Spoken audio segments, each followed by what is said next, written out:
check, mic check, mic check, mic check. Can you hear me? Mic check 1 2. Mic check 1 2. Mic check 1 2. Mic check 1 2. Mic check 1 2. Mic check 1 2. Mic check 1 2. Mic check 1 2. What's going on, people? What's going on, people? What's going on? What's going on? What's going on? Welcome back. Welcome back. Welcome back to the random show. What's happening, people? What's the dealio? Talk to me, talk to me, talk to me, talk to me. Can you hear me? Talk to me, talk to me. What's going on, Coiler? I see you in the stream chat. What's going on, Mr. Roger? What's going on? Long time, brother. Hope you're both good. Hope you're both well. Hope you're both good. Hope you're both well. Welcome, welcome, welcome, welcome, welcome. What are you guys doing? It's Friday night. It's Friday night settings. I've got myself a nice little mug of coffee here. Keep myself hypercharged. Nice little Sports Direct mug there, you know. That's British heritage right there. British heritage. British fucking heritage right there. Sports Direct mug. You know how we do. Giant mug of coffee. Let's do this. Let's do it. Let's do this. What's people saying in the stream chat? What are you guys saying? What you guys saying? What you guys saying? What you guys saying? What you guys saying? What you guys saying? Let me know. Let me know. Let me know. What you guys saying? Welcome back. We're back. We're back. We're back. Just stay solid. Anyway. What's going on, people? What's going on? What's going on? What's going on? So we got a jam-packed show today. Jam-packed show, actually. An actual jam-packed show. Not gonna lie, got a lot to get through. Mostly we're gonna react to some golden hour stuff. We're gonna react to some TFAT. We're gonna react to some golden hour stuff for the most part, and then we're gonna do some TFAT stuff as well. So please bear with me.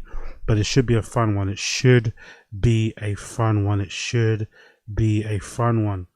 Yo, big up Mr. Roger. I'm on the vitamins. Yeah, good to hear, brother. Good to hear. Good to hear.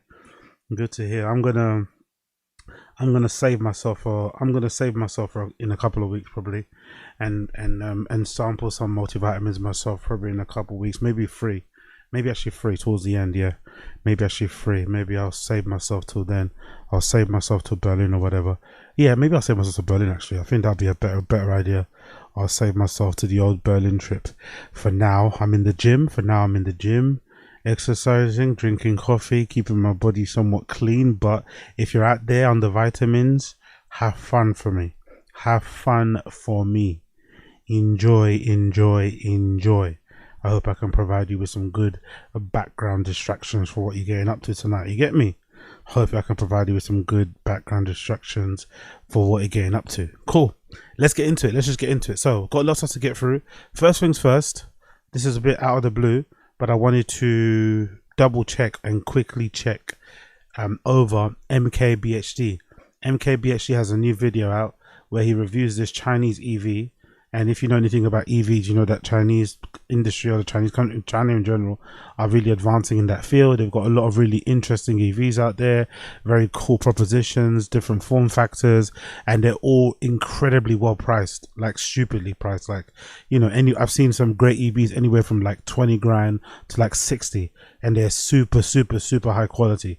So the same cars that you might get in the States for like 100 grand, the same cars you might get in the States for 200 grand, they're selling them in China for 30, 40, 50, 60 grand, and they look really fucking cool. Obviously America's kind of, you know, you guys are a little bit, you know, whatever, because you're cheating a little bit, because I think you got tariffs there that essentially ban the import of those Chinese cars.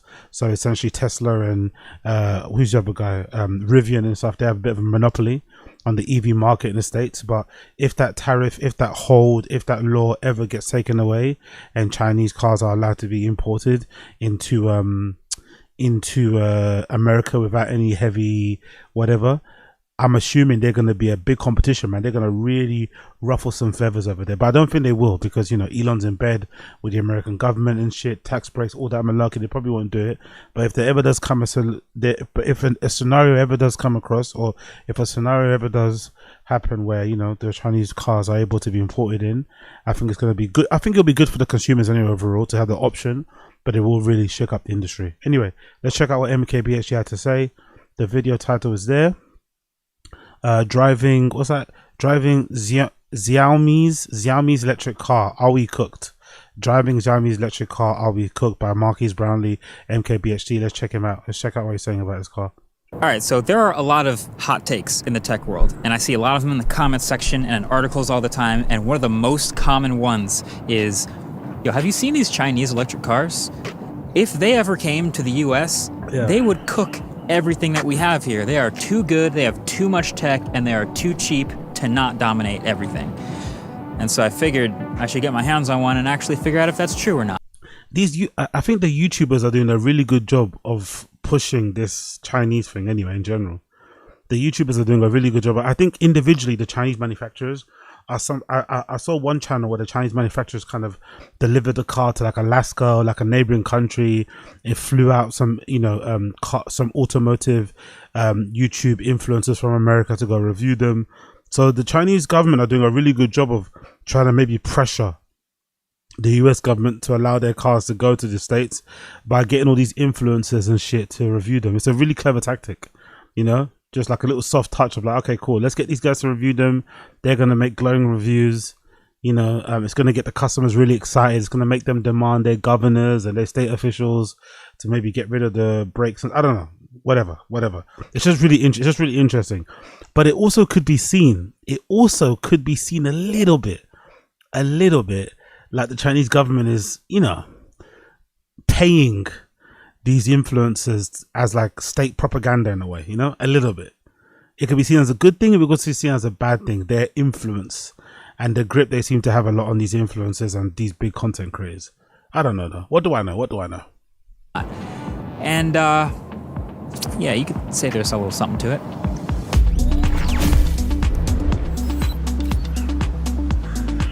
Xiaomi SU7. There are so many crazy things I've learned about this car while I've been testing it, but let's just start with the basics. This car here I've been driving for the last 2 weeks is called the Xiaomi SU7. Yeah, that Xiaomi. So the Xiaomi that makes basically everything in China: tablets, headphones, robot vacuums, printers, appliances, and smartphones. And they even refer to the trims of this car as the SU7, SU7 Pro, SU7. By the way, keep in mind, right? I've just realized something because I just Googled. So hold on. Does MKBHD not have his own dedicated autofocus at car channel? He does. But this Chinese car manufacturer, they must have paid him good money because they not only obviously sent him the car and made him do the video, but they also made him upload it onto his main channel, Marcus Brownlee, not his autofocus car specific channel. So they must have really gave him that he must have got that big bag. You know what I mean? They must have paid a really high ticket number to get him to put the video on his main channel, not the other one. So big up Marcus Brownlee, bro. Jesus Christ. Max and SU7 Ultra. So this here is the SU7 Max, and this retails for about 299,000 Chinese yuan, which actually converts to about $42,000. Holy shit, 42 grand. Look at it, bro. It's fucking gorgeous. US, which is gonna be a lot more impressive in about 5 minutes. So base specs, this is a fully electric 4-door sedan, 101 kilowatt hour battery, dual motor, all-wheel drive, 673 horsepower, and 320 miles of range. Already, those are specs on paper on the level of like a Tesla Model 3 Performance, Whoa. which today costs like $55,000. Shit. Now, looking around the outside of this car, it looks like a pretty reasonable car. I think a lot of people would agree. But that's the thing. This is Xiaomi we're talking about making this car.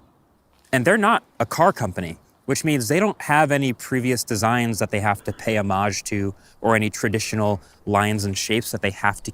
Don't get me wrong. Is it beautiful? Like, let's be honest and straight. Again, I'm not a car guy, but is it beautiful? No.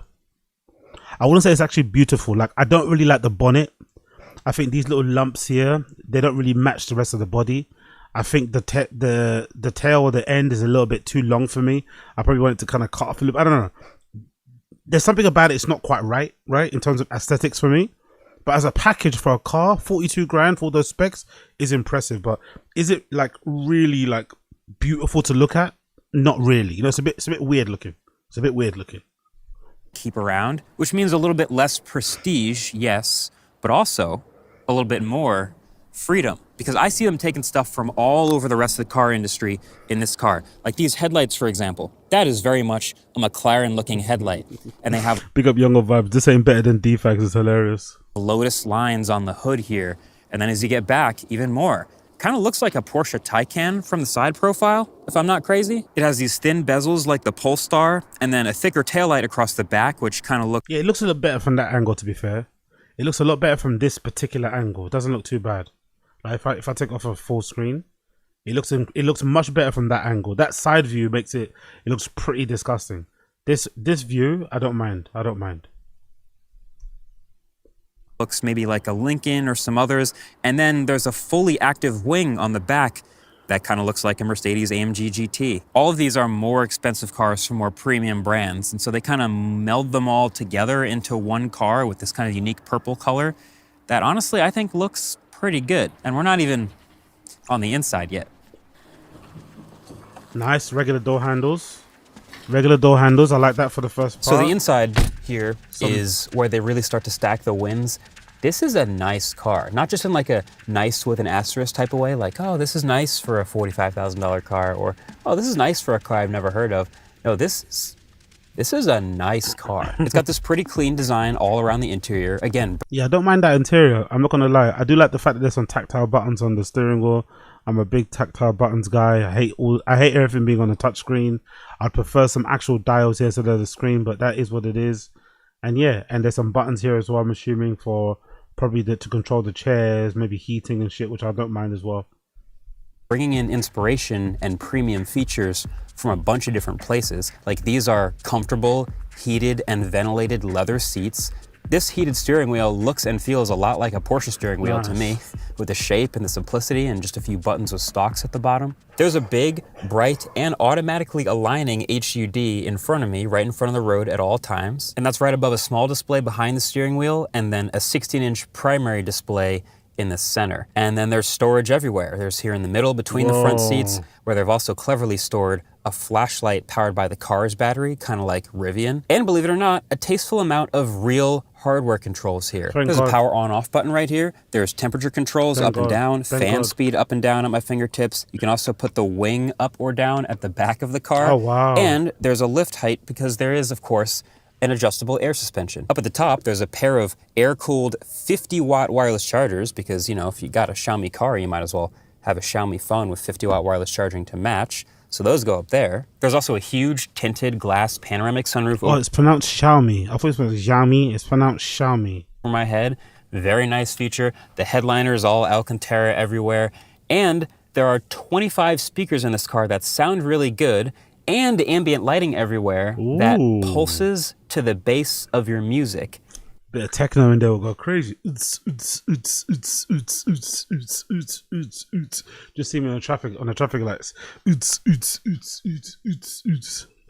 In the colors of the album art of the song that's playing, because it's connected to the car and it just knows that type of thing. And that's not even mentioning the backseat experience of this car, which is also really nice. Those screens for the rear passengers are Xiaomi tablets, because of course they are. I haven't even driven it yet, and it's already feeling like a $60,000, $65,000 car. But there are not one, but two really cool features I've never seen in any other car that are in this one. So number one is the software. Wow, the software is so good. Wow. This feels like a preview kind of like what Apple... I'm not the biggest fan of screens in cars, I'm not going to lie. I hate the whole tablet thing.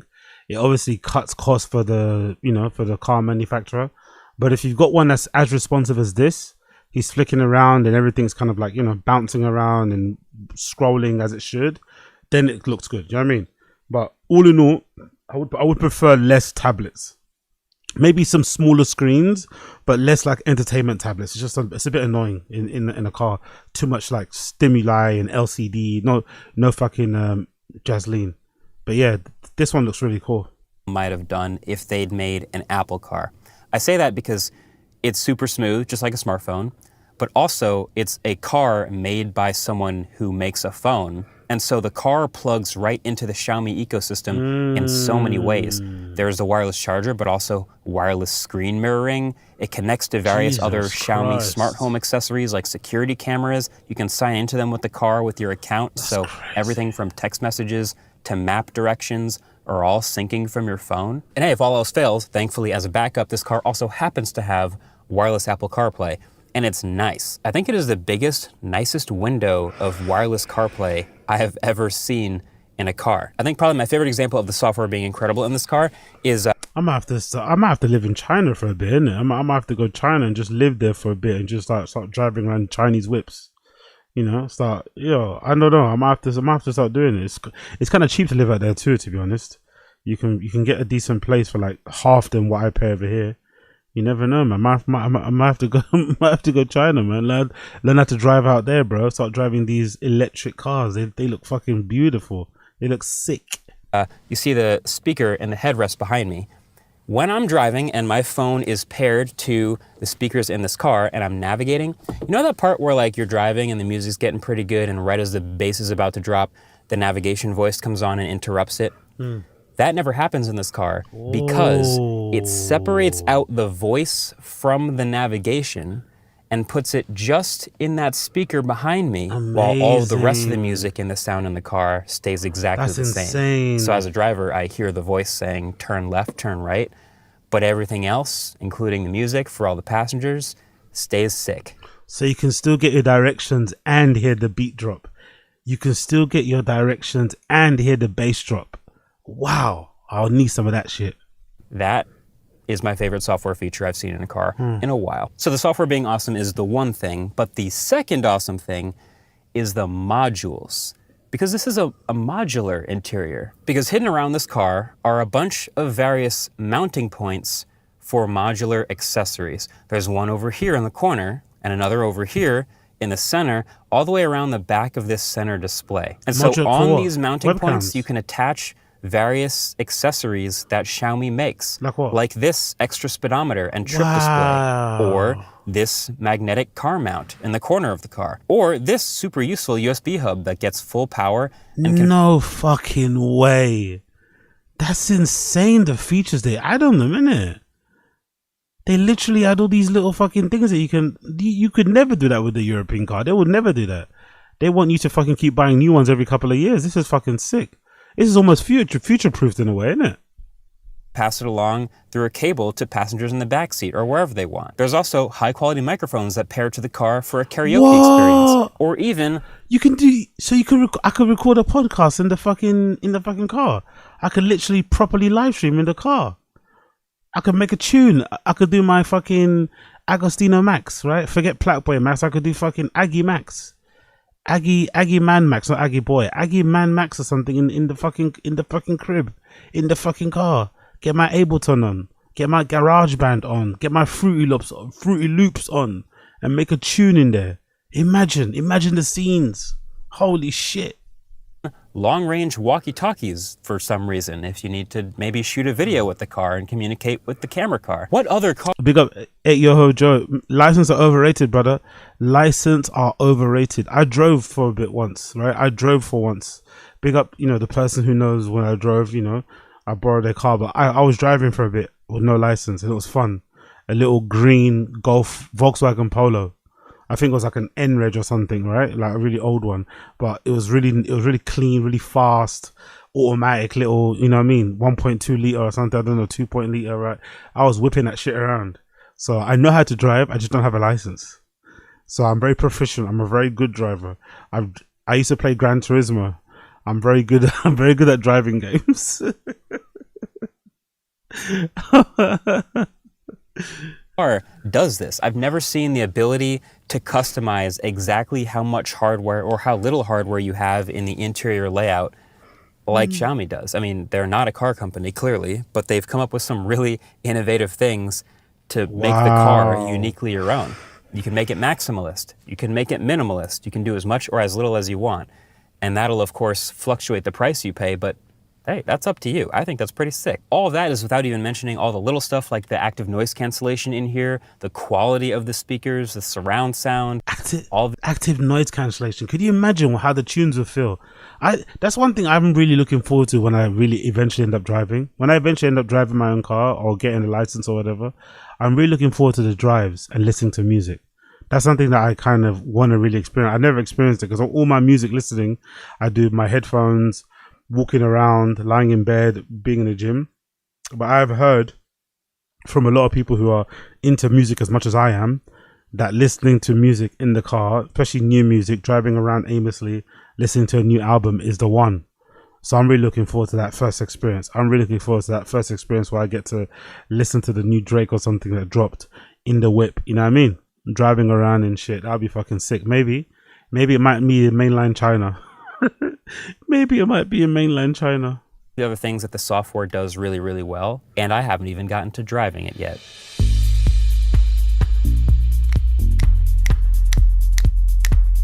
Go on. China. So this is obviously a standard issue 4-door electric car, right? But the superpower of electric cars is that they can have multiple personalities. That's what makes these interesting. So in its default mode, which is comfort mode, it's pretty nice, actually. It rides super soft, it's chill. The air suspension is actually pretty incredible. I feel like it looks a lot better there, doesn't it? I think the angle on the side is ugly. I'm not gonna lie. I think the side angle is really ugly, but this like slight angle that they have it, you know, where it's driving, it looks really good here. It looks really fucking good here. I'm not gonna lie. But that side profile is not the best. But this angle, me like it. this is on the same level of absorbing all of these bumps and all these potholes and the things on the road as the Lucids that I've driven. Like, this is really quite good. And it never gets too unsettled.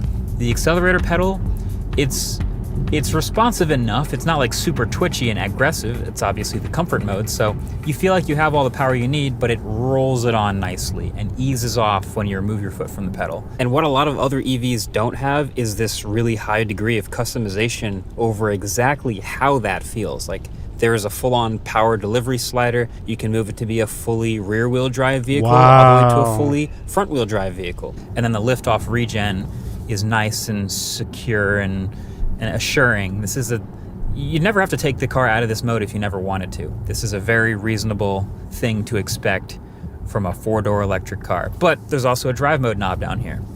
If I just turn it one notch to the right, everything turns red. The graphics in front of me change. I get my estimated range and my speed and how much power I'm using. And then I rotate it again, and it's Sport Plus mode, and there's a G-force meter now. And now all of a sudden, the accelerator pedal is way more responsive and twitchy, and everything firms up. And the steering is definitely heavier. So this feels much more like a fun type of drive. And it's not quite on the maxed out level. Like, I know people want to compare this to Porsche Taycan. This is not Porsche Taycan levels of sporty, but it's like one notch below that, which is still really good. It's got all the EV party tricks, 0 to 60 in under 3 seconds, launch control, and even a little boost button where if you press the drive mode button, you get this crazy graphic on the screen. Whoa, and that's sick. That's all of your power, which is That's fucking sick. sick. So obviously it does great in a straight line with 600 plus horsepower, but it kind of handles on the same level of Model 3 Performance or BMW i4. This is a really capable car. It's kind of like a wolf in sheep's clothes type of car where you see it on the road and it doesn't necessarily look like something that has Porsche 911 Turbo S horsepower, but it does. And so yeah, it just gives you this confidence of being able to place the car wherever you want on the. Honestly, beautiful car. Not gonna go too much into it again. That's fucking beautiful. Recommend you check out Marcus Brownlee's channel. Yeah, man, I really like what I'm seeing there. I wonder if we ever get to a place where the Chinese cars will be, you know, allowed to be imported. Because what's the ban again? Chinese EV America ban. There's a ban that doesn't allow them to come in, right? Yeah, there we go. The US effectively bans Chinese EVs through its high tariffs and new national security rules, prohibiting sale of connected vehicles by Chinese controlled companies from model year 2027 due to data security risks. They're trying to cause it a protectionism, while companies like BYD are largely kept out existing duties, making imports impractical and expensive. So yeah, just really high tariffs. Wow, Jesus. Existing tariffs over 100% on EVs already make them uncompetitive in US market. So yeah, so if they ever do take away the tariffs, I think Tesla and fucking Rivian and shit, they're gonna be in trouble, bro. They're gonna be in fucking trouble because these cars are really fucking good. Talking about Marquis Brownlee, the last thing, he I think he stopped his what was that thing called again? Wallpaper, innit? The wallpaper app shut down, right? Yeah, there we go. He shut down his wallpaper. So the only L actually he got recently was that weird wallpaper app that he started, where it was like it was like a store. It was like an app where it had a store of wallpapers that were made by artists around the world, custom made ones, and he said like really high quality ones, and he'd sell them through the app. I think there was a membership you could get, subscription you could get for a month, but you also had to pay individually for the wallpapers, and they were really expensive. I don't know, let's say $10 or something stupid like that, and everyone was clowning him online about it.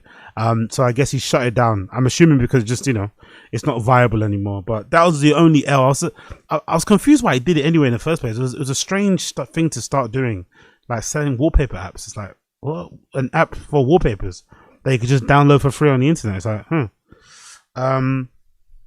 It says YouTuber Marquez BROWNLEE shutting down wallpaper app. The popular YouTuber, the content creator who sometimes scathing takes on new tech, have helped him amass more than 20 million YouTube subscribers, launched the app in September 2024. Panels, that's the name. The app was called Panels. Panels let anyone download a range of digital wallpapers, for the devices for a monthly fee starting at $11.99.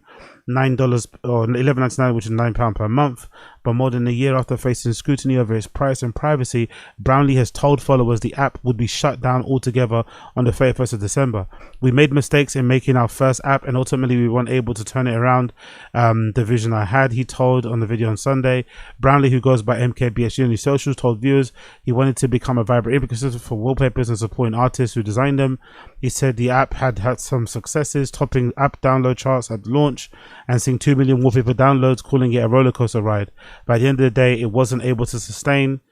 And noting the niche and appeal and the audience, BROWNLEE has previously highlighted the app's a potentially limited appeal when responding to criticism shortly after it launched.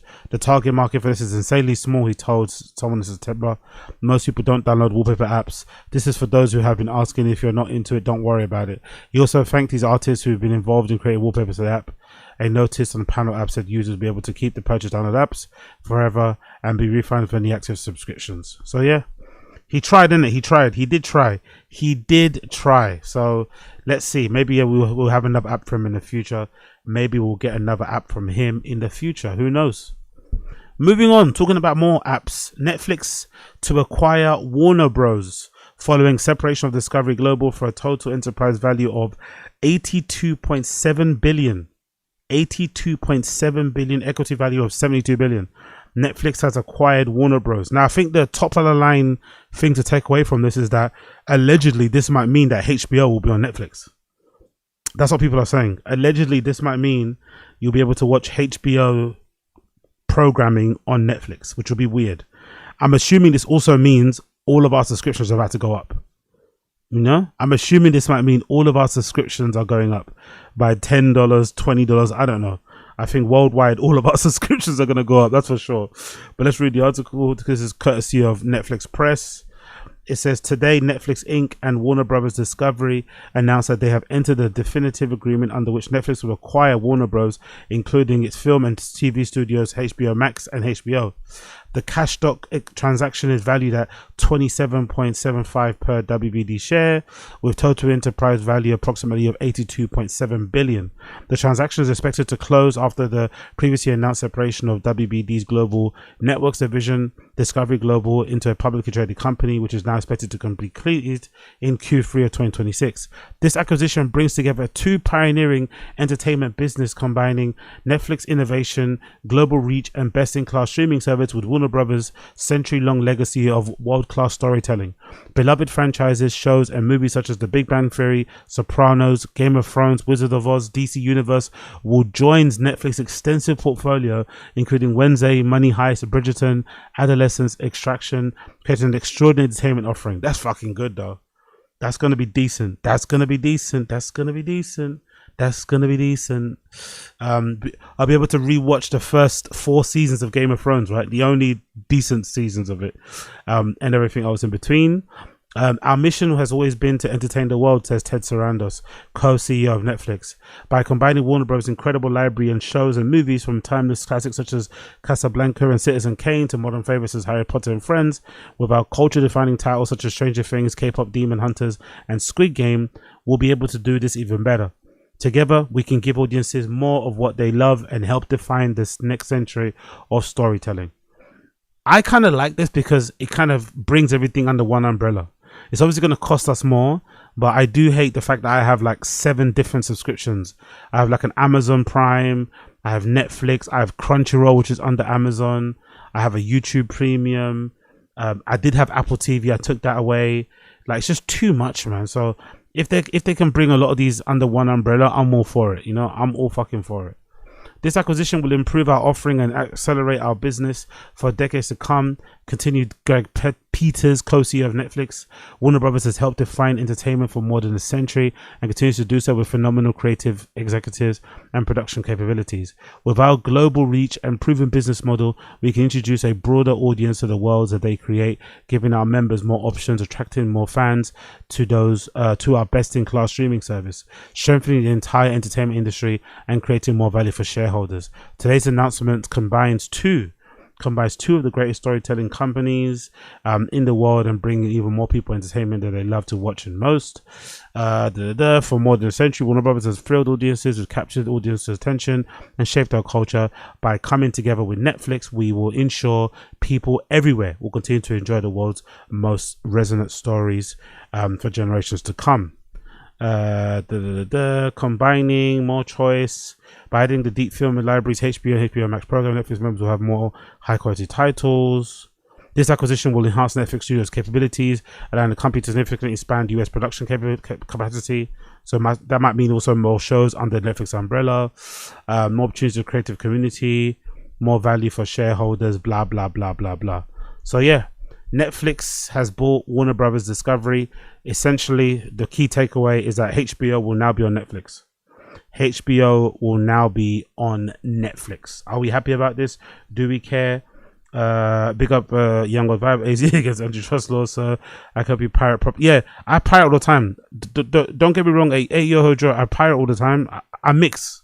I do a mix. I stream some of regular and also pirate, so I mix. What are you guys saying? So yeah, what are you guys saying? Are you fans of HBO? No, HBO. What are you guys saying? Great stream IO, torrent IO, safely pirate. Sir, can I help you download AZ is against what's saying here? They're gonna ruin everything and more. Years ago, I decided to buy a Blockbuster stock of a Netflix. Bigger Apex Potter. Years ago, you know. Anyway. What is it? Isn't it HBO? What am I saying wrong here? Isn't it? I'm saying HBO, no?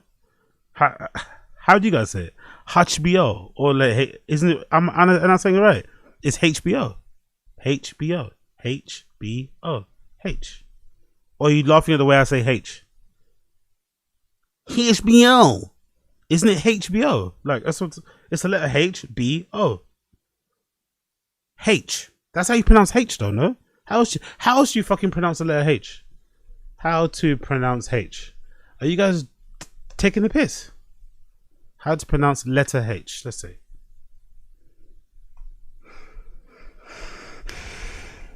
What's this guy saying? So here's a simple tip to pronounce the letter H, and you just need to be able to see H, breathe and whisper. So H. let's whisper this vowel I. We're going to whisper it slowly and gently, not hard, like so.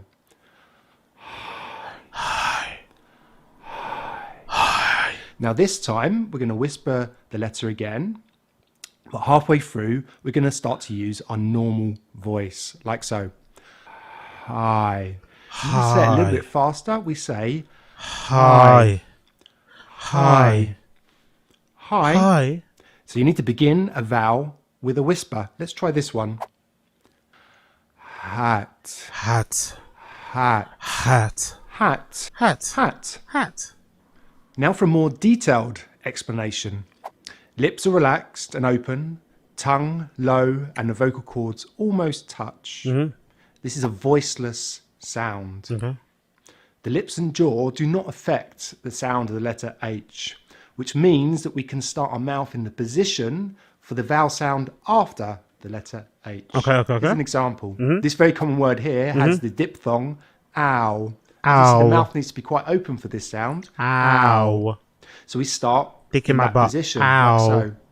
How. How. How. How, Sway. How. So here's some examples of words with the pronounced letter H. H. Hope, Hope. history, History. homework, Homework. house, House. ahead, Ahead. who. Who. Usually words that start with the silent H are French borrowed words such as honest, Honest. hour, Hour. honor. Honor. As these words begin with a vowel sound, we have to use the indefinite article an. An. When the letter H appears after the letter G, it's usually silent, such as ghost, Ghost. ghetto, Ghetto. Ooh. rhino, Rhino. rhyme. Rhyme. Hypercorrection or Ghetto. H insertion is when the H sound is added to words that do not contain the letter H.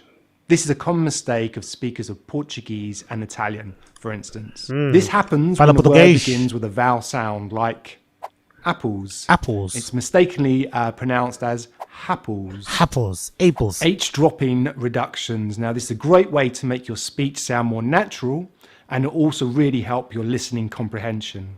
In fast connected speech, we usually drop the H H. sound in certain words. H. For example, H. I'm going home becomes I'm going I'm home. going home. I'm going home. I'm going home. I'm going home. I'm going home. We normally drop the H sound. in Powerful function bunch. words, such Yo, big up, The big up. only time I pronounce H like H is when I'm exhaling smoking on that queen pack.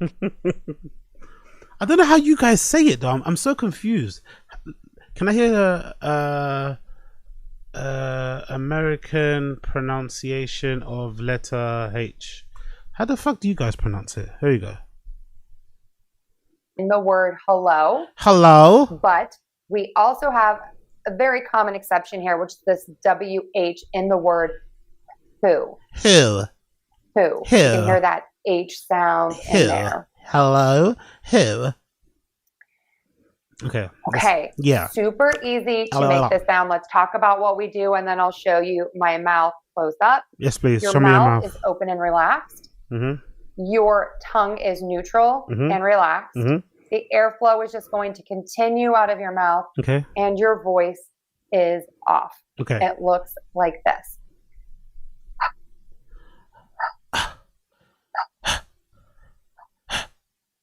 You can see my mouth is just relaxed. My lips are relaxed. My tongue is relaxed. It's just a relaxed sound. Okay. Okay. Mhm. Let's give this sound a try. Hi. I'm going to say all of these words. I just Please want you do. to listen, Mhm. and then you are going to repeat after me. Okay, no problem. Hi, Hi. hello, Hello. him, Him. help, Help. hurried, Hurried. behind, Behind. ahead, Ahead. alcohol, Alcohol. Ohio, Ohio. inhibition. Inhibition. And repeat after me. Hi, Hi. hello, Hello. him, Him. help, Help. hurried, Hurried. behind, Behind. ahead, Ahead. alcohol, Alcohol. Ohio, Ohio. inhibition. Inhibition. Okay. Cool. Alcohol. I'm from Ohio.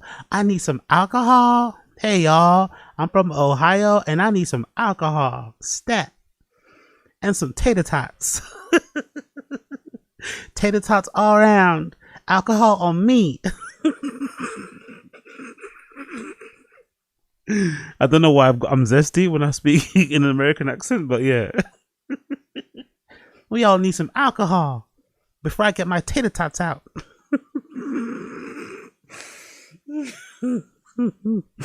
Anyway,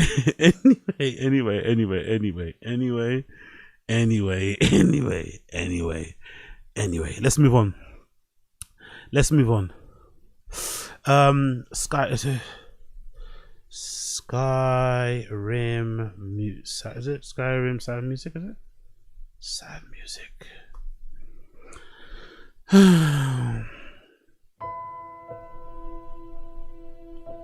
Sad day. It's a sad day. It's a sad day. Everyone, it's a sad day. Free my girl Bonnie Blue. It's one of the saddest days in internet history. Free my girl Bonnie Blue. OnlyFans model Bonnie Blue, Bali Blues, detained by cops amid BANGBUS tour. My goat, Bonnie Blue, has been arrested in Bali. Free Bonnie Blue. She doesn't deserve it. She did nothing wrong. She's just trying to spread peace and happiness across the Middle East. She loves her kids. She loves her people. She is a British patriot. She's spreading the gospel of English people across the UK. She is one of our greats. Free her, Bali police. Free her, Bali government. She has done nothing wrong. She has done everything correct. We love her deeply. She's one of our queens. She is the queen of England, the queen of whores. Free the queen of whores. Let's continue. OnlyFans model Bonnie Blue is being held by police in Bali, but it doesn't sound like she's into the intro to one of her ex's movie videos. The adult content star is reportedly being questioned by cops in Kuala amid her BANGBUS tour through the country, according to 9 News. And look at that car, man. What a great car. Jesus. Anyway, Bonnie has recently been spotted in Bali after telling high school seniors that those are barely legal, that she cannot wait to meet them on her winter vacation in Bali. 9 News says that Bali authorities have been questioning foreigners for working as content creators, alleging engaging in pornography. Free Bonnie Blue. Free Bonnie Blue. Footage going viral shows Bonnie Blue driving around in a BANGBUS branded blue pickup tour truck with young looking men in a truck bed. Bonnie's famous for banging over 1,000 guys in 24 hours. She's been banned from doing so in Australia. Jesus Christ. Free Bonnie Blue, man. Free fucking Bonnie Blue. There's actually a video of her man, let me get the video. There's actually a video of her out at the moment. Well, she's out actually in Bali. But free her regardless, man. She doesn't deserve it. Free her. Free her. Free her. Free her. We all love Bonnie Blue out here. We all love Bonnie Blue. Bear with me 1 second here. Bear with me 1 second.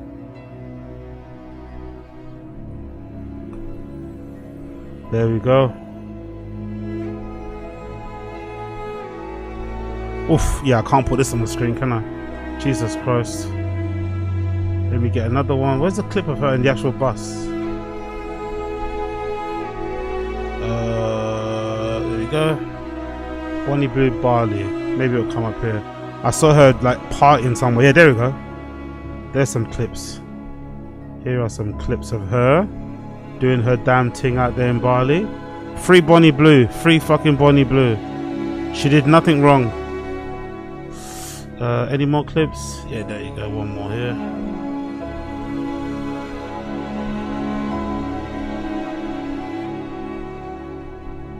One more. Is that it? Yeah, that's it. There you go. Let's go. Let's go. Let me show you what I want. Let me show you what I want. That's her with some of her boys, right? Hanging out. There's Bonnie Blue right here. Let's turn off the music actually. Let's turn off the music. Where is she? There she is with some people. There she is on the truck bed. Looks lovely there, isn't it? It's actually a cool idea. The BANGBUS is like one of those little tuk-tuk, like little mini pickup truck things. It's actually quite a cool idea execution wise. This is her with some of her fans. Even the ladies love Bonnie Blue. Fair play, fair play. Even the ladies seem to like Bonnie Blue. That's nice. Here she is as well, driving the car around.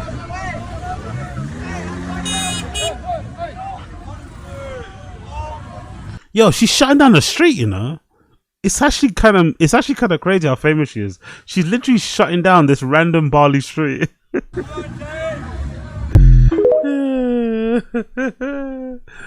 Here's another one with her. Kissing niggas.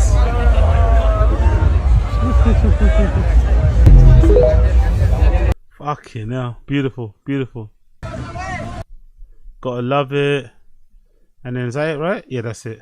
Oh yeah, Tyler's also out there, right? Tyler's in Asia. I think everyone's in Asia right at the moment. Tyler's in Asia doing a famous Tyler dance. Let's see a bit of that. Tasty, tasty, tasty, tasty. Ay, yeah, yeah, yeah, yeah, yeah, yeah, yeah. Ay, yeah, yeah, yeah, yeah, yeah. Ay, yeah, yeah, yeah, yeah, yeah. Ay, yeah, yeah, yeah, yeah, yeah, yeah, yeah. I'm gonna do that tomorrow. I'll do that tomorrow in the gym.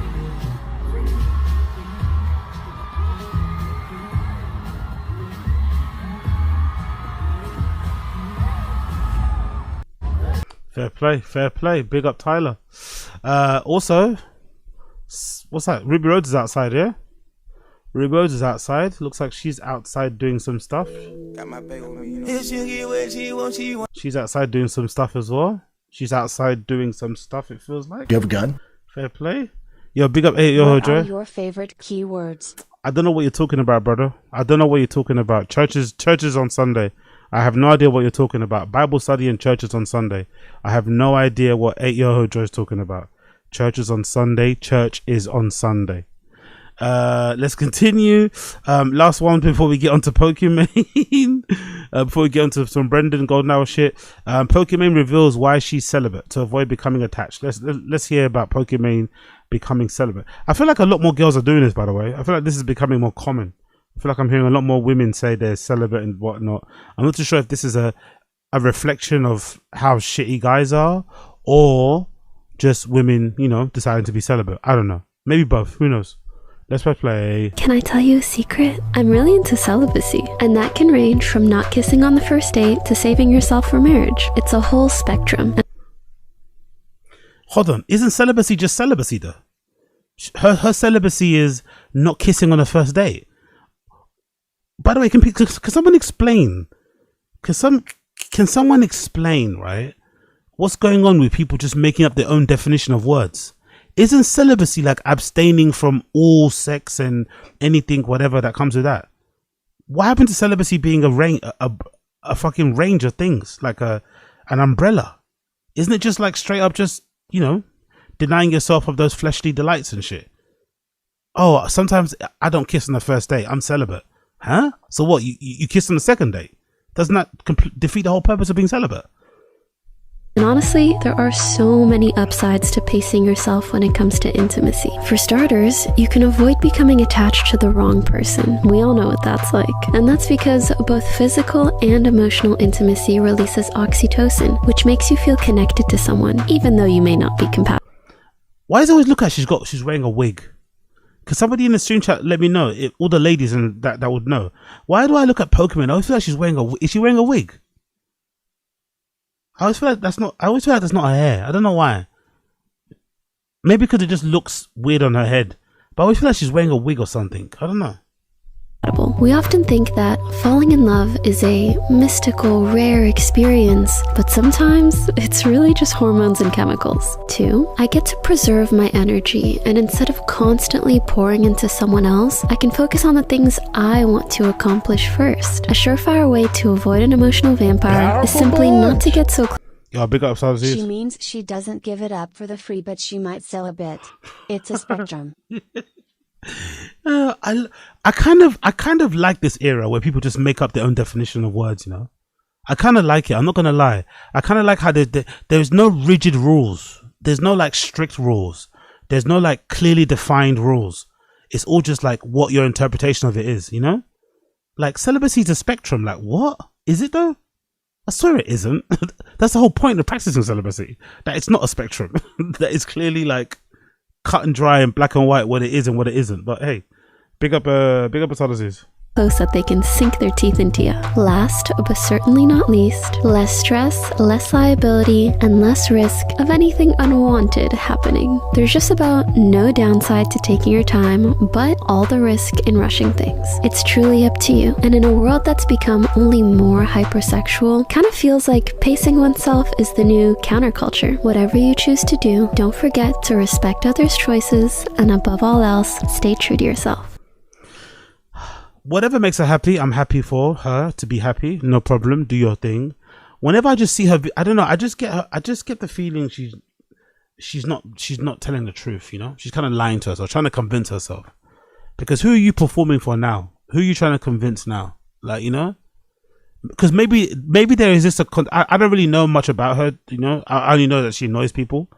So maybe there's a conversation around her being single still at her age and people questioning, but I don't feel like this is going to make people not question it more. It's not going to make people not cuss you or say some mean things, you know? It's only going to make it worse. I think if you're living this life, just live it in silence, you know? Live it privately. You don't need to get on the internet and declare that you are It will show by your actions, you know? You don't need to tell anybody about it. But I guess nowadays, in this world that we live in, there is no such thing as doing things in private. Everything has to be done in front of the camera. Everything has to be done for social media. It doesn't basically exist if you don't do it on social media. So I kind of get why she's doing it, and she's a public figure, blah, blah, blah, blah. But I don't know what this is meant to do for us as a viewer. You know, it does nothing really. I clearly don't believe her, because she started off by saying she's celibate on a spectrum, which makes no sense to me completely. But if it makes sense to her and she's happy about it, fair play. If it makes sense to her and she's happy about it, fair fucking play. Let's continue. You want to see some comedy? Do you want to see some hashtag comedy? Yes, you do. Crystalia's got some comedy, by the way. Crystalia's got some comedy just released. CROWDWORK in Omaha. CROWDWORK in Omaha? How do you pronounce Omaha in American? How do I pronounce Omaha in American? Omaha? How do you do that? Is that right? Pronunciation. Let's see. What's Omaha? Omaha. Omaha. No, I want to say it in American English. Omaha? Welcome to How to Pronounce. In today's video, we'll be focusing on a new word that you might find challenging or intriguing. So let's dive into today's Is it okay? word. Omaha. A city in Give me another one. That guy was a bit too weird. Give me it. Let me. Omaha.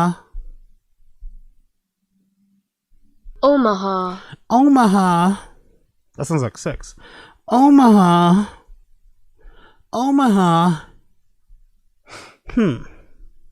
Okay, let's go.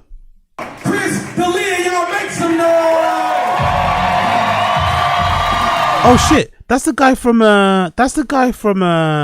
I didn't know he does comedy. That's the guy from Mayor of Kingstown, isn't it? That's the guy from Mayor of Kingstown. I didn't know he does comedy. Sick. Y'all make some noise!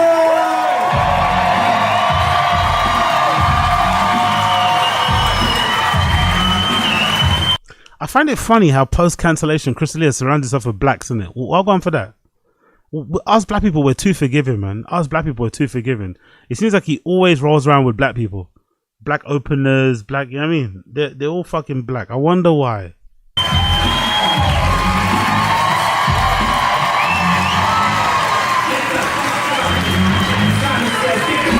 Nice, thank you. Hey, what's up, Omaha? How you guys doing? You can cut it, thank you. No homo, he's a lot chunkier than before, isn't it? He looks a lot more like a, you know, like a regular guy. I think, I don't know. That skinny Chris is long gone, I think. Skinny Chris is long gone. Dude, thank you. Thank you for the music. That's enough with the music. What is this, a musical, dude? Just honestly, man, being a comedian must be so good, innit? That's such a shit joke. What is it? A musical? Everyone dying. That's all you got to do as a comedian. What is this? A musical or something? Fucking hell, it's so dark in here, man. Put some lights on. What is this, a nightclub? Huh. There's some ladies in here. What is this? A whorehouse? Like, that's all you gotta do. That's all you gotta do. play the whole fucking song. Sorry, my iPod shuffle is on. I don't know how to turn it off. Just keep going. What's up, dude? Denny. Oh, I haven't missed that, by the way. I have not missed that. I've not missed that uncontrolled laughter thing that he does. So he does a weird thing, right? He doesn't do that in real life, though, innit? The thing that Eric Griffin does on pods that drives us all mad, right? That tick that Eric Griffin's got where he just laughs at everything uncontrollably is the same thing that Chris Lee does on stage. You just stand there and be like, yeah, yeah, you know? Like, it's really interesting how they kind of swap it around. Eric Griffin does it on pods, Chris Lee does it on stage. Gave me the mic and he was like, dude, they're good, but they're ghetto. So chill the fuck out. We'll be good. What do you guys, this is it, Omaha. Dude, you know what? This is one of those places I have no idea if I've performed here before or not. Have I? Oh, I have? Was it at a comedy club? Okay, I remember. I'm about to say, have I R-worded anybody in this crowd? Has anyone in this crowd received a dick pic from me, you know? Did anyone from this crowd come back to my hotel? I remember, I think. I'm just saying that. Dude, Omaha, dude. Omaha, Nebraska. Fuck yeah, dude. We're here. It is Sunday. Nobody is out, dude. I was walking the street and it was like fucking... See a woman in the background. See what I mean about being a comedian? I was walking in the street, dude, and this woman starts cackling. Honestly, being a comedian is a cheat code, bro. It's a cheat. It's a money glitch. It's a money glitch and a cheat code. If you can put yourself up for, if you can handle the embarrassment sometimes, the rejection of maybe clubs, the ridicule, maybe sometimes the abuse or whatever else it may be, the humiliation ritual of having to post up your flyers and tell people where you're performing at, all this nonsense. If you can put up with it and stick with it, it's a pretty decent job, you know, because you don't even need to be that funny. You don't really need to be that funny, really. Like, I was walking down the street, some woman in the background just screaming, going crazy. Wow, man. Wow. Where do you guys go? You guys are just like not on Sunday. There's so much construction out there and just nobody doing it. Just leaving it, you know? Friday at 5 p.m. Fuck it, we're going. We're going. And then you guys are like, well, it's fine. We're not going out there anyway. Why is there so much construction? Stop building this place. It's done. It's done, dude. You don't even go to the places that are fucking out there now. I walked into every store I walked into, it was fucking me. I was 100% of the people in it. I go, hello? This is a weird fucking place, Omaha, though, for real. I walked into a coffee shop and there was a straight up book club. Like, there were 5 white ladies that were just like, so let's start by... I put on my headphones and it didn't even help, dude. I was still, let's start by... White ladies will fucking read books and then group, dude. Forms, all forms ahead. Okay, what's up? Welcome. Oh, you're late for your book club. So that's the, dude, hell yeah, man. Fuck yeah, dude. A lot of whites in Omaha. We're taking over.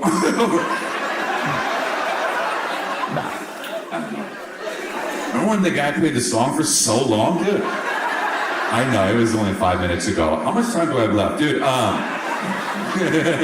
Omaha, man. We got Hawaiian, is that a Hawaiian shirt? Guy's killing it, dude. A Hawaiian shirt and a fucking carpal tunnel, what is that?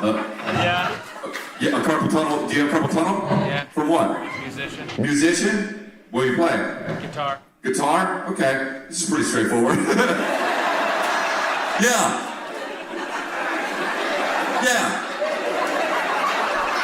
Yeah, do your fucking show. Honestly, crowd work, I fucking hate it. You answer me a question, I'm gonna fucking answer the question. I'm not gonna give you my life story so you can turn it into fucking material. Do your fucking jokes. Musician. Guitar. Okay, cool, good. It's like speed dating. Are we gonna fuck? Do you choose me? I don't know. It's maybe it's just me, but I always imagined if you were a comedian, right, and you went to like a place like Omaha, right, and you went to Nebraska, surely in that sort of market, you can just give them your hits. You don't need to do crowd work. You don't need to give them this meandering set, because you're not gonna go there too often, right? Omaha is not fucking, you know what I mean? It's not New York or something, right? So you're not gonna go there too often. Why not just go there and give them your best hits, your greatest hits and jokes? Just give them an hour of just like boom, boom, boom, boom, boom, your funniest material, so that they have a good time and that, oh my God, they can't wait to see you again when you're there, maybe in a couple of years or next year. Instead of this set where it's like, you know, like this crowd work filler set, chilling, hanging out. Give them a show, man. Come out and give them a show, a bit of energy as well. He's a bit low energy. He kind of looks like he already wants to go home. You already made a joke about the time. It's like, fucking hell, bro. Like, give them a show, bro. Like, what is this? Fuck yeah. Carpal tunnel and a Hawaiian shirt is a crazy get up. You know what I mean? Just wear a long sleeve black shirt like this or something. This guy's like, nah, I still want to be on vacation. I don't give a shit. This is Omaha. I'm out on a sun. Yeah, exactly. Big up big up Coiler. Exactly. Coiler said it in words I could never say. I overthink presenting 10 minutes at a meeting. I can't imagine flying across the country, staying in a hotel and charging hundreds, you know, whatever, for a ticket to wing it. Exactly. I don't understand it. Like, I just don't understand the idea of being a comedian and not telling jokes in the first place. Like, not spending your whole week, like, thinking of jokes. Like, even if they're shit, just thinking of jokes that you can present. And then when you go and do your set, like, if it was me personally, I would split my set half and half. I'd have my set be like greatest hits, like the stuff that I know always works for half of the set. And then the other half of the set will be stuff that I kind of maybe wrote that week. Right? And in every set that you do, you'd keep refining that. But you'd still give them a fucking set. You wouldn't just use the hour to do fucking crowd work. Oh, how are you guys? Oh, you guys are a couple? No. Oh shit, it's bro. That's your dad. Oh shit, that's her dad. Like, every city, every state you're going to, you're doing the same shit, the same fucking first day at work conversations. So what are you up to? What's your deal? Like, I just couldn't imagine doing it. Like, surely going to perform, in my personal opinion, right, I would imagine if you're a comedian, going to perform your material would actually be a lot more exciting and be fun to do than going to do crowd work. It would just seem so boring to me. You'd come across disinterested. You wouldn't be hyped, you know? Like, when you're doing your material, you're kind of eager to see how the crowd reacts to it, because you know it kills. If it doesn't kill, it's going to make you, you know, maybe reconsider doing it. But Jesus Christ, man, perform. Like, put on a fucking show. Is that really too much to ask? You have to understand, I've never done this before. Yeah, my wrist hurts, but Crystalia's in town. Let's go. Sweetie, unplug the guitar, get my Hawaiian shirt, let's go. Be careful because of the construction. Let's go. Powerful bunch. Yeah, big up yourselves. No, man, this is punk rock. Rockstar things. You want to silence and criticize a comedian? Why don't you take a back seat, Mr. 9 to 5, and let the brave 250 do what they do? Exactly. Okay, fair play. I shouldn't speak. It's none of my business. I shouldn't speak. Take a back seat. Exactly. White people in Omaha. How many times do I say that until this feels like a rally? You know what I mean?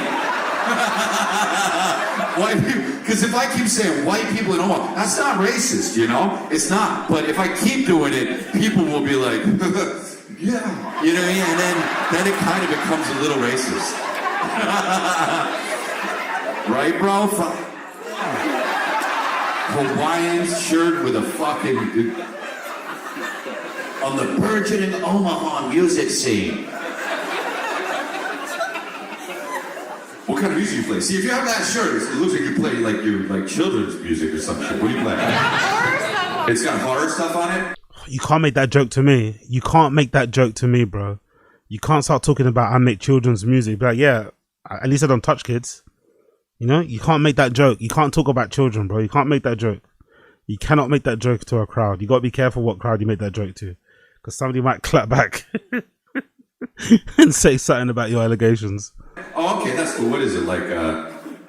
Oh yeah, Freddy Krueger, and then the Saw guy, and then what's that one? Big up, who's that? Big up Squeegee. Big up Squeegee 216. There are good ones, you said, right? I saw Steve Byrne a month ago, and he was incredible. Yeah, Steve, that's one of Brian Callen's friends, right? He's the half Asian guy, isn't it? He's the half Asian guy. Okay, cool. Fair enough. Big up Steve Byrne, then. Big up him. On there. Oh, Jason. Where the fuck you get this shirt, dude? It's like horror if it went on vacation, dude. Horror. Jason versus Freddy Oahu. Okay, He's still surfing slow, Jason. How does he catch it? How does he catch those dolphins?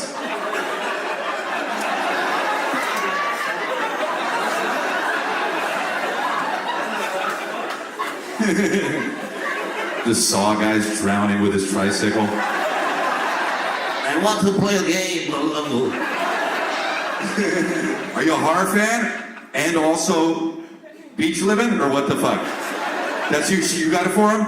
Yeah. So you got him the shit you like? That's hilarious. Like, are you a horror person? He's like, nah, it's fucking horror. I don't know, man. I just wear whatever. That's the dream, though, dude. To just have your chick dress you. You know what I mean? Just wake up and be like, what am I wearing today?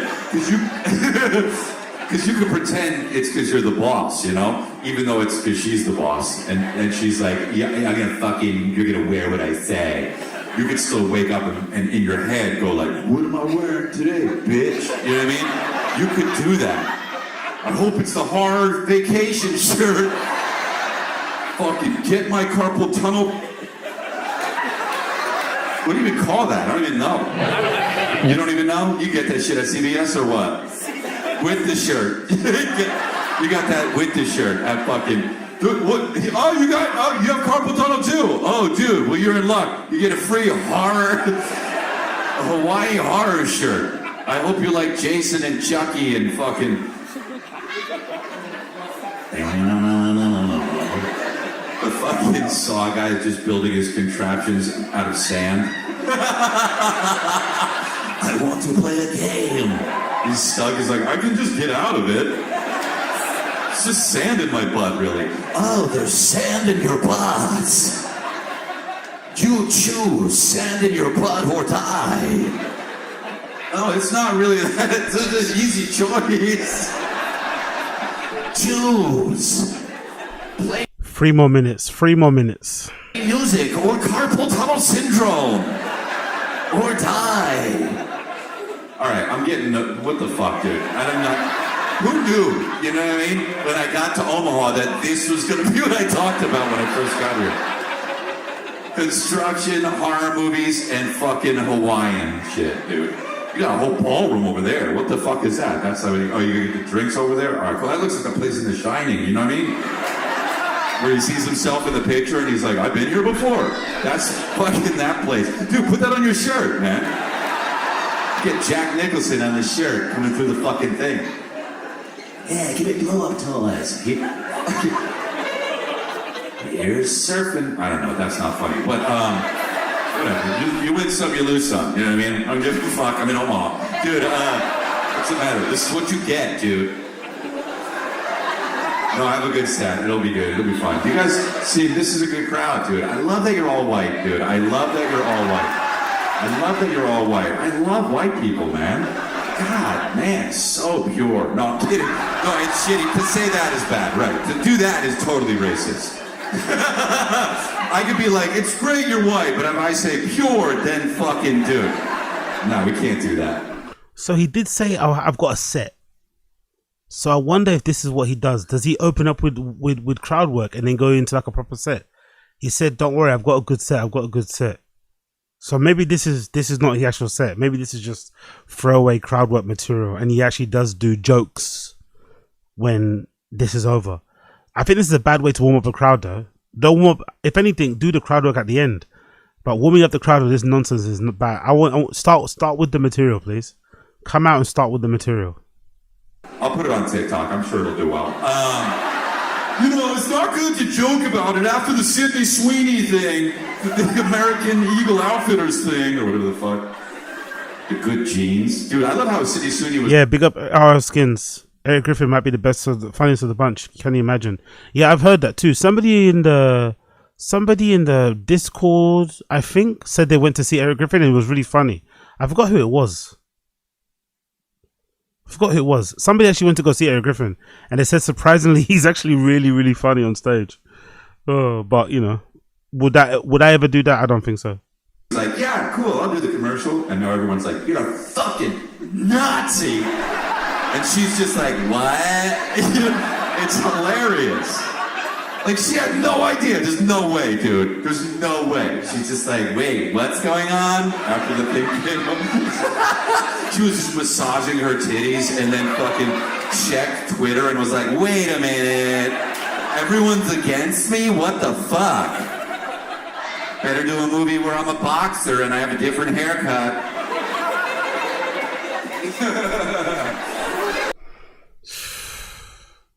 That was rough, innit? That was fucking rough, bro. That was fucking rough. Super, super, super rough. Super, super, super rough. Yeah, man. Yeah. Big up comedy. Comedy is one of the greatest grifts ever. I think it might be up there with DJing. I'm always going to say that. I think comedy might be up there with DJing. I think at least with DJs, they take themselves seriously, I think. On stage, at least, DJs take themselves seriously on stage. At least they don't usually try to experiment. Like if you book a really well-known DJ to play for you for an hour, like for instance, if you was ever to book, I don't know, it's a bad example, but if you ever book Diplo to perform at your club, Diplo's gonna come and play his best 2 to 4 hour set. He's not gonna be experimenting with classical music. He's not going to be experimenting with metal. He's not going to be experimented with fucking country. He's going to come and play his best set for that 2 to 4 hours. He's going to give you, the hits. So at least they do that, They're a bit up there on us DJs. They're a little bit, whatever. But at least they give you the hits and they put on a show. Comedians, these motherfuckers are traveling all around the country, putting in the least amount of effort. Bare minimum. They put the bare minimum effort in, which is interesting because they go to a lot of effort to promote the shows, make the flyers, share the flyers on IG, keep promoting them on their podcast. They do all that work to go do the shows, but then when they go to the shows, they don't even try to do their material. They don't even try to put on a fun show for the fucking live paying audience. They just phone it in, absolutely phone it in. So yeah. Anyway. What can you do? Let's move on from that one. Let's do this one. A new clip. Courtesy of this guy called, what's his name? Mr. Nick Callas. It says, Bryan Callen gets roasted into oblivion by Nick Callas. Let's play this one. Compilation. Bryan Callen gets roasted by Nick Callas. Let's play this one. Are you scared that you won't be around for your son's first steps or your wife's 23rd birthday? Hey, dude, I'm not that old. Hello and welcome to Off Limits with Nick Callas. My guest today is Bryan Callen. You don't hijack my show. You've been telling me that I've been having nothing but scientists on. Yes. I got to start having comics on. You got to have comics on. Today you said just have anybody who's funny, because people want to see you be funny, not talk to, scientists. Why don't they do this on TFATK though? Why don't they do this on TFATK? Why doesn't Bryan get all these guests that he gets for his own pod on The Fighter and the Kid? I don't understand this. The Fighter and the Kid isn't funny. It's depressing. Really, really fucking depressing. It's not fun whatsoever. Why don't they try and do these fun shows with Bryan or with Brendan? Like, what the fuck's going on? And I want to be clear about why. You don't know things. So when you have these really brilliant people on, you don't even elicit good information from them because your questions are stupid. Okay, dude, I'm gray. I'm looking at these monitors. Don't look at the monitors. I'm gray, and I'm not. I had you ever been like had a woman attracted to you and you're like, me? Constantly. No, dude, not that. Come, all right, me, dude. I would think that. A woman right, would be. dude, Well, not... hang on, because you interrupt and then makes me want to fire off on you. So a woman it gets attracted. She looks at me and she goes, "Oh, you're so attractive." And then my reaction is, "Me? What?" Dude, look across the table. You're pissing me off. The passion, physicality, references to literature, history, and then this sort of, in a beautiful way, desperate, almost cloying need to make people laugh, repressed homosexuality. Where does it all come from? All jokes aside, you have no heart.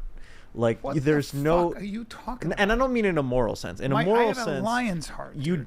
You have a kitty cat's heart. I have a lion's. You have heart. roadkill heart, dude. When I'm tired and everybody else is tired, when the enemy's still fresh and my legs are gone, you take a nap. You know what I'm thinking about, right? Because they're trying to be funny here. You know what might have happened, which is something that these guys don't ever consider. Maybe T-Fat-K's just run its course. I know this is not like new information for some of you guys in the stream chat. Maybe it's not the fact that they had to move to Texas or that they're not interested in each other or that they got beef or anything. Maybe they've just done enough podcasting. Brendan and Brian have done enough podcasting in their lives. They just don't have much more to give. All they have to give is what they have to do now. What else you got, Chin? Chin, current events, right? They do like 20-minute intro. 15 minutes of it's taken up by Brendan talking about his kid playing baseball. And then it gets into...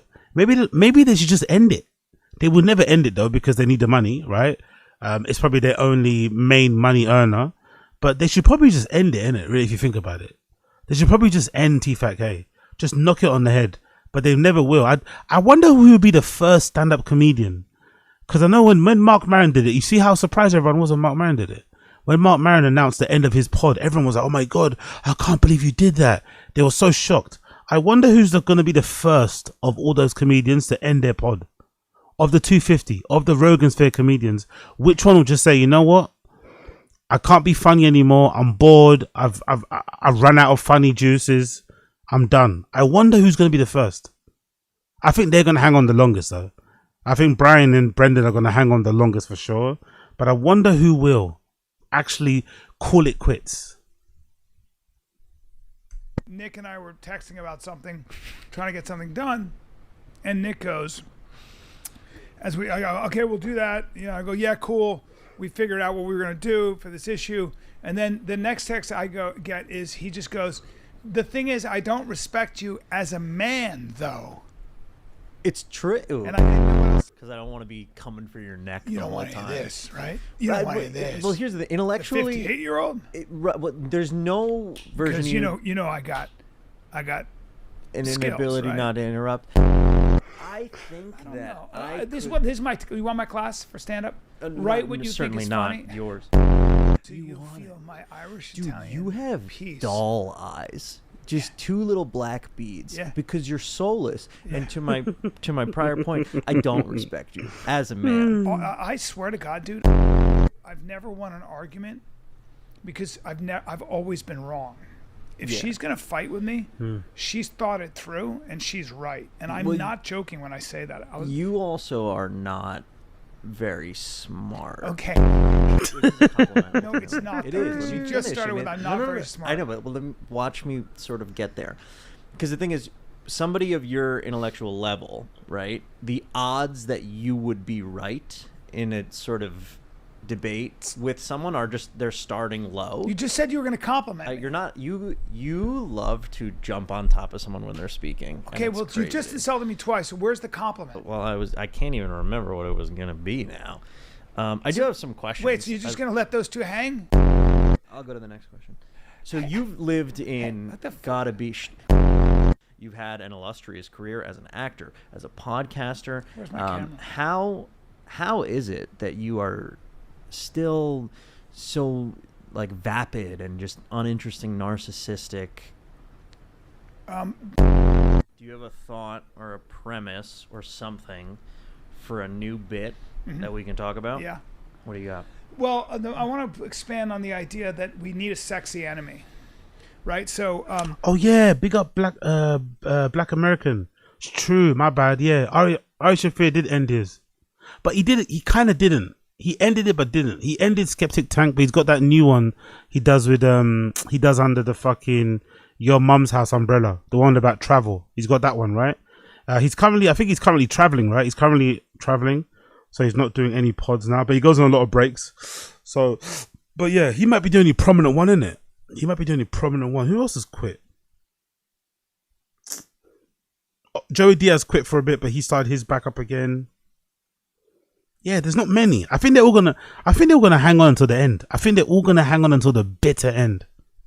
When you see somebody who's fighting racism, you know, or yeah, it's actually a good one. Actually, that I don't watch it, to be honest. I don't watch it because there's just too much stuff to watch. But Ari Shaffir's new one's actually a good premise. The premise behind it is talking to comedians about places they've traveled to around the world and like just, you know, exploring that place for an hour. So an interesting place that they went to, whether it's somewhere in Europe, somewhere in Asia, somewhere in Africa, America, wherever, and then just talking about all the things connected to that thing, like a loose conversation around travel and shit. It's quite cool. It kind of carries on a little bit from Skeptic Tank, because Skeptic Tank, what I used to love about it sometimes was the interviews that he did with comedians. Like, because weirdly enough, in the beginning, Ari Shaffir was quite a good interviewer with comedians, especially talking about, you know, random tours they went on, what sort of stuff they got up to on those tours. So I think it's just an extension from one of those topics that people like myself used to love about Skeptic Tank, which I'm sad is ended. I think he deleted the episode as well, by the way. I think even the archive deleted as well, which is annoying. But Skeptic Tank was fucking good, man. Really fucking good. Like the early ones with that guy, what's that guy's name again? Ryan something. He writes books as well. He's a bit of a weirdo.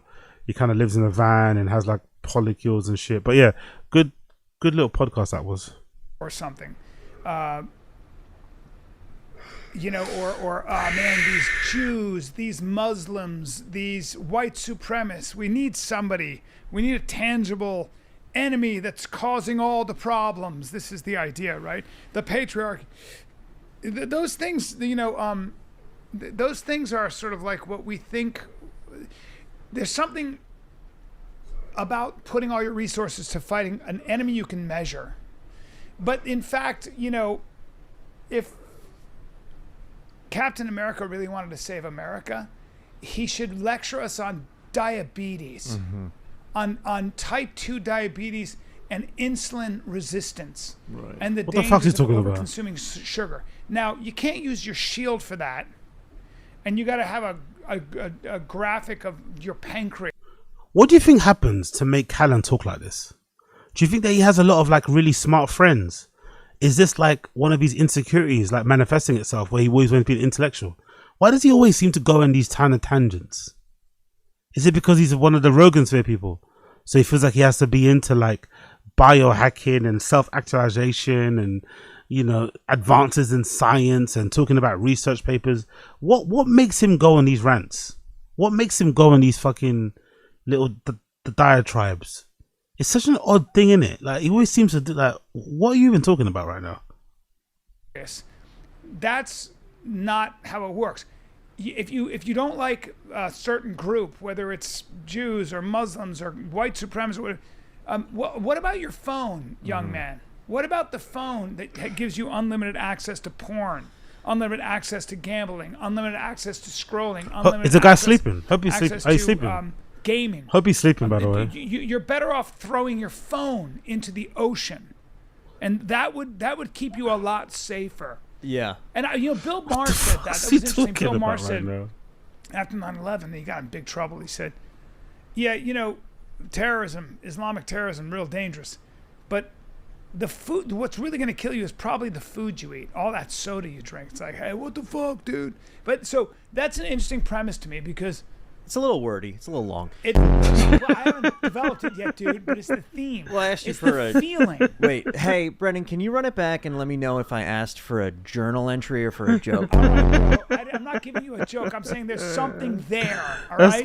I'll tell you what's there. A lot of fucking words. Oh, man. Be friends with you, right? Because you're Well, you not a can man, because, right? and I guess what the difference between you That and me is annoys me. that That well, no, annoys but the shit I out of just me. don't like when you're that you derailing wear the podcast. a tank top like that. No, I just got a little bit hot in here. That's so it got a so little hot in here. homoerotic. What? Look how happy he is. Have you ever seen Brian look this happy? He's literally smiling with his eyes. Look at how happy he is right now. He's so happy. He is so fucking happy. Dude, how is it? It's only homoerotic if you love it, because you're an actually gay guy. Please run out of the closet. Please. You know what happened if I ran out? You couldn't I'd look, open by the the door way, and I'd fucking smack right into you, waiting to jump on in. You could not look gayer. Oh my god, dude, I am a freak compared to you. But you It's also look almost like bad to have us on the same. No, path. all right. You're I'm a young Greek god, and you're a little Italian farm boy. Wait, so right now, one of my favorite things that Brian Callen does is it'll be after a show, and we're talking to people, and they're so excited to talk to you, and they love you, and then you'll be telling a story, and it's a great, really funny story, and at some point in it, you'll go, and I'm not an athlete, and no one questions that. I'll become your dad. Well, right? here's why I'm okay with this, because at no point would I ever lack the ability to grab you by the ankle and swing you into a china cabinet. So you don't want to engage. You don't want to close that. dude, I'll get distance down and on then let one me knee get- and I'll show you a ring, because we can go engage. I say that's what I do to my opponents, and then everything goes from day to night for you. Yeah. Yeah. Yeah, well, guess what? Every day goes from day to night. So dumb, not funny, not man. special. I show up with shoes. We're doing acting off. They were just Nike running shoes. You have a gun? And then Sam. Big up, get Brian seen. should have ended his story with maybe it's not a coincidence that this machine that I can't turn myself away from is called the Apple.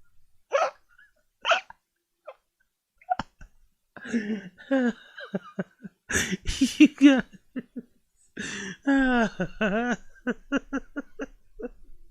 You guys at this joke, man. You guys in that Apple joke. You're not letting it go. Assad loves it too. Assad loves that joke too, bro. Oh, so fucking good. So fucking good. Oh, big up Gitsy. Big up Diana as well. Big up Diana. Amy Poehler missed out by not booking him for a show. Exactly. Look at what Amy Poehler could have had. She's probably kicking herself right now. Wherever she is right now, Amy Poehler's probably kicking herself right now, slapping herself like, fuck. Look what I missed out. Generational podcast talent in Brian Callen. Generational guest. Goes, they look like they belong in a walkathon. And then Nick, the other Nick, says something like, you know, I don't know how you even, like, she let you out of the door. And my wife goes, I tried to get him to change. I'm like, what the fuck is with these shoes?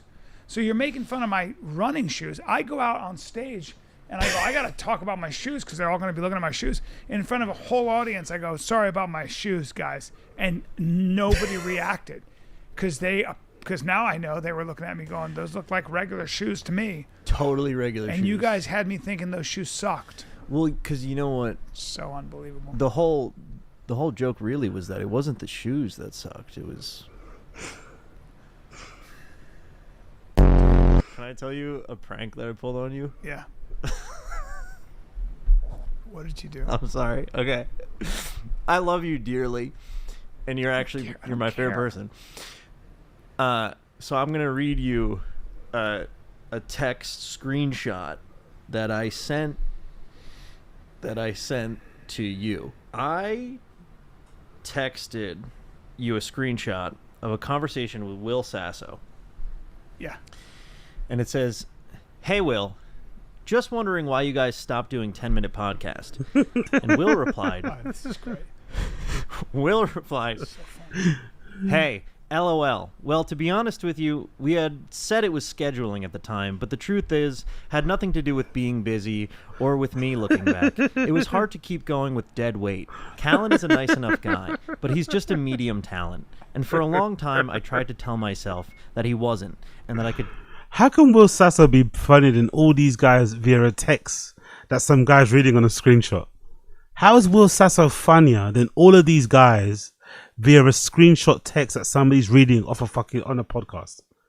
Honestly, big up Will Sasso, man. Big up fucking Will Sasso. That I could tolerate his impetuously galling nature. That's just who that guy is. But at some point, the fact that he just has no star quality started to make me feel like I had to get out before it got dark, and he realized it. Hey, I've been present for a lot of wannabes blowing their brains out. Guess I just didn't want that on my conscience. Or his brains on my, at the time, Todd Snyder dress down. I don't really wear them that much anymore. Still a good brand though. Styles change. I try to switch up my style every couple of years. That's just a me thing. Reinventing. I guess that's my whole point. Callen wasn't like me or Chris or Frank Caliendo or Phil Lamar. Just couldn't reinvent. Some people are born to die. Now. Oh, so I'll leave it there. Honestly, Will Sasso is a fucking legend. Will Sasso is a fucking legend, man. Even through Texas, there's a lot of truth in what he said, by the way. Some people are just born to die. Oh my god, that was fucking brilliant. Big up Will Sasso, big up Will Sasso, big up fucking Will Sasso. Cool. Let's get into the thumbnail. Let's not bury the lead anymore. Let me not honey dick ya. Let me stop rimming ya. Let's get into the fucking title of this particular show. Let's go. Golden Hour. So Golden Hour happened the other day. Golden Hour episode dropped the other day, and I've plucked some clips. For you lovely people.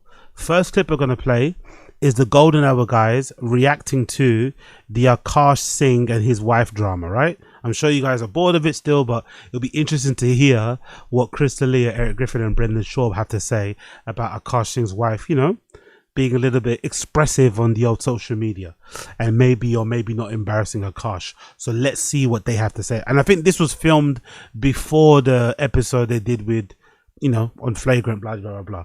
So let's just play this first. Golden Hour, latest episode. Let's play them responding to the whole Akaash Singh drama. Okay? Bear me 1 second as it loads, and then I'll show you on the screen the video. I'm just playing it up on VLC. There we go. Okay, cool. Let's go. Where's the video? Go back to OBS. Boom. Let's do this. Cool. There we have it. There we fucking have it. Cool. Let's go. What's going on with this guy? I keep seeing clips. I don't click on him. With Akaash? Well, yeah, well, I don't know. Is that his name? We should watch it. What? Oh, man. Akaash? What? Hey, why does he pronounce Akaash's name like that, brother? With Akaash?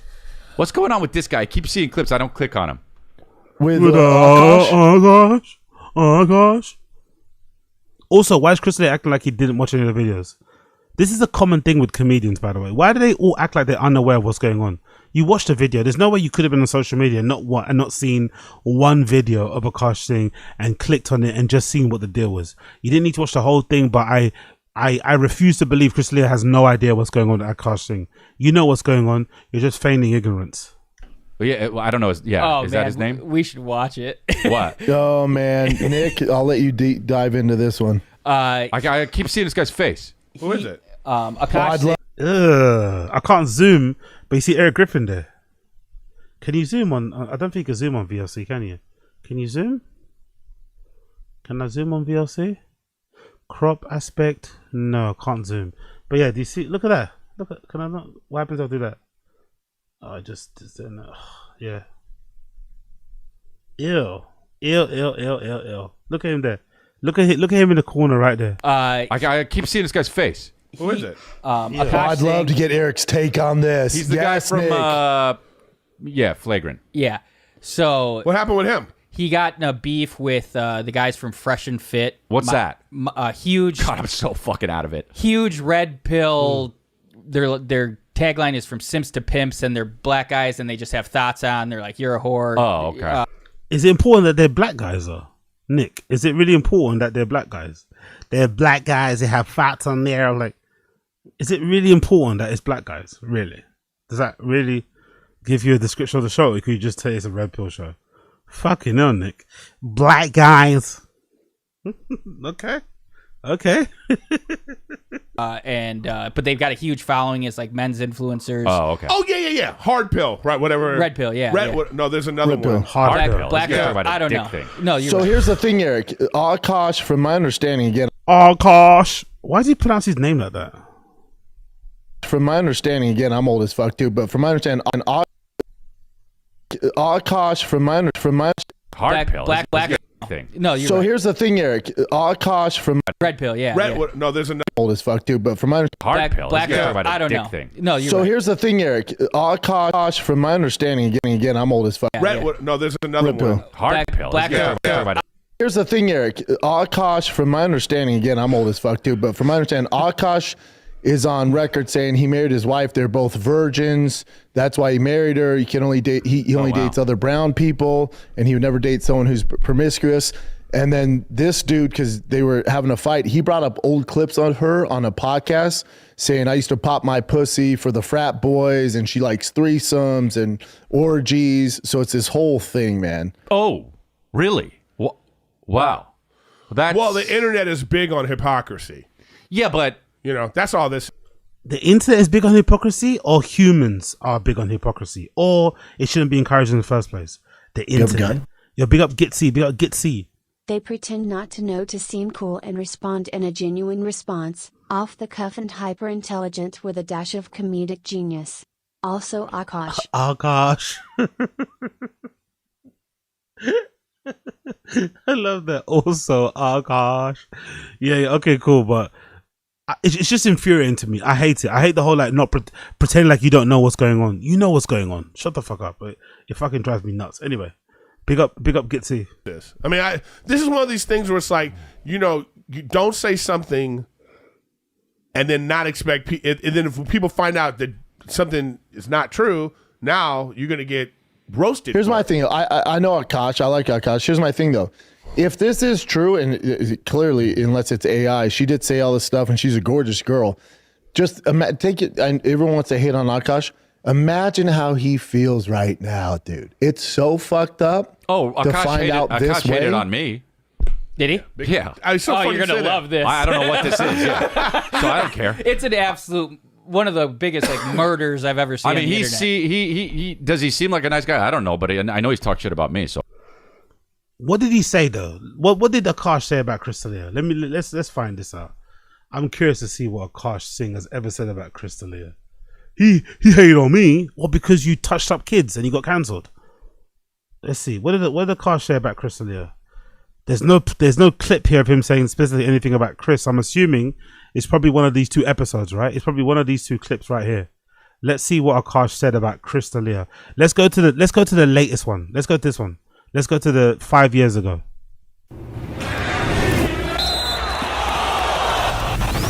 What's up, everybody? Patreon family, asshole army in the building. Schulte here. Akaash Singh. Fucking hell. Akaash got legs of a little child, isn't it? Akaash got the legs of a 12-year-old boy. No wonder his wife doesn't respect him. He's got the legs of a 12-year-old boy, literally. Not a single hair on those legs, not a single scratch. Like, Jesus Christ, he's got the legs of a literal 11-year-old. Fucking hell. Up above, it's like an adult male. Down below, small child. Up above, adult male. Down below, small child. Even the socks, like the little off-white socks, Big up Aho Joe. As an Indian actually named, and spelled correctly, Akaash, he says it wrong.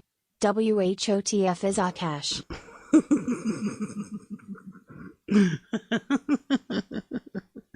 This is Akaash. Akaash. Oh, big up Ayo Hojo. Big up Ayo Hojo. I want to hear what he said about Crystalia. Alex Media, Marc Gagnon. Oh, he's got the nice Saint Laurents. Oh no, they're the banned ones, right? Are they Saint Laurents or are they the banned ones? I don't know. I mean, oh no, they're the banned ones. I mean, out here defending pedophiles and shit. You know what I'm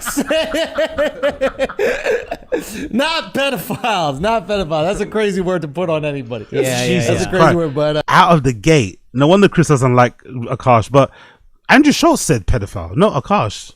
Jesus, out of the gate. Not Pedophiles. My motherfucker cutting it close. Do you know what I mean? Like, you know them races where like that the 100-meter dash some shit where the guy leans, like he leans his chest forward so he can cross the finish line first. That's a photo That's finish. Dalia at your 18th birthday.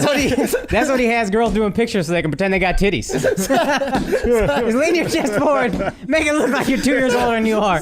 Real talk. The second a bitch takes a breath for her 18th birthday candles, the second he hears it just go, he's right in there. Like, hey, how you doing? Make a wish. No, I'm right here. Don't worry about it. Hey, what's up, everybody? Yo, don't you got a joke? He be fucking. He comes in like Kramer on their 18th birthday. Say what? He comes in like Kramer on their 18th birthday. So far, the people that said the worst jokes has been the guy at the back and Schultzy. Akaash is just laughing. So I'm curious to know what Chris D'Elia's beef with him is. He's not said anything that harsh yet. It's mostly been Schultz and the other guy behind the camera. Someone gotta make that edit of D'Elia coming into a girl's 18th birthday like Kramer, son. Oh my god, yeah. Your birthday's making me thirsty. Oh my god. Nah, but in all seriousness, like they used to be worse, isn't it? People complain about them slapping each other's legs and jumping up and down. They used to be way worse though. Let's be fair. They've toned it down a bit. Let's give them some credit. They've toned it down a lot. They used to be a lot worse, man. The jumping up and down and screaming and I don't know how, they've kind of toned it down. Let's not lie. Obviously, more information came out. Like we were saying on the last podcast, D'Elia came out with some receipts. Came out them receipts. And called out a bunch of the people that were accusing him. And look, as far as I can tell from it, maybe there's more information that comes out. This is what I would say. I say he likes banging younger chicks that are legal, barely legal. What did say it again? What did Robbie say, Mark? Shout out to Robbie, man. Robbie works on Robbie Slovic. So funny. We're gonna have him on the show, but he works on the rants with me and Mark. And he said this. He goes, if 18 is barely legal, then 17 is just barely illegal. That's so good. That's so good. That's so good. So TikTok. So it looks like he likes younger girls, but legally younger girls. You think that's why he got on Vine? What? Because he got big on Vine 10 years ago. You think he was just like, yo, where the young bitches at? Okay, that might be why Chris hates him. That's actually a good one. That's actually a good one. Is that why he got on Vine? Fucking hell. Okay, cool. That might be why Chris D'Elia hates him. Oh, that's wild. I hope not. I hope not. I really hope. What, Mark? What? So, but look, and then it seemed that through all the text message correspondence, like he kind of like showed some screenshots of shorties, right? And the girls that were accusing him, and showed things that they left out of the conversation. That one girl who started the whole thing. Apparently, like, he deaded the conversation when he found out how old she was, and then she hit him back a few years later and was like, yo, I'm 21 now, I'm down to fuck. Yeah. He still didn't respond, right? Yeah, still didn't respond. And then has a kid, actually, like a month later, and then Shorty goes crazy. Yeah. So, whatever. There's a few different ones. That being said, there's still a couple ones that are, like, a little iffy. It's a lot of smoke. And it's real close to 18. Yeah. So we're not going, he's a great guy. It's weird to like wait on birthdays, but I don't like putting the pedophile word on people unless it's 100% pedophile. You know what I mean? If he is a pedophile, he's disciplined. Do you know what I'm saying? Like, it's like diabetics. Yeah. You know what I mean? Like, I can't have sugar. You know what I mean? So it's like, where's the stevia? Oh my God. What's the closest thing? Right, you know? He's just intermittent fasting. You know what I mean? As soon as the clock hits 3 o'clock, 18-year intermittent. Give me a baby carrot.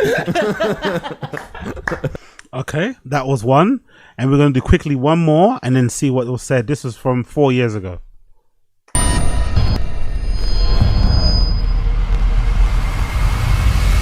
And we're back again. We had to take a little break, but let's talk about Chris D'Elia trying to make his comeback and getting matumboed, bro. they were not having it. Okay. Every time they open these clips, it's always Schultz that's saying the worst thing. But I think Chris D'Elia doesn't want to go at Schultz because Schultz is more successful. He's the one that's more famous. He has more money and shit. But if you play these clips, the one that comes out with the harshest joke is Schultz. So really, Chris D'Elia should hate Schultz more. But I think he hates Akaash because he's an easier target. You know, he's an easier target to kind of like, you know, whatever, because he'd probably squash him. You know what I mean? That's why I think so. But so far, Schultz has said the way more harsher things about Chris D'Elia than Akaash did. The young ladies were not having it. And what do you guys think, man? Is it a wrap for Chris? Is it a wrap for Chris? We spoke about this before, and then we had to cut it and then come back. Yeah, people were saying crazy stuff. You know? Who knows? Yeah. What do y'all think? Say what you think again. Say. I think this is a period where they moved to Miami, right? Do you remember that grift, by the way? People in the stream chat. Do you guys remember that grift? When these guys moved to Miami because LA was like holding them back and the lockdowns, and there was a big like exodus of comedians going to Miami because they had like low taxes, I think, or something. There's a lot of crypto guys out there, a lot of startup guys out there. Do you remember that time? It was a very weird period where everyone was moving. I don't know if those guys are still there, but a lot of people went to Miami for a period and then they all kind of abandoned it after a while. But interesting place to live, man. Interesting place to live, I'd imagine, day to day. Oh, I don't fuck with anybody who likes little kids, who fucks with little kids, who even dabbles too close to the sun. So Yes. I'm off this dude. I think he shouldn't be able to come back. Straight up. Fair play. And Now he says everything was legal and consensual. That was his line that he said twice in his first apology that I didn't feel like explained it enough. Yeah. Right. But this is like, it's just more smoke, and it's still, I don't know, man. It still seems like he knows these girls. The way she's alleging that they had a relationship when he was 17. Yep. She was 17. When she was 17, right? If he was 17, she would have been born yet. I would have been terrifying, bro. I do not want to know about that one. That is some grooming for sure. Yeah. Maybe her first haircut. But she alleges that she was 17 and he knew it, and then he said that's hot. And he took her virginity, and he said that's hot. You're in high school. All this shit is hot to me. Now, the thing that's interesting is where she lived and where they had sex, that is legal. Connecticut, I guess the age is 16. But you don't want to get pussy off technicalities. You don't want to get legal pussy off technicalities. We all know what's legal and what is illegal. Yo, big up Shades Cow. Wagwan, big up Shades Cow. Chris should be thankful these guys made such funny jokes. I don't know about y'all, but I'm busting over here. That's the thing though, like, it's funny to us because we're not Chris D'Elia. But if you're guilty of this and these guys are making these type of jokes, it's gonna sting. It's gonna sting, you know? Like, no matter if they're funny or not, because you're the one that went through it, these guys laughing at your situation, mocking it, you know, at the heat of the moment when it was happening, it's gonna hurt. So I can understand why he's hurt by it, but still, I think Schultz and even the guys behind, the guys producing the shows, I don't know what the guy's name, the other black guy and the white guy with the fucking laptops, they've said worse things than Akaash has said. So again, I think Chris D'Elia is picking and choosing. He's being a bit of a bully. He's picking on Akaash because he knows he could fuck Akaash up. But really and truly, Schultz is saying way harsher things about him.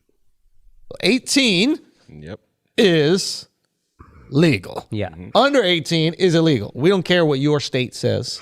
We all know in our hearts that is, you go to war, you go to the hotel room, you vote.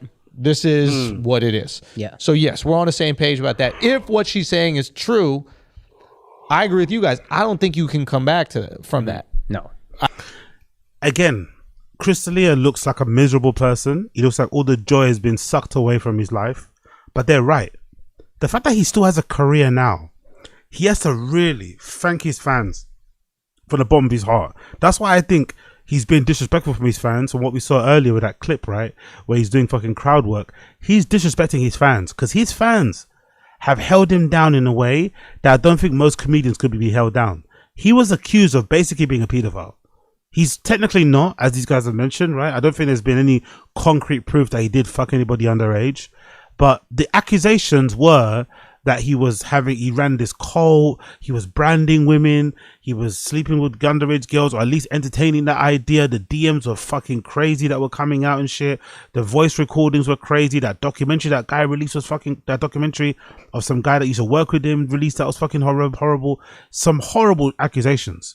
The fact that his fans stood by him and keep buying tickets, keep buying merch, he should really be thanking them all the time and making sure when he performs, he gives it his fucking all. He doesn't really, but his fans saved him. Because I don't think a lot of people would come back from this, if we're honest. I don't think a lot of people's fans would let them come back from this. I don't think you can come back from that. Because if she has proof, like if they can go into the Snapchat or wherever the fuck it was and show that these text messages transpired, it's over, bruh. That's a bad look. Yeah. It's over. You knowingly did it. And don't give me none of that. Well, in Connecticut, they mature quicker. Yeah. Right? Like, no, it's 16 to 16 or 17 to 17. And that's what made his apology at first, like, kind of like a slap in the face. Is like, I didn't do anything illegal. So it's like he knew this. Exactly. He knew about this shit. You think he knew? And he's like, hey, I'm going to say as much as I could say to get me off of this, but I know what I did. And then the illegal thing, the thing he could that is It's illegal. like Epstein being like, well, there were no rules on the island. It was not illegal with the rules, the laws that I made. On my island. By your own island. If you're going to have sex with young girls. Yeah. So maybe that's what Chris is guilty of, is not being successful enough to buy his own island, have his own island where he could act out his fantasies. Yeah. No, listen, man, it's weird. Like, and we've talked about this off air, but like my gut doesn't want to believe these things about Chris. Yeah. My gut really doesn't. And it's only because of our interactions. And not like I could sniff out pedophile. Yeah. You know what I mean? I don't know if you've ever been around someone and be like, nah, that's a pedophile. But I don't get that defense. My gut doesn't want to believe it. Why not though? If he's a pedo, he's a pedo. Why do you not want to believe it? He's not your best friend. You're not, you know what I mean? You're not brothers or anything. Obviously you do the same job, but like I don't see that. I don't get that loyalty. Like there should be certain things that should be an immediate, like, you know, disqualifier from me defending you. I think people should have but I don't know. These guys don't really have many morals or principles, but you should have a couple of things that should be on your list. I think one of them should be kiddie diddling. One of them should be kiddie diddling. One of them should be grape. You know, those type of things. That there should be no adjustment on those. Whoever does that, even if that's your best friend, you have to fucking cut them off, because that's a pretty heinous crime. You'd imagine, right? There's no really coming back from that. There's no excusing it. There's no moving on from it. Like that person should be dead to you. So I'm really finding it hard how he, at the time, was like, oh, I don't want to believe it. But why don't you want to believe it? Like, who is he to you? Yeah. Like, I think they hide that shit pretty well. Most of the time it's just a guy with a mustache and big glasses. Yes. But he might not be a pedophile. This guy don't look like a pedophile. Doesn't look like one. Yeah. At all. But so my gut is going, nah, this is some weird misunderstanding, or maybe this isn't fucking true, and maybe he just got tons of pussy, and then there were some girls that he didn't know their ages that happened to be that old. Yeah. Like that's what my gut is telling me, right? But if this type of shit is true, bro, yeah, it's over, dog. There's no more. It don't matter how cute video you post on Instagram with your family. No, it don't matter. It's over. Yeah, there's nothing. I didn't want to believe it either. If you're his wife, that's she. And you find out that this is real, she's out. I don't know. But the wife is twisted, though. We found that out during the time. The wife is kind of twisted. Christina's wife is really unhinged in her own little way as well. For staying for all of that, because I don't know, because I think, forget the even underage stuff. He must have cheated on his wife like 100 times, right? Like, let's just say, like a rough estimate, he must have cheated on his wife since they've been married like 100+ times. So the fact that she stayed, like, fucking hell, that's a twisted woman. She's twisted. Do you? She's gonna be out. What do you mean? She's not sticking around. You think that she's sticking around for what reason? I think maybe she is choosing to believe everybody was of age, everything was consensual and like legal and all that. Like, I think she is choosing to believe her husband, which I don't necessarily fault her for. Right. I think as more and more smoke comes out, she's going to be like, why? For what? What reason does she have to stay? You cheated on me nonstop. Now I'm finding out some of these girls are underage. You're asking for nudes, which is actually illegal from a girl who's 17. Oh yeah, that was the illegal thing. That's the part that's Soliciting illegal. The nudes, I guess, from a minor. Yes. And maybe there's some jurisdiction shit where like he was in a state where it is 18 and up. Yeah. So soliciting a nude from someone who's under 18 in that state. Or maybe even just it's different because I guess it's like not if. Otherwise, Connecticut got some wild laws. It's like you could fuck 16-year-old pussy. That might be like a federal law. Don't you snap it. That's Any probably digital feels federal. Yeah. Huh? If it's digital, I feel it'd be federal. Probably it's probably a federal thing, and federal is 18. So no matter where the fuck you are, state rules don't matter. That's weird. That's a civil case then, like that it's not criminal. Well, yeah, I don't know. Anyway, that's the gist of what they said. Still, my conclusion is Schultz was way harsher on Chris than Akaash was, but for whatever reason, Chris has a bee in his bonnet about Akaash. Let's go back to the video. Oh, I have no idea what this. But yeah, I mean, I don't know if he's a good guy or not. My whole thing is, dude, this is the thing with podcasts. It's like, dude, beef, bro, with podcasting. It gets the ratings though, Chris. That's why they do it. You know what? Then you know what you are. You're fucking the Inquirer. Yeah. You're the TMZ. You're TMZ. fucking TM. What is your podcast then? If you're doing stuff, gossiping to get beef, to get clicks, if you're doing shit to get clips, dude, then you're the Inquirer. I don't give a fuck. It's not that deep, brother. It's not that deep. They have a pre-existing falling out because of a show. It's not that deep. There is no big. To be honest, they all suck Rogan's dick too much. And most of them also are at the top of the tree. There's not going to be much podcast beef. Marc Maron's been the only guy to really step out and say something about the whole scene. And look at how he got ganged up on. Look at how he got jumped on. There is no big podcast beef thing between comedians, really. If anything, the comedians probably would much rather have all these commentary channels disappear and beef them than beef each other. They're all too addicted to clout and money and success and shit. The beefing wouldn't happen because it would fuck up their careers. You know what I mean? People would have to choose sides and shit.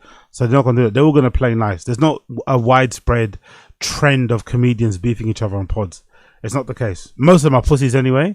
And they all want to play nice so they can go to different clubs and Rogan's club and appear on Rogan's pod and other people's pods. So there's not this big trend of beef. I don't think so anyway. I hear you. And Chris is going to a little bit, but we need our views up, so let's start some beef. Yeah, at least watch this. I brought this up. I don't even know what this is. I don't know. But yes, he has talked shit. Go ahead and about play me. it for him, Nick. So educate him on this whole thing. Yeah, that's me.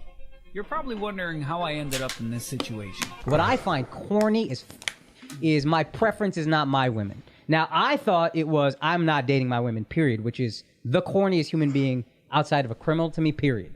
Akaash only dates brown. Akaash has been with one girl in his life who is his wife. That's my wife. That's an so Indian this woman. is like loyal through and through. Sometimes I get so painfully nostalgic for college. I was popping my pussy and living my best life in these white boy frat houses. I'm actively trying to have an orgy because, and you haven't seen Nav yet, but wait till you fucking see him. His body goes crazy. Nav is that His other face woman's part husband. Always slays, never declines. And it's kind of weird because I'm talking about your husband. I just know that Nav's dick is like at least 10 inches. Okay, I have two butthole stories. So one time I met this guy on Tinder and I made the dumb mistake of letting him sleep over. Not to pause it too much, but honestly, big up Jasleen, man. Hold on. I have two butthole stories. What a legend. What a fucking legend. I have not one, I have two butthole stories. Like, Jasleen's a fucking legend, man. Like not really wanting to fucking hook up. And I like woke up in the morning and like my asshole was a little sore. Oh my God. And I remember that he what kind of porn do you watch when you use a vibrator? Okay, not gonna lie, I don't watch porn while using a vibrator. What? I just think my imagination is vibration enough. What? I'm just thinking of like my own husband while I'm like doing it. Wait, that's kind of baller, but I could never do that. Yeah. And so I was using you and your husband split finances. And I'm going to be really fucking honest. I don't. We don't. We don't. We don't. First of all, that's a fucking red flag. I'm not like, no joke. I love you girls. If you want to work, all for that, whatever. But like any man that doesn't want to have a joint bank account or isn't being transparent with his accounts or has separate accounts, that's a fucking red flag. Not gonna lie, I imagine Slojo was something like that, you know, that last point. I think Slojo is very much on that last point. I think she's on that point of like, I keep the house nice and tidy, I look after the kids, the house is a magical castle, give me your bank card, you know, that's the exchange they have. So I don't really think Slojo is too far off from Jocelyn in certain aspects. This is not a... But she knows where her bread is buttered. I think Slojo knows where her bread is buttered, so she would never compromise the bag, like compromise the literal Hermes bags to do what Jocelyn did. I don't think she's that dumb, but I do think they have some similarities. Two-way street. This is a one-way street. His money is our money, and my money is my money. And look, have I only made $600 from content creating? Wow, it went up $100 from last week. But that's my money, okay? I don't know if you want... Since last week, like more clips of her just So this is crazy. just basically okay. So those guys got in a beef, and now they're just airing out whatever his wife has said ever that's slightly or more like. Look, if you don't understand what's going on, can you just ask a question then? This fake pretending not to know. If you don't know what's going on, stop trying to think about what's going on. Just ask the question. So what's the issue then? Ask the question, what's the issue? I've just watched the clips. What's the issue? Then they can explain to you. The issue is that Akaash and fucking Fresh and Fit had a beef. Akaash was a bit rude to them when they went on the pod, and the Fresh and Fit guys got Akaash back by making those clips of Jocelyn saying those mad things, you know, widely shared and shit. But he's doing this whole like, do you know what's going on or do you not know what's going on? Like Hoey in their eyes, right? Yeah. Right. No, like... wait. No. The Akaash apparently not attacked, but was talking smack about the other guys about their choices in women. Yeah, because they say they don't like to date black people or something. Whatever, their choices in women. And then his... Yo, what's going on, bro? Why is Nick talking about black? What's the deal with Nick? It's the second time he specifically said black thing. Like, what's happening with Nick? Is Nick all right? What's going on with Nick? You know, black people, you know, like black, you know, like black people, you know, like, you know, monkey black, you know, like, you know, Africa black, you know, swinging on the trees black, you know, like fried chicken black, you know, like, you know, fucking, you know, grape juice. He sounds like Nick Fuentes. Like, Jesus Christ, Nick. Two Nicks there. He's like, relax with the mentions of the black, bro. Also, I think this video is not synced properly.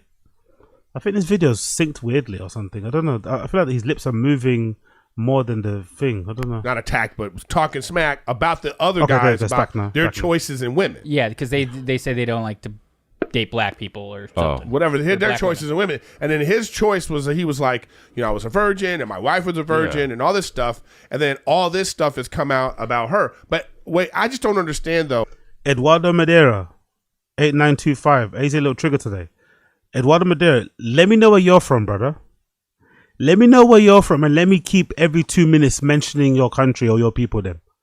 Let me know where you're from, Eduardo Madeira. Let me know your ethnicity. And let me keep mentioning your people every couple of seconds when I want to describe anyone but white. Let me start dropping your ethnicity every other 2 seconds to describe anyone that's not white. And let's see how you feel, okay? Let's see how you feel. Let's see how you feel. Let's see how you feel, my friend, okay? Black. Like, god damn. He never watches her podcast. He didn't know nothing about this. Well, no, but whatever. I think it's a relatively newer podcast. So, like, they've been married for a couple years, and I think she started it recently. And then she just started talking crazy like this. Like that part of it is crazy to me. You know what I mean? What part, Eric? No, what I'm part? saying is this. So he thinks a certain thing about his wife and his relationship and what they did. If he does. If he does. Or maybe if he knows. does. Maybe he knows. And then he says these kinds of things. And then she comes out with a podcast and she's talking like that. If he's not down. He bought a new T-shirt, by the way. Good to see Eric Griffin bought a new T-shirt. I just noticed he bought a new T-shirt. The neck hole isn't all saggy and loose. It looks like a fairly tight-fitting neck hole, at least. Looks like a new T-shirt, like a going-out T-shirt. Does look like a T-shirt he bought in a pack of 5. It looks like a T-shirt that you could go outdoors in. You could go shopping in. You could hang out with your friend. Like a nice adult new T-shirt. Congratulations to Eric Griffin for buying a new T-shirt. Down with that? Ooh, that must be. If he's not down with it, that must be weird at home. Yeah. That's what I'm saying. That's what I'm saying. Like he needs to have talk at home. That must be. I'm just saying. It must be weird at home. If if he already knew and he's like, yeah, so what? Who cares? Look, I wouldn't But care. the issue is he said she's a virgin. That's why he married her. she's a That's what they virgin. do. he's said in multiple podcasts. Oh, my I thought wife- he said he was a virgin. No, he said my wife No, was she too. was. Oh yeah, well then that's okay. Yeah, that. Well, if she, yeah, then if that's that, then that's odd. Yeah, I don't know. Something seems. I don't. My thing is this: like, if they want to, if you say something out of pocket to somebody, and then they come back at you. This is all fucked up. Yeah, it's all messed up. Yeah, to why- me. why are they Like, I feel bad for that guy. Like, if I feel bad for this dude. Like, if he. So what they're trying to do here is show that they have the maximum amount of empathy. That's what they're trying to show. I think they're trying to. I think what I'm getting from them is that they're trying to show to the haters, the channels out there that take the piss out of them, that even though Crystalia hates Akaash or doesn't like him because he says some things about him and his situation when he got accused of being a pedo, he doesn't like him. He still feels empathy and sympathy for his situation. So he's not going to dunk on him. Eric Griffin is now saying, hey, I know these fresh and fit guys have beef with him, but if I was a fresh and fit guy, I'd feel bad for Akaash because of what he's going through. It's almost like they're trying to. Was this a form of gaslighting? But it's almost like they're trying to subconsciously, indirectly signal that this is what people should be doing, like feeling empathy, brother. We don't know you guys. We just react off what you say online. Some of it is stupid. Most of it is dumb. Some of the stuff you do is bordering on illegal and you should be in prison for. But hey, white privilege and all that shit, it's all good. But that's all people do. They just laugh at what you say, what you do, how you act, the way you fucking put your thoughts together. It's not that deep. So all this oh, we have so much empathy. Oh, I feel bad for Akaash. All this nonsense, brother. Most of us don't on the internet. Just check the comments, check the ratios. Most people don't give a fuck. Most people are laughing at the situation. Most people are just sitting back watching entertainment. It's not that deep for everybody, really and truly. But what do I know? Really thought that, and he was saying that, and then his wife comes out with a podcast where she is being wild and telling all these stories, and he thought something different. That's like, damn. I mean, I personally wouldn't care. Me neither. Yeah.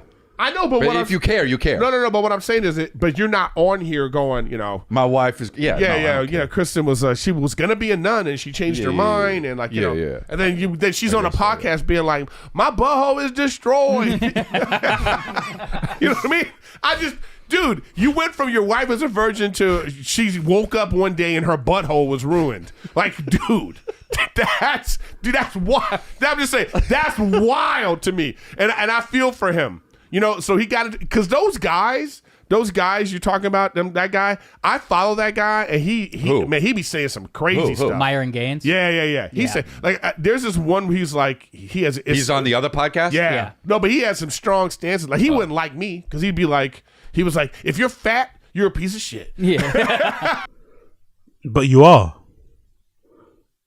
a piece of shit. Myron Gaines is right. He's not right a lot of times, but in this instance, Myron Gaines is right. You are a piece of shit. Oh. He's a guy like that. He's a real uber alpha male. But imagine only Eric Griffin would look at Myron and think he's an alpha male, innit? Only a guy like Eric would look at Myron and be intimidated. Imagine Imagine. He's an Uber. What?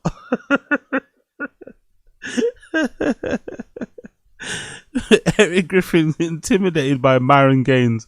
It's fucking crazy. I listen to his stuff and I go, okay, I understand why you feel this way. I get it. You know what I'm saying? But like this, what's going on with them? It's like, this is crazy. So what's it? Yeah, I don't know. I just leave him alone, dude. You Yeah, know? he hasn't been on social media at all since it, and they dropped a podcast 3 hours ago. It's with Dana White, so they obviously didn't talk about that either. And just 99% of the comments are like, "We got to talk about Akaash." Actually, what's his social media saying right now? Actually, good point. What's his social media saying right now? What's Akaash's social media saying at this very moment? Has he posted anything new? Is it still getting crazy comments? Pardon me. Okay, he's got a story up there. Is there a new post? Oh, this should be good. Let's see the comments. Oh my god, 86,000 comments, 4,700. Jesus Christ. Let's go to the first one. Release the Jaslene files. I'm guessing this is all or nothing burger. You gotta use deodorant. I think they'll milk this incident and make fun of Akaash. Indian serial drama type edit. He better say that he's in the process of divorcing the woman. If not, I've lost respect for the flagrant army. Divorce the wife. If they don't care, he don't care, he doesn't care. They just making money off of it. Myron meme.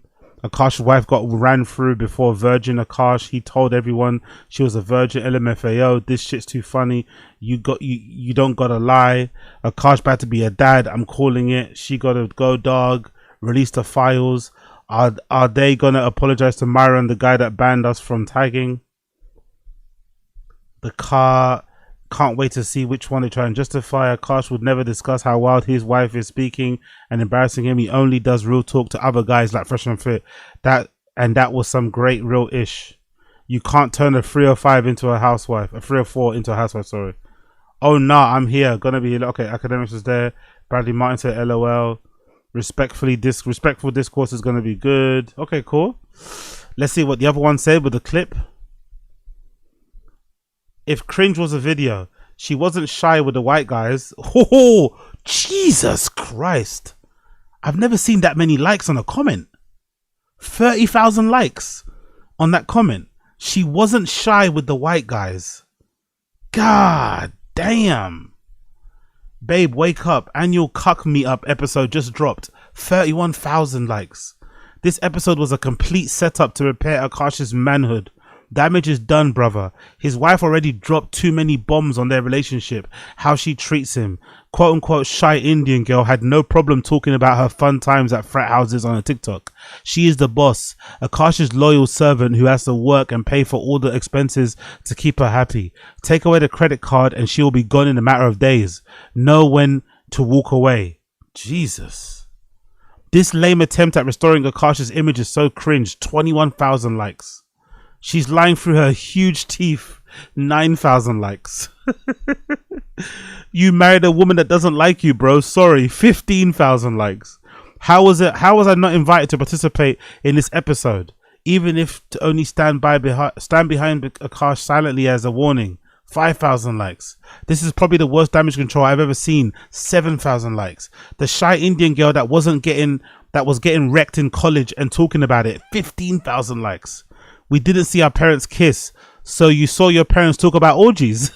8,000 likes.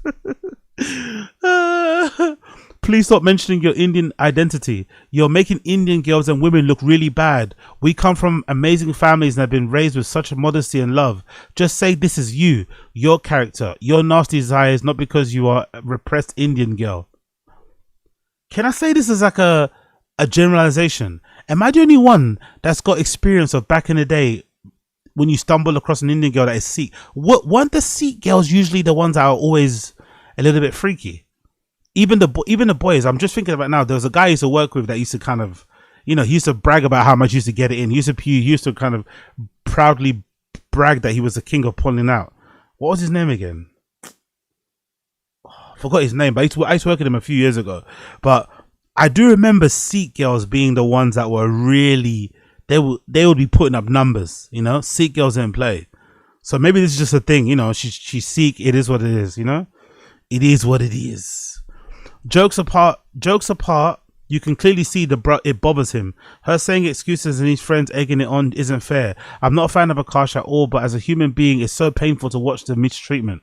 Not wanting to celebrate a man even for 24 hours. Staring at your engagement ring not once. Bunch. Big up Aziz. You don't get it, Oz. On Twitch, celibate means whatever you want it to, and in India, when you say choke me and tell me I'm your property, that means kiss me on the cheek. Exactly. Choke me up. That means kiss me on the cheek. It's crazy. Exactly. Oh, I love this new era, by the way. I'm actually really loving this new era where you define what words mean. They don't mean what they mean. You define what they mean. This is the best time ever. Big up people with your stream chat. They invented Kama Sutra. That's true. Big up Akoila. God damn, they invented Kama Sutra. Exactly. Big up this girl. Let's finish what she said here. Not wanting to celebrate a man even for 24 hours, staring at your engagement ring not once but twice when he proposed, and never kissing him but explicitly talking about popping your pussy for frat boys just doesn't add up, girl. Both men and women need to love and respect themselves before being in relationships, or you end up with these kinds of people. She gets shy to kiss her husband, but will talk about how many men she slept with online for thousands of views. Make it make sense. Too shy to kiss your husband, but not shy to talk about your sexual history and say you want to sleep with your friend's husband on camera. Make it make sense. Jesus Christ. So yeah, the comments are going crazy. Crazy. Is that another post? Is your wife, what's this? Look at the post. Seattle, second show added at the Neptune Theatre. Y'all ready to put up? Thank you. Is your wife going to do the meet and greet after the show? You owe Maron an apology. Bro, your career's cooked. Sad story. Do you hate yourself? Show. Keep pushing, King. Don't listen to nobody. Oh, this is so heavy, man. Is your wife gonna do the meet and greet? It's fucking brutal, man. Let's continue. Yeah. Well, I think too a little bit of it is they're getting a little blowback, right? Because as much as Schultz and Akaash, I like those guys, but they do talk a lot they talk about if you live people's in that issues. world, then it's gonna come bite you in the ass. If you're gonna play in that pool.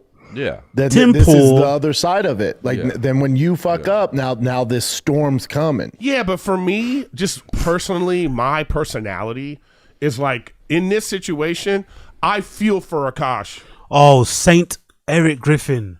My personality, I have so much empathy. Bro, shut the fuck up, bro.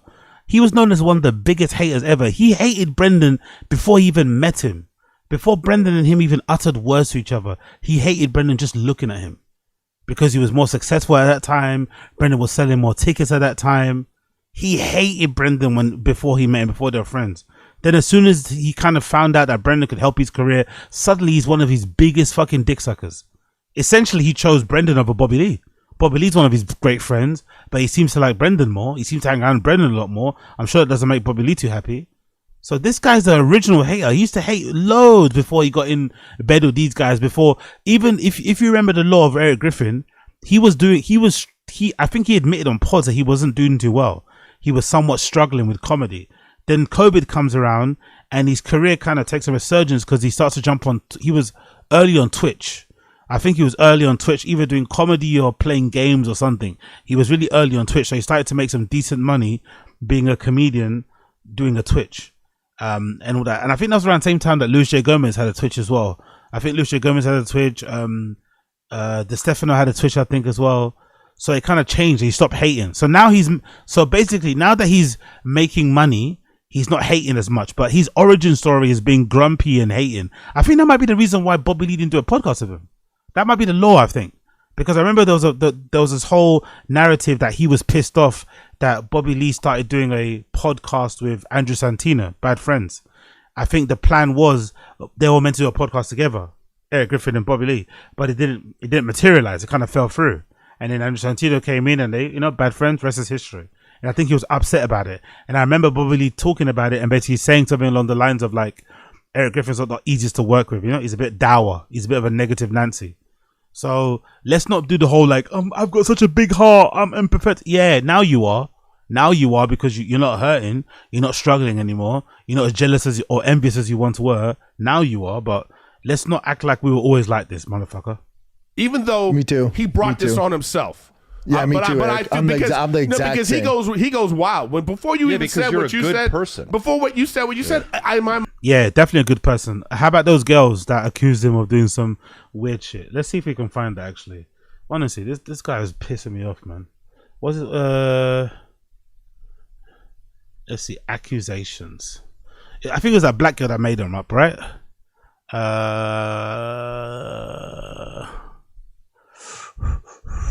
There was accusation, Bappa lawsuit. Comedian claims Eric Griffin stole his material. Eric Griffin cleared of attempted. What? Oh, it's not the same one, I don't think.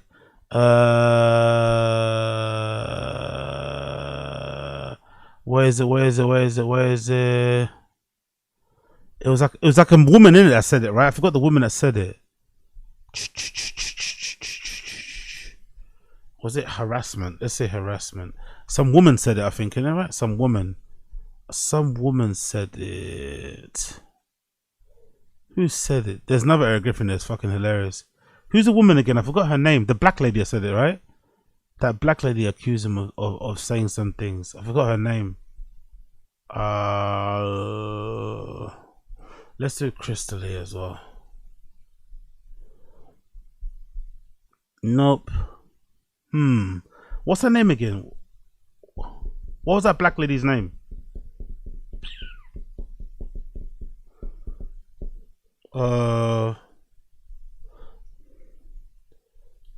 Black, is it black comedian? I don't know.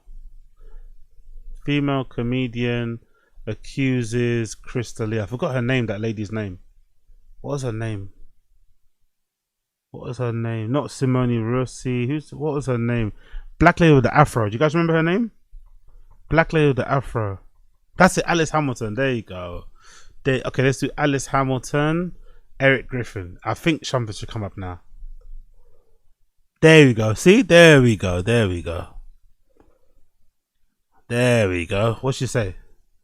Hey, Eric Griffin, can you please stop telling comedians that are open for you that they are so attractive you might rape them?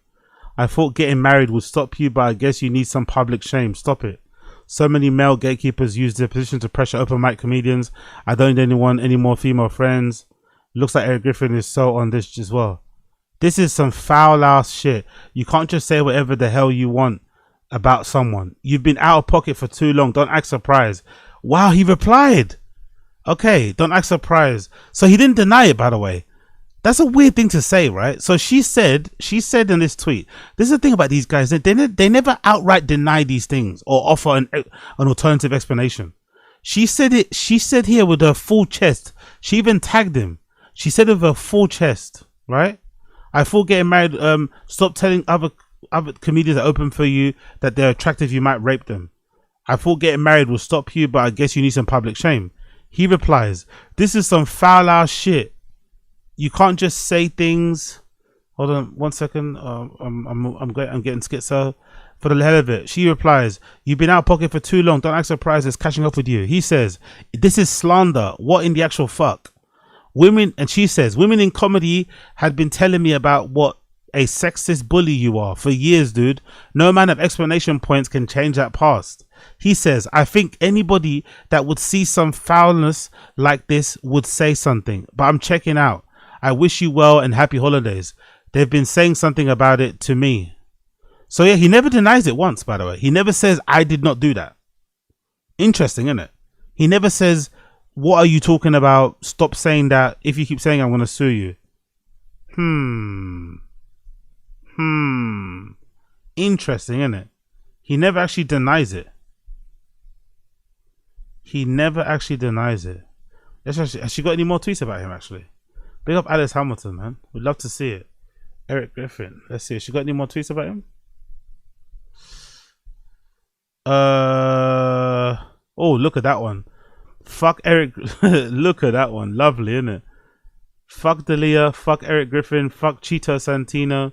Fuck Thea Von. Fuck Brian the fuck Brian the hack rapist Callen. It's fucking hilarious, right? Fuck Rick Glassman. Fuck Brendan Shaw. Fuck LA Comedy. Jesus Christ, Alice Hamilton. Jesus Christ. Anybody showing Eric Griffin that girls are using Kendrick's diss record to make fun of Crystalia? Oh yeah, I remember this. I remember this one. Pedophiles. Do you remember this girl? Just thinking about the time I went to my first comedy show because the comedian was grooming me, had a ticket held for me at the Laugh Factory, and was watching the sales lady face go blank when the freshly 18-year-old confidently said, I have a ticket under Crystalia, and they had to comp me the 2 drinks fees because I walked in with $3 to my name. Jesus Christ, bro. Crystalia, man. This girl looks like a baby as well. Like, she even looks like she's probably older now in this video clip. She's probably in her 20s, but she still looks like a young kid.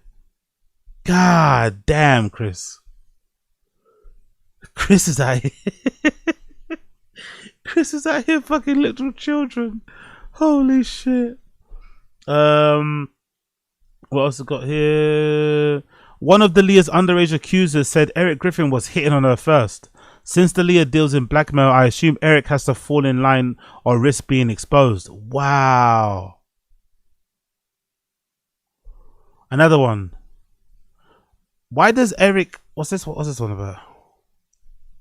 It's a fight in the clip. Tony takes a shot. Oh yeah, cool. Tony takes a shot at the diddler, and Eric Griffin is not amused. Let's see this one. What kind of guns do you have? AK, M16. Oh my god. Yeah. Alright. I love a couple that. Glocks. I love that. I don't know if you guys know this. My buddy old pal Chris D'Elia just got an AR-15. He swears it's an AR-18.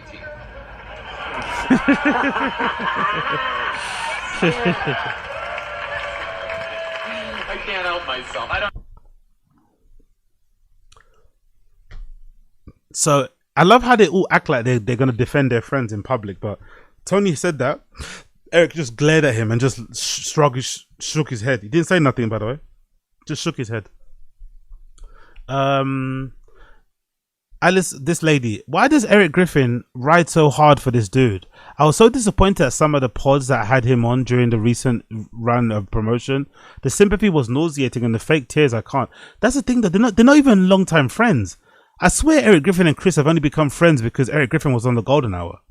Eric Griffin didn't care about Crystalia didn't care about Eric Griffin before he was on the Golden Hour. Crystalia didn't care about Eric Griffin when he was like super hot, when he was like, you know, doing his thing out there, when he was on fucking Netflix and shit. He didn't care about Eric Griffin. The moment he started to dim, obviously after the allegations, and he came crashing back down to earth, suddenly Eric Griffin's my best friend. Fuck out of here. Eric Griffin is helping your girlfriend comedy career. He's getting to her spots all over town. Jesus Christ. She really doesn't like Eric Griffin, this lady, isn't it? Which Target does Eric Griffin's wife work at? Haven't seen Eric Griffin look happy in years. Jesus. Remember how Louis C.K. told his daughters there's no reason why a grown man needs to talk to you? I'm writing a pilot where... Okay, cool. Yeah.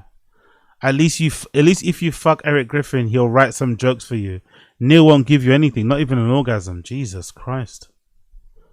Yeah, she goes in on Eric Griffin. I love to see it. I fucking love to see it.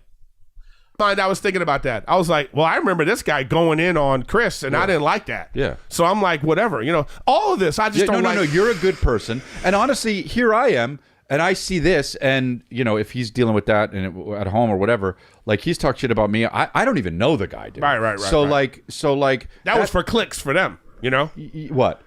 Yeah. They talking shit about because me for he doesn't clicks. know you, Chris. Yeah, they were. So them talking shit about you is just for the views. It was for views, yeah. But And again, if you're gonna play that game, no. And listen, that's you're fucked up. engaging in the drama I think that's and fucked shitting up on to do. people. I think it's fucked up then to it comes do back because I didn't really know these. I don't know him. I don't really know a lot of these dudes talk shit about me. I didn't know them, and they don't know me, and they're just talking shit, and that's fucked up. They're doing that to get clicks, and they did that, and some of those guys, and not because of me or what they were saying about me, but they became successful off of doing things like that. Correct. Right? So that's what that is, and that's fine.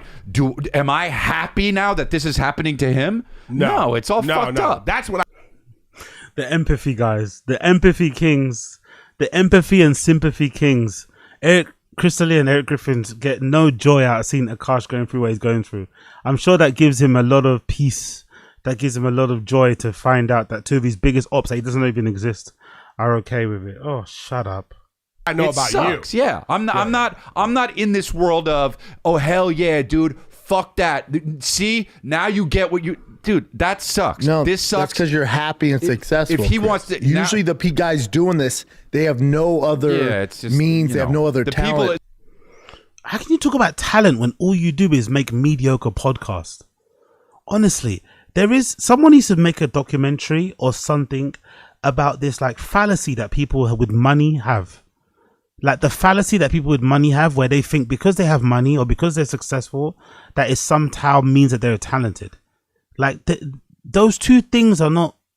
There is no correlation between being successful and being talented, especially when it comes to this sort of shit. Right? When it comes to that podcast stuff, which is a lot of it is to do with timing. These guys started at a time early enough.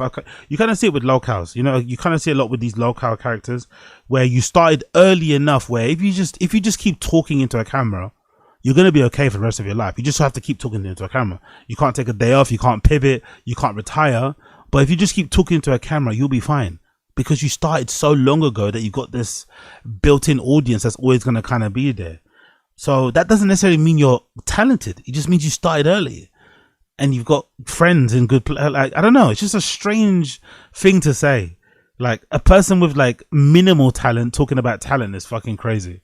So they gotta jump in now the you know gossip. the whole now you know how it feels thing. It sucks, dude. No, It because sucks. that was so terrible for you. If he wants to chat, I'm available. No, but I'm saying that was terrible for you. That your stance is, I don't want anybody to deal with that.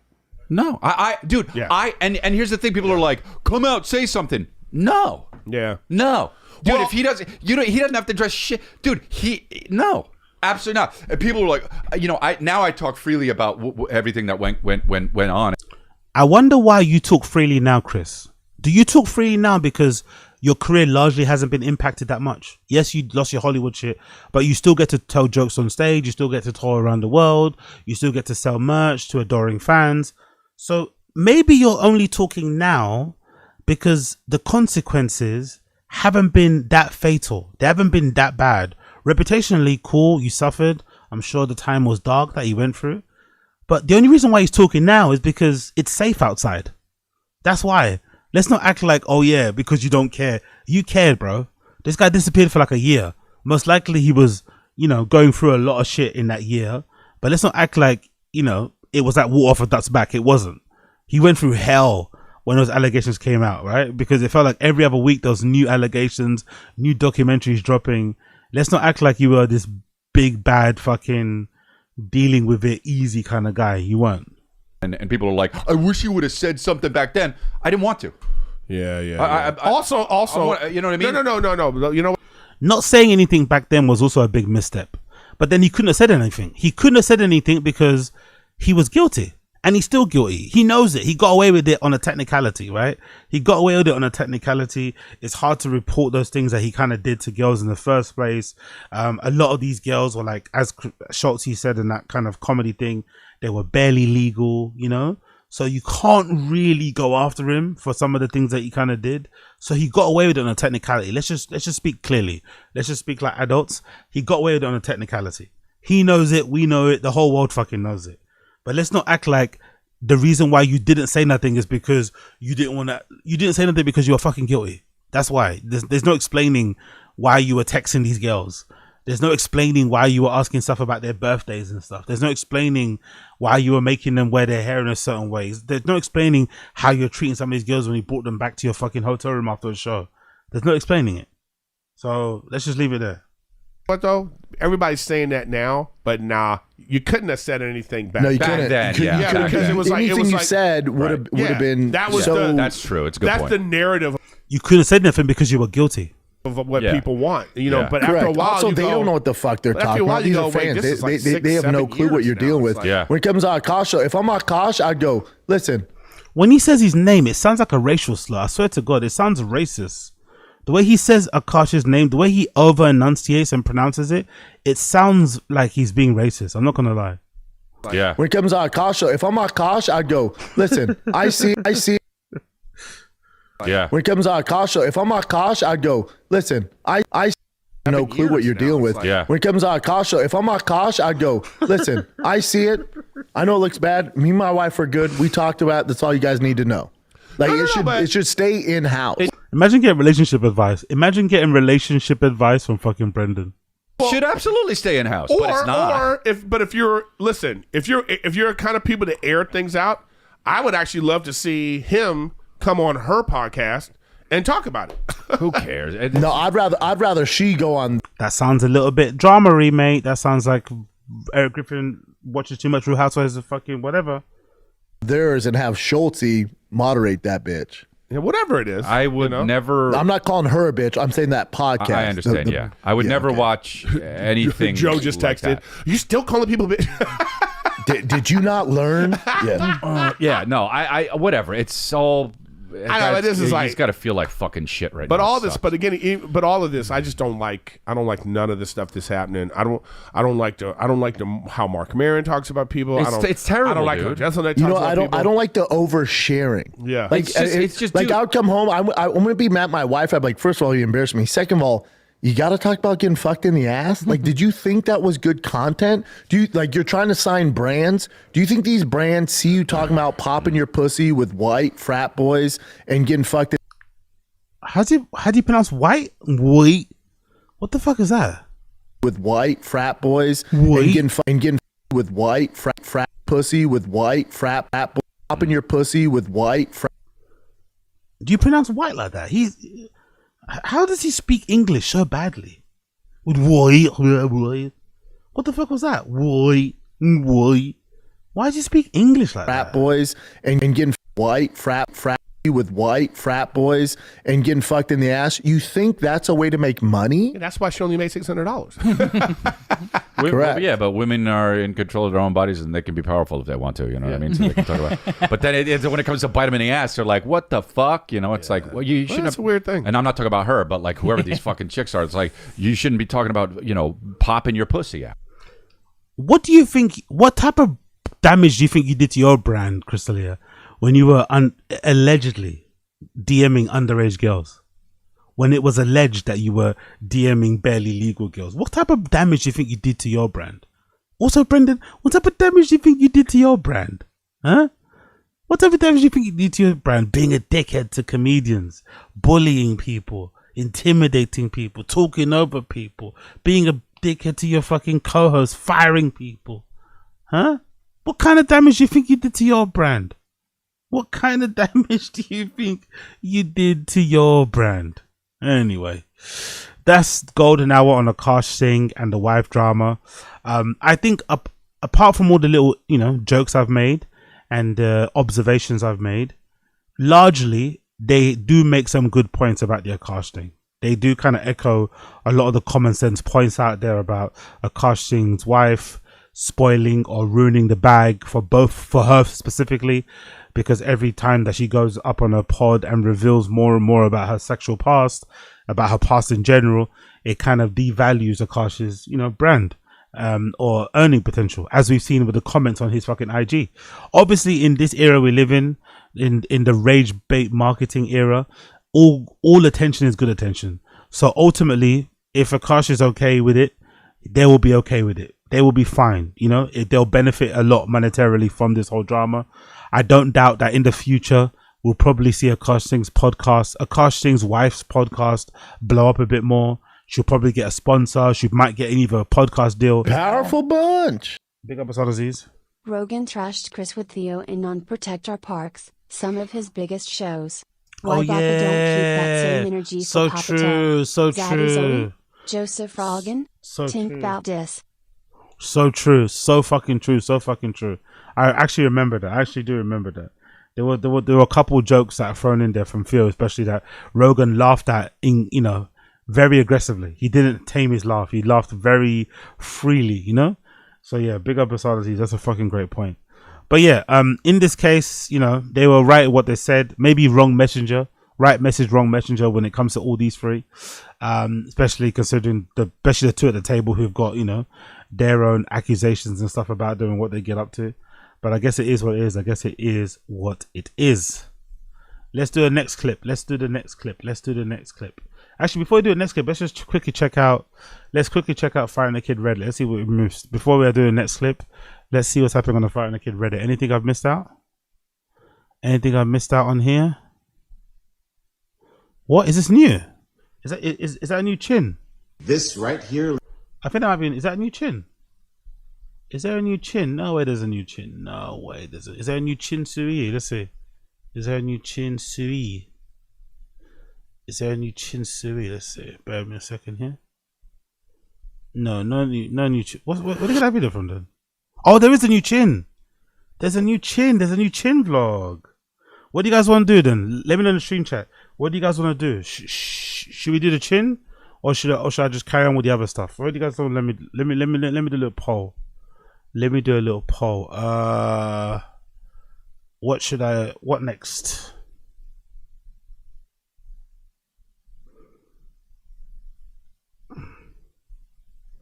Chin vlog or golden hour? Or golden hour clips? Let me know. Let me know in the stream chat. Actually, no. Let me do the thing. Yeah. Let me know in the stream chat. Bish, bish, bish. Bish, bish, bish, bish. Cool. Let me know. Let's go. Let me know. Let me know. Let me know. Let me know. Let me know. Let me know. Let me know. Let me know. Let me know. Let me know.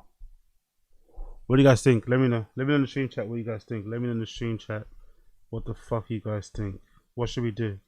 What should we do? What should we do? I got the poll up there. I'll give it about 5 minutes. Give it 5 minutes. We'll play some random clips for now. I'll give it about 5 minutes. We'll play some random clips for now. But let me know. Vote, vote, vote, vote, vote. Get your votes in. Get your votes in. First things first, quickly. Academics has replied back to Mano. Academics has replied back to Mano. And I'm not going to lie. My boy Academic sounds a bit scared. He says he's not going to reply back straight away. He's going to do it in another stream. He's going to wait until he gets drinks. And he also gave Mano and all those guys a heads up and say, hey, if I make the jokes and it hurts you, don't shoot me. You can't fight me. Yo, big up Tex. Yo. I'll donate 200 for another chin bon me reaction. yeah. We're doing it now. I don't know for what a chin bun me. Oh yeah, let's do it then. Let's do it then. I'll do a chin bar me reaction for fucking, for a fucking lollipop, mate. I love those. Actually, do you guys remember what it was? Actually, do you guys remember which one it was? So we'll do two. We'll do chin. Actually, I think I remember. I think I remember which one it was. I think it was early. I think I remember which one it was. I think it was early on. In one of his old flats, in there. I think it was one of his old flats. Let's scroll back. I think I remember it's one of his old apartments. I think it was around here. So it wasn't this one, was it? Wasn't that one? That was. Oh my god, the ramen! Fucking hell, bro. There's been some awful ones, isn't it? Do you guys remember the ramen? Do you guys remember the ramen? Holy shit, so bad. Hold on. The pizza. Oh, it's some horrible shit. Some horrible shit, bro. All right, cool. Let's do. Where is it?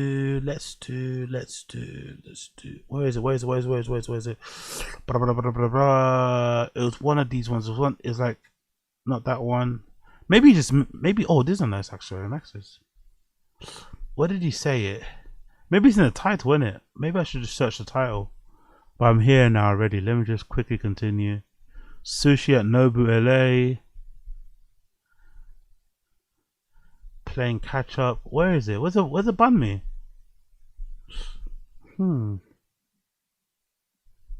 Okay, cool. Let's just do ban me. Let's just do ban. Is it ban me like that, right? Like this? How you spell it? Ban like that, right? Ban me. There we go.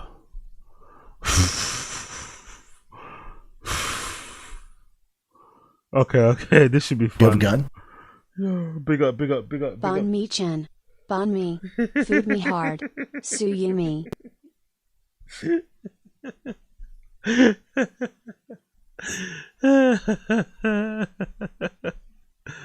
That's a great thumbnail though, isn't it, Coiler? No, that's a great thumbnail though, Coiler. No, for like building a Vietnamese sandwich. That's a perfect thumbnail, isn't it? No, he's building a Vietnamese sandwich. So he's zoomed in on his eyes because guess what? He's Chinese. He's Asian, not Chinese. Whoops, that was racist. He's Asian, so he's trying to tell you, Vietnamese, Asian eyes. Anyway, let's continue. Let's what's the poll saying?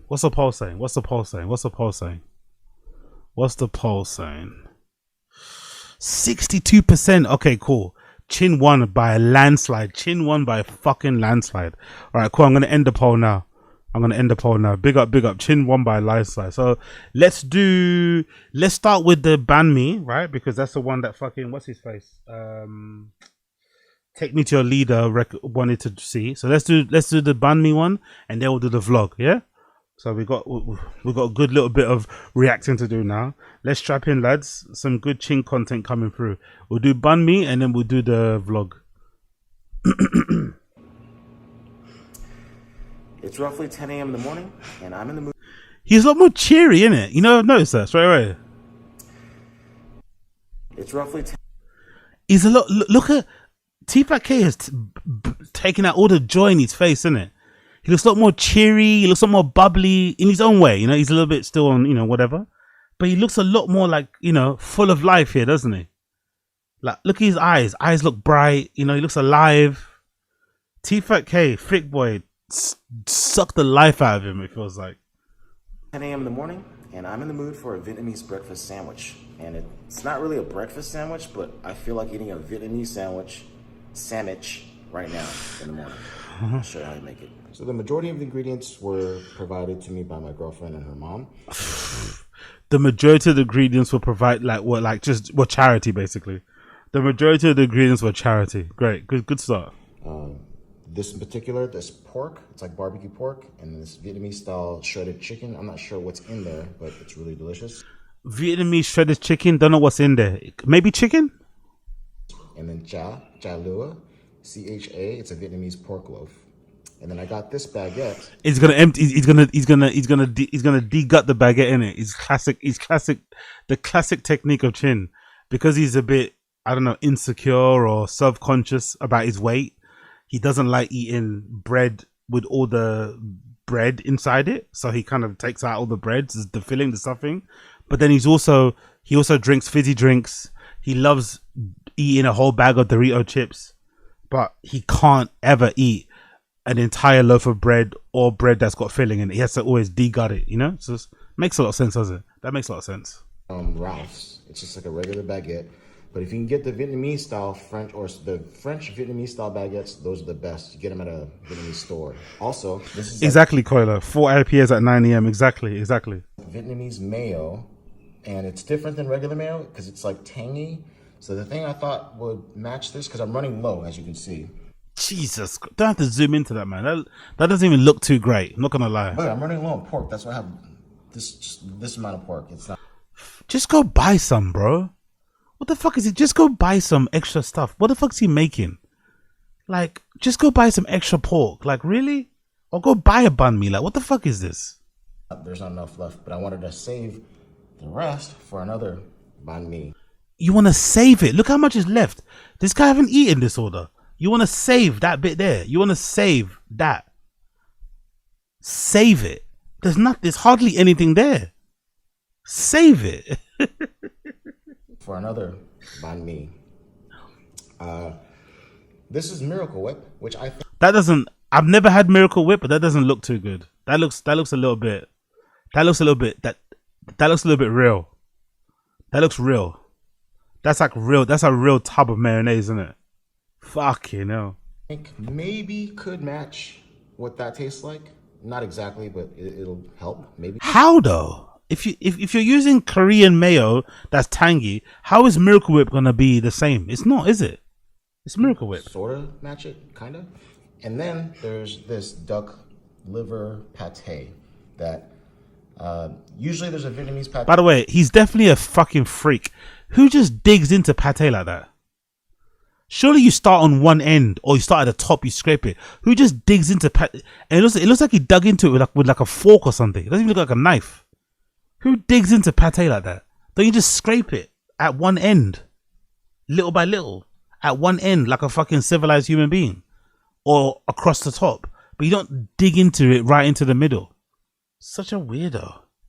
That I would use, but I ran out of that, so I'm gonna use this. I got this from Ralph's. It was like $9, and then I'll show you how I make it. Now, if you know me, you know I try to. But he does look a lot happier. Not healthier, happier. He looks a lot happier here than he does nowadays. To be fair. Stay away from carbs. I try to cut carbs as much as possible, but I still love them and I still eat them. But I try my best to like minimize as much carbs as I put in my body. So this is what I do with bread. Whenever I have a sandwich or burger, this is what I'll do. I'll cut it down the line, center. No, not a sharp knife, by the way. But he's about to decimate that bread with that knife. The nice trusty steak knife. Open it up, and you see all this bread. I don't need that. I just want the delicious outer part of the bread with a little bit of the inner part of the bread. Then I'll take a fork or a spoon, whatever, and then just gut that thing out. So all that little fluffy stuff inside the bread, take all that stuff out. I know. What's the point, really? Like, if you're gonna eat bread, just eat the bread. If you're not gonna eat the bread because you're self-conscious about carbs, don't eat bread. This like de-gut, like this.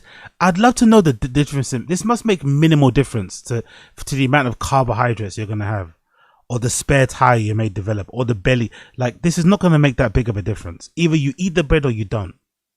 This is a nonsense. This is an absolute mess, but look at how much bread I took out of here. I don't need all this stuff right here. But that's what bread is, no? So this is all filler stuff, and then there's enough good stuff on this bread where I can just wrap all these delicious ingredients in, and it's gonna taste better and not be so filling, and I will just have all the good stuff. So that's what I do. You want a sandwich that's not gonna be, you want a sandwich that isn't filling. That makes sense. This is almost like an entire chunk of a baguette too. All this breading, which we don't need. And this is look at this freak, bro. Honestly, he would drive me crazy if I lived in the same house as his. Digging that pate fruit in the middle like that with a knife. Digging the pate with a steak knife like that. Basically, he's using a steak knife for everything. He doesn't even have like a butter knife.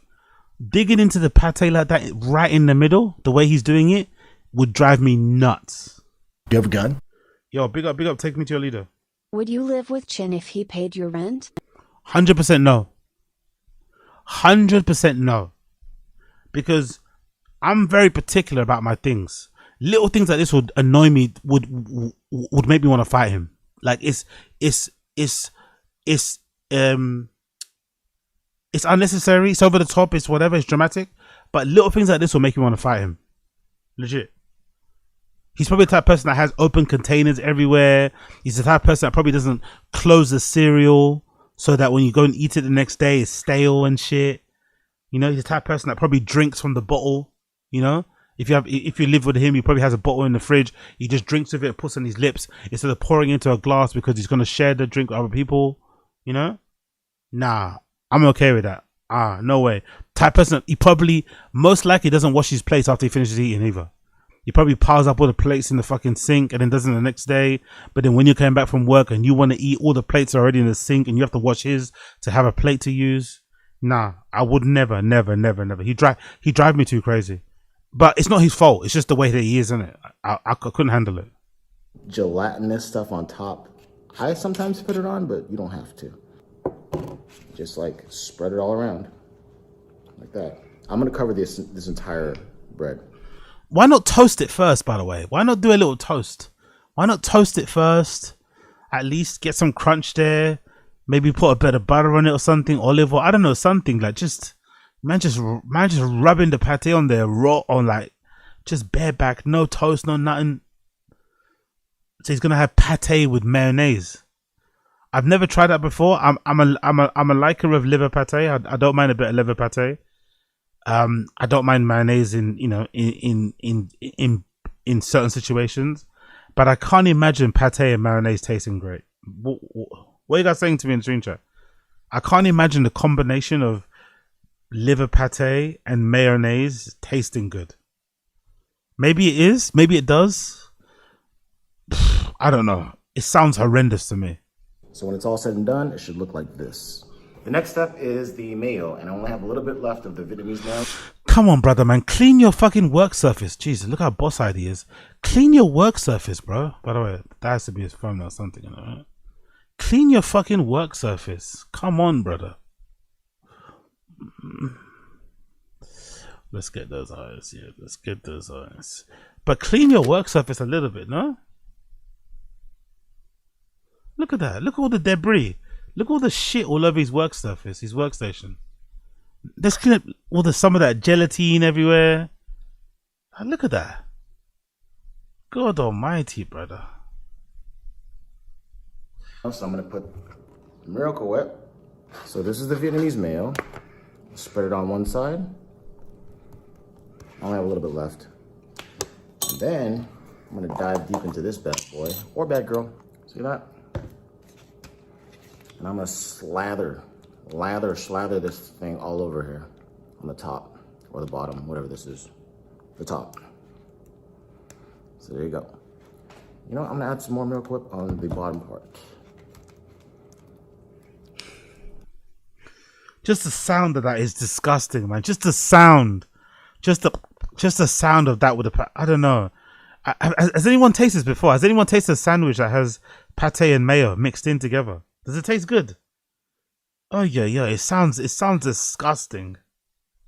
I know this might be gross to some of you guys, but I don't care. So that's what it looks like. And now we put everything together. So I'm going to start with the delicious barbecue pork. Put it there. Right here, there's no hard and fast rules with this, so. Oh, really? First, and then there's no hard fast rules. The Vietnamese fried chicken on top. Right there, and then I'll put the cha lua right here. And since that's enough cha lua, that's enough protein for this sandwich, I'm gonna go ahead and just munch on that on the side. I thought he was gonna save it. I thought he was gonna say he's gonna save it again. Another bit of saved, another little saved. Just put all this shit in there, no? All this little stuff there. Just you might as well just put all that in a sandwich. It's like tight. There's like hardly anything there. All this little bits here. Why are you just leaving this on the surface? Or is he gonna? Or is he just gonna munch it? This bad boy up, and then from here, I'll tell you what I do next. You can tell this is all messy and dirty, but that's what happens when you're trying to build a delicious sandwich. A Vietnamese. You can make a sandwich without being messy and dirty, I'm sure. Sandwich. I also have my trusty, my favorite Zevia for. No carbohydrates, artificially flavored drinks. Great. Grape. So what you do now is you put this bad boy or bad girl into a sheet of foil. Why is he doing that? You put this bad boy or bad girl. Why is he worried he might misgender a sandwich? What? So what you do now is you put this bad boy or bad girl. Woke nonsense. What the fuck is this? He's afraid he misgendered the ban me. So what you do now is you put this bad boy or bad girl. Powerful bunch. Yo, big up my fat nuts. Big up my fat nuts. Thank you for becoming a member. Big up my fat nuts. Thank you for becoming a member. You're a G. Big up. A sheet of foil, and I don't cover the top. I just kind of like, do something like that. Well, it's not working right now, and I put too much foil. So anyways, I'll put this foil on the bottom so I can put the sandwich now into the oven. I'll put it on the bottom part of the oven, and I kind of roll things around like that. I feel like that sort of helps with reflecting the heat, but I could be wrong. So then I'll turn the oven light on, and I will also broil this on low. And I've never really done like an actual count, like a minute mark of how many minutes you have to do. So I just sort of walk by and watch it and see if it starts crisping up on top. And once I see it's crispy enough, then I just pull it out. Powerful bunch. I love you guys. Yeah, yo. I went ahead and big up Timo Kazi. Thank you for joining. Another member. Sick. Big up, big up, big up, big up. Thank you for becoming a member. Big up Timo Kazi. Big up Timo Kazi. Make sure to time this, and right now this is at 8.5 minutes, and I think it's good to go. It's probably really hot. So I'll just grab it by the foil because it's not as hot. Put it down here. Now listen. Am I being picky? Am I being picky by saying that? Powerful bunch. Yo, big up, Casey Where Shuffle. is the meat? That sandwich is 90% bread. That sandwich represents how depressing this vlog is. Exactly, yes. Exactly.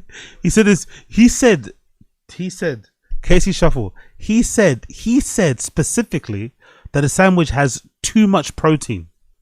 He said it has too much protein. Like the filling was like overflowing. It was too much in there. That's what he thinks. He thinks this has got too much protein in it. Anyway, big up to get Casey Shuffle. Imagine a person that thinks this would have been easier if you would just toasted the bread before. Because this is going to be mad hard and crunchy unnecessary.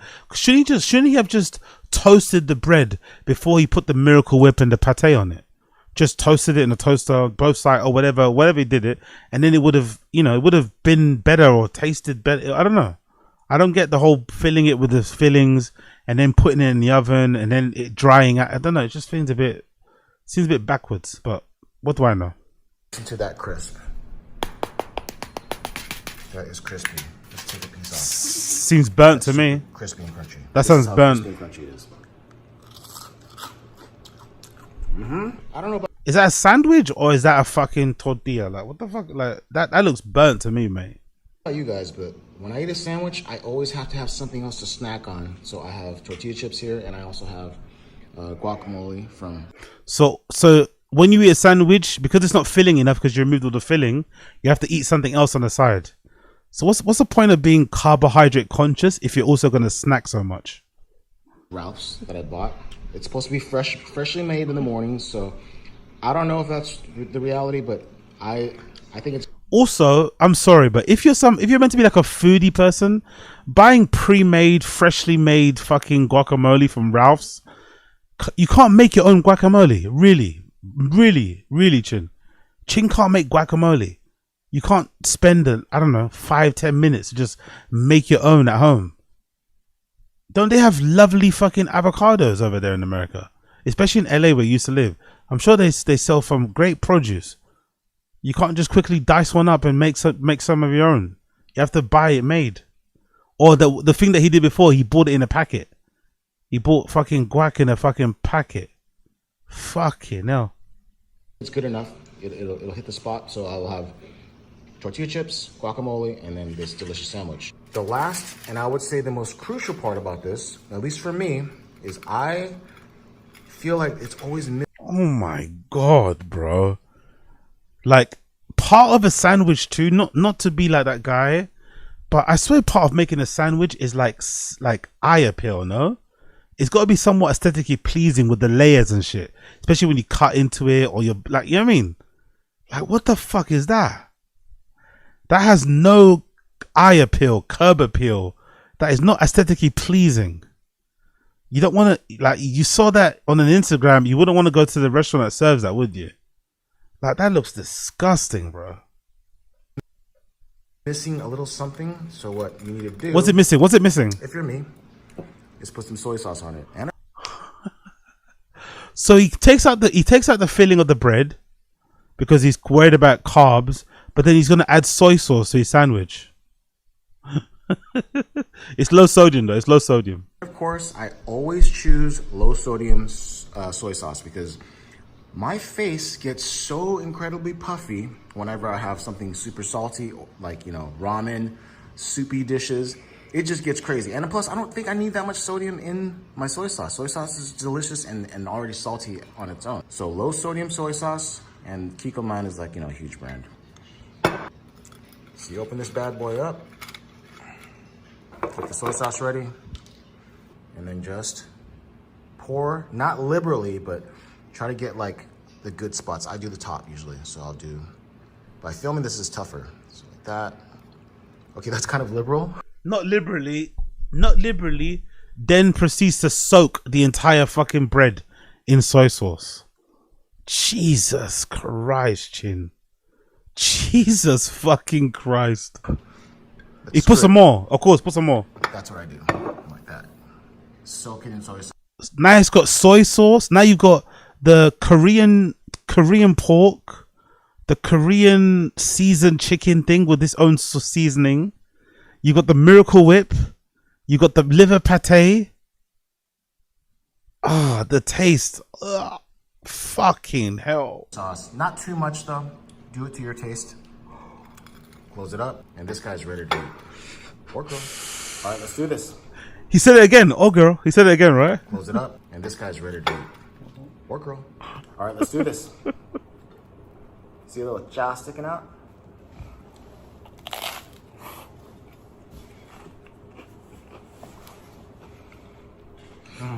Not bad. And then That can't be good, man. That can't be good. That's definitely the meal of a single man, isn't it? That's definitely the meal of a divorced dad or something. What the? No, even a divorced dad wouldn't do that, I don't think. Have more self-respect. That looks so rank. And here's the guacamole. Just show the camera again.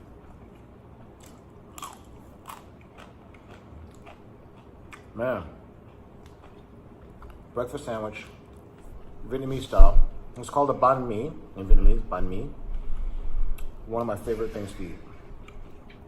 And this particular way too. And I really truly believe soy sauce is such a crucial ingredient that not everyone does, but I have to have it. I think it changes the flavor profiles or whatever to the point where it all matches and it's like harmony in your mouth. It sounds like it's gonna vomit in my mouth, to be honest. See all that goodness? Why does he think that looks good, bro? Why does he think the inside of the sandwich looks good? Like, his eyes actually deceive him. He keeps showing us the inside of the sandwich. He keeps showing us the inside. Like, it doesn't look good. It's not aesthetically pleasing, brother. It really isn't. Can't even see the pork there, but a little bit right there. Right there, but it's in there and it's delicious. And broiling the sandwich afterwards for, I think that's at 8.5 minutes. Can I time it? Hey, yo, on 10 toes. Don't piss me off, man. Don't piss me off. On 10 toes. Don't piss me off. AZ, keep it real. This ain't better. Don't piss me off. Don't piss me off. I understand how English breakfast is not to everybody's liking. I understand.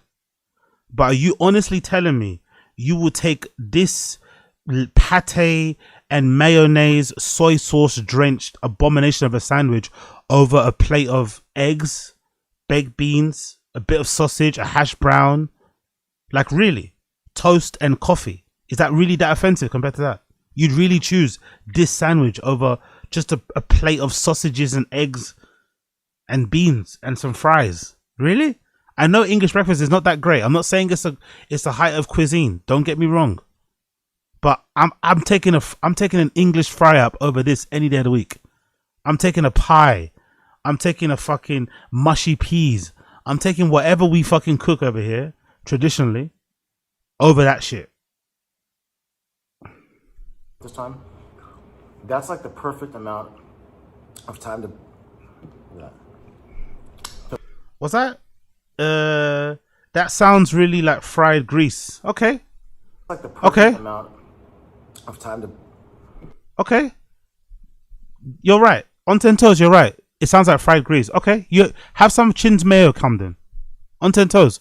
Have some of Chin's mayo liver come. Have some of that then. Okay. I'll stick with my fried greasy food. You have some of Chin's mayo come. Have some of Chin's Powerful liver bunch. soy sauce mayo come. Big up Casey Is it Shuffle. just me, or are Chin's vlogs a cry for help? Bro is so lonely and in need of human contact. 100%, 100%. Look at his face. Look at his face, Casey Shuffle. Look at his face. Look at his face. Look at his face. Look at his face.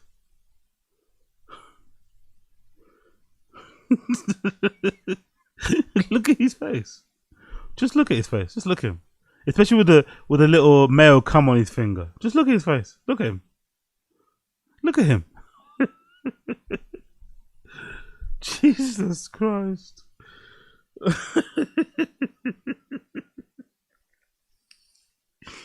He's a real catch, this guy. He's a real catch. He's a real catch. Anyway, let's get to the vlog. Let's get to the vlog. Big up whoever that was that recommended this. Let's get to the vlog. Let's get to the vlog. Let's get to the vlog. New vlog just dropped. We're changing things around. New chin vlog just dropped. I'm back. Austin curse is real. The Austin curse is real. Wow. Okay, cool. So before we do this, I'm gonna quickly get a bottle of water and put some water in the kettle. I'm gonna put a bit of water and put some water in the kettle. So while we do that, I'll play a little bit of thingy while I put some water in the kettle and get some water. I'll play some Voidzilla. Let's do a bit of Voidzilla. Voidzilla. It's only 6 minutes. I'll play a bit of Voidzilla. Big tech is betting on gambling and scams. Let's play a bit of Voidzilla in the background while I get some water and put some water in the kettle. Okay? Big tech is building a dystopia proudly and in the open in a way I've never seen before. It used to be tech companies would pretend like they were trying to do a good thing for the world.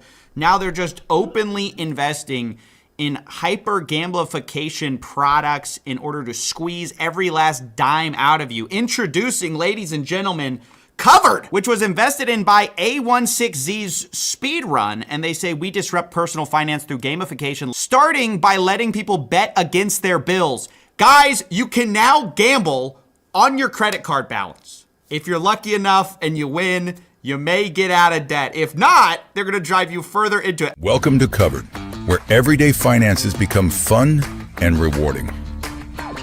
First, link your card through Plaid. Next, pick a transaction in game for a chance to win it back. It's a fun way to make money management feel more like a game and less like a chore. I cannot even start to explain how gross and disgusting this is. This user puts it best and was retweeted by the official Covered account. A16Z backed Covered lets users to get up to 100% cash back on credit card purchases by offering fun and interactive games of chance. I downloaded the app. It's just gambling. And the worst part is you can't even use the old, oh, don't invest what you can't afford to lose or whatever the gamble people say, because you're literally investing money you can't afford to lose because by definition you're already in debt if you're using their app. If you're gambling money on bills that you otherwise couldn't pay normally, like it's like, hey, am I gonna pay rent this month or am I gonna try to just kind of risk it all for a quick flip on Covered? I mean, this product is straight out of a dystopian sci-fi novel where people are flipping a coin on their rent. I mean, we're one step away from that. And this just proudly invested in. But of course, it doesn't stop there. You also have Cheddar, the TikTok of sports wagering. Is Cheddar. We're building the TikTok of sports wagering. Legal in 20 more states than DraftKings. Accessible for 18 to 21-year-olds. I don't know if you're noticing the pattern here. It's just innovating on gambling, making it better. How can we tap more into consumers? You motherfuckers love gambling over there, innit? You motherfuckers love gambling over there. All these prediction markets coming up as well. You guys love a bit of gambling, innit? You love a bit of gambling. Oh, they're in debt? Well, let's just let them gamble on their debt. Let's just kind of push it one layer forward. I mean, eventually it's like, hey, gamble your kidney. Hey, you can't get out of debt. We'll let you finance it with an optional operation. Of course, we can't forget the Y Combinator app. Big up Eduardo Madeira. I've got this tea, actually. I haven't sampled just yet. Mila Moss. I got some Mila Moss. What have I got there? Moulin leaf tea. I haven't sampled this yet. I've got this in new. I've got this in fresh, new. I've not sampled this just yet. Have you guys heard of this? It's meant to help with mucus and shit. I've got it because it's meant to help with like mucus and whatnot. What do you guys think of this? Moulin leaf tea. I've not opened it yet. Brand new, fresh, ready to go. Might have to start drinking this regularly to get the mucus out of me fucking face and mouth. Mila Moss. That's a new tea I've got. App called Chad, which is an IDE that embraces the idea that they're just putting Steak and TikTok and Tinder inside of your code editor. just in case you're being too productive, now you can gamble. I don't even understand. Does big tech have any more good ideas? Is it just like, hey, how do we make gambling more addictive? How do we get into more people's... Exactly. No one's trying to innovate transportation. Nobody's trying to, I don't know, cure diseases, just slop, just slop. Wallets with gambling. I don't understand. Yeah, user will do.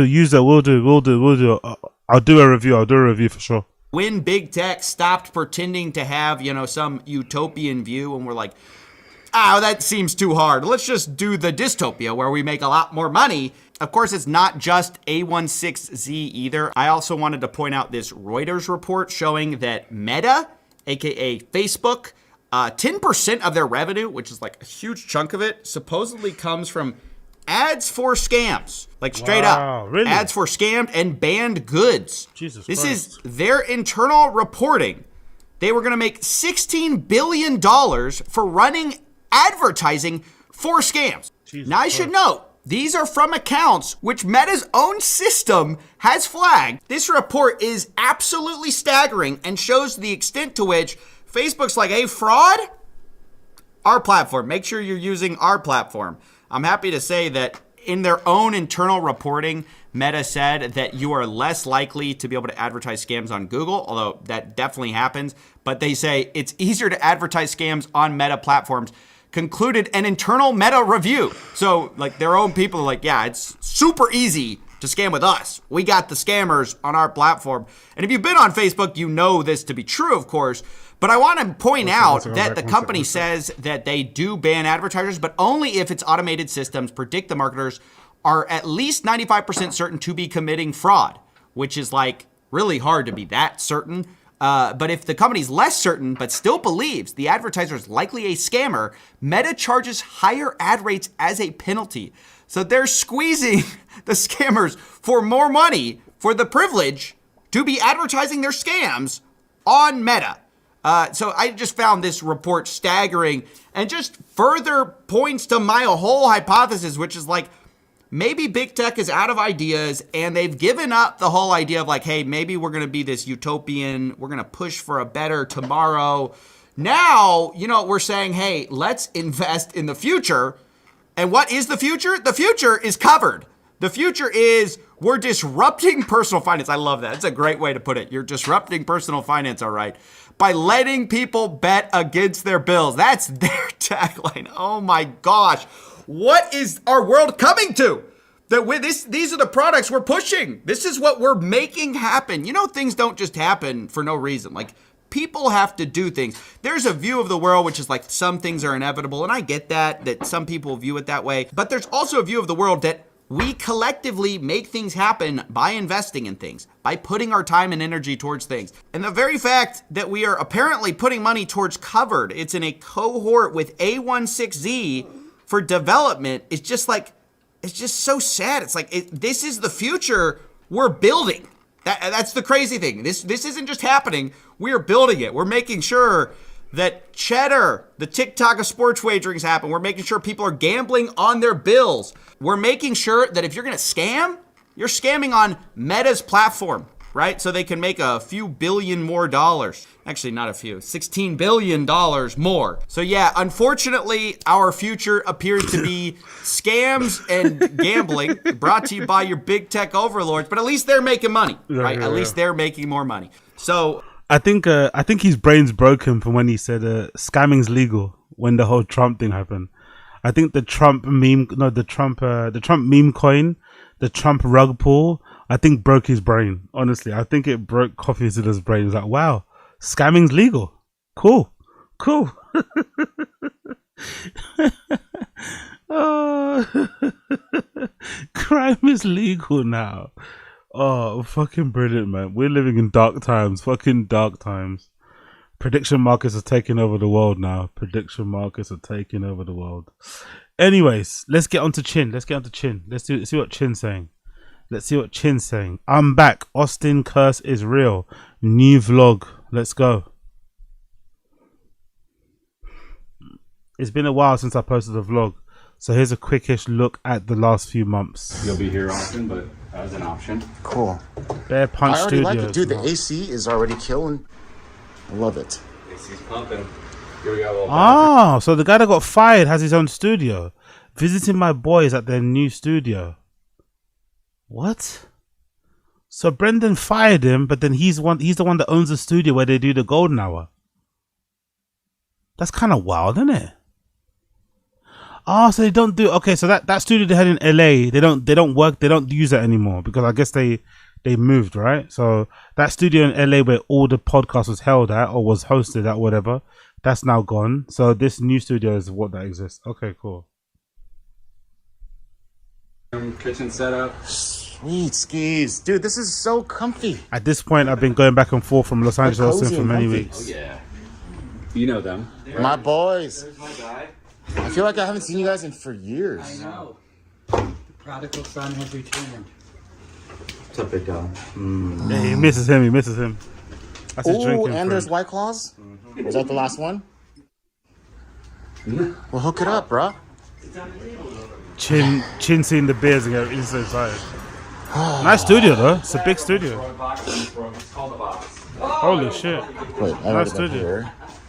I hurt my back. There's this. Really good studio. Big.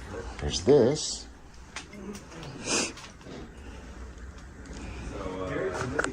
This is a pretty nice place. Nice and cozy. It's the same one. You said that? Here. Old school fighter in the kid chairs. This is kind of cool. This reminds me of like a studio, an actual recording studio with music. Control rooms probably here, and the people, that's like the live room where people perform and record. Thanks for letting us know. We wouldn't have known that about you. Then we recorded a pod. Goodbye, my friend. You can have some sun and second, but never tell me again. I would understand. I would understand. We'll see you, Nick. I would understand. Time out, Nick. I'm dedicated. Come listen to this. I can't hear Casey. Or at least I Oh, don't this think is probably why. Leave it in. Welcome to the After Hours Pod. Hey, yo. Good editing, Chin. Great editing, Chin. Great editing. Hours Pod. Yeah. Hey, welcome to the After Hours Pod. Yeah. Welcome to the After Hours Podcast. I was gonna say, is that what was wrong with mine? It could have been. But no, I was definitely plugged in. That's so funny. At least it's a simple fix. It would have sucked to go through the whole signal. How about now? You got me now? Oh, what a difference plugging things in does. Whoa. So you didn't get any of my singing. No. We got it. It It's bleeds just- into the other mics. Yeah. No, we got it. Just not. Should we take it again just to have it? Yeah. How's the song start? I wish you would plug in. I wish you would plug in that mic. I wish my you friend. would plug it. I don't like it. Plug in that mic to the thing. I forgot to plug in my mic again. They're not a British Then band. I knew I'm not British. What are you? I'm Chinese. Yeah. I'm Chinese. Very Chinese, aren't you? Look at you. Yeah. I like. You've got all the characteristics of a Chinese man. I like don't the you? Chinese foods. You like to eat with chopsticks? This is New Zealand, by the Chow way. fun. Chow fun. You're a chow fun guy. Oh, thank you. Yeah. I've always said that about you. I don't believe you. You're a chow fun kind You're of lying guy. to me, and I don't like Oh, liars. he's a bit of a Chinese Jason Statham, isn't he? I don't know what you're talking about. I just take care of bees.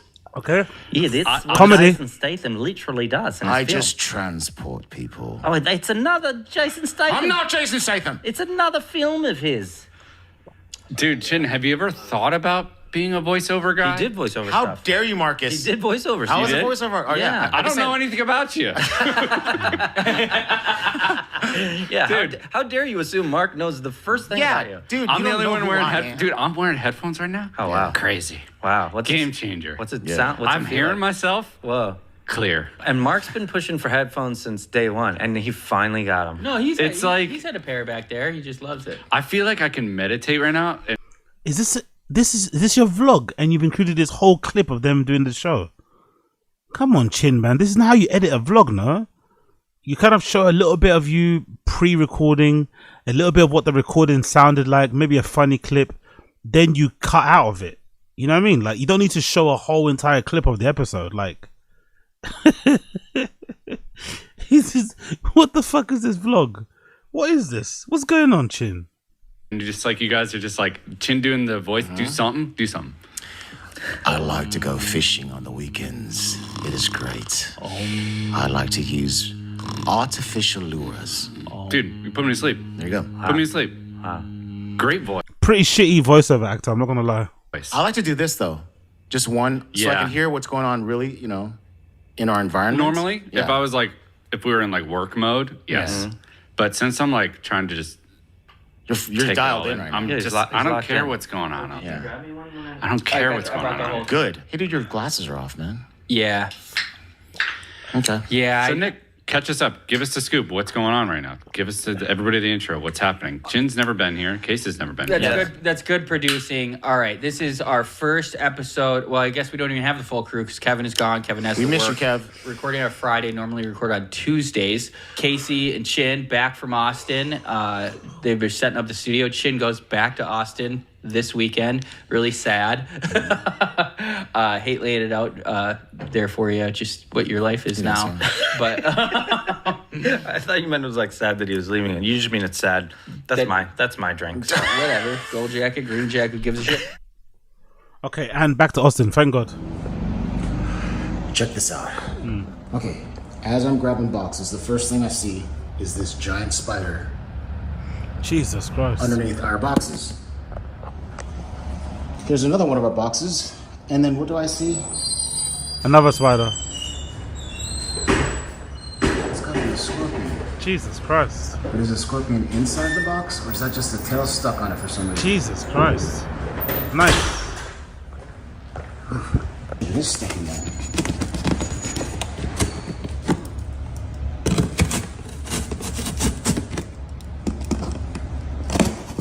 Why don't you just take it off and see what it's like? Why are you doing that for?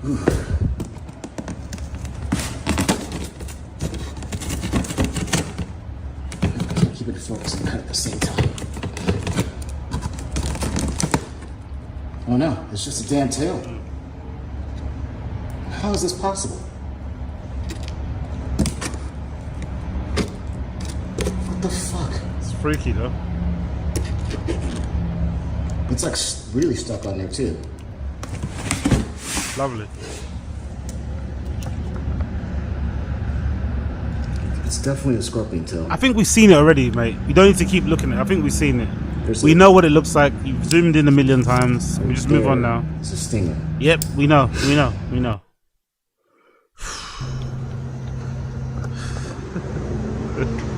Yeah, big up Assad Aziz. He wants to, he wants to dip that in breadcrumbs so bad. And that Chin wants to dip that in a bit of egg and breadcrumbs so fucking bad. Oh, look at Chin's little cul-de-sac. Look where he lives. Look at Chin's little habitation. His little cul-de-sac. Look at where he lives.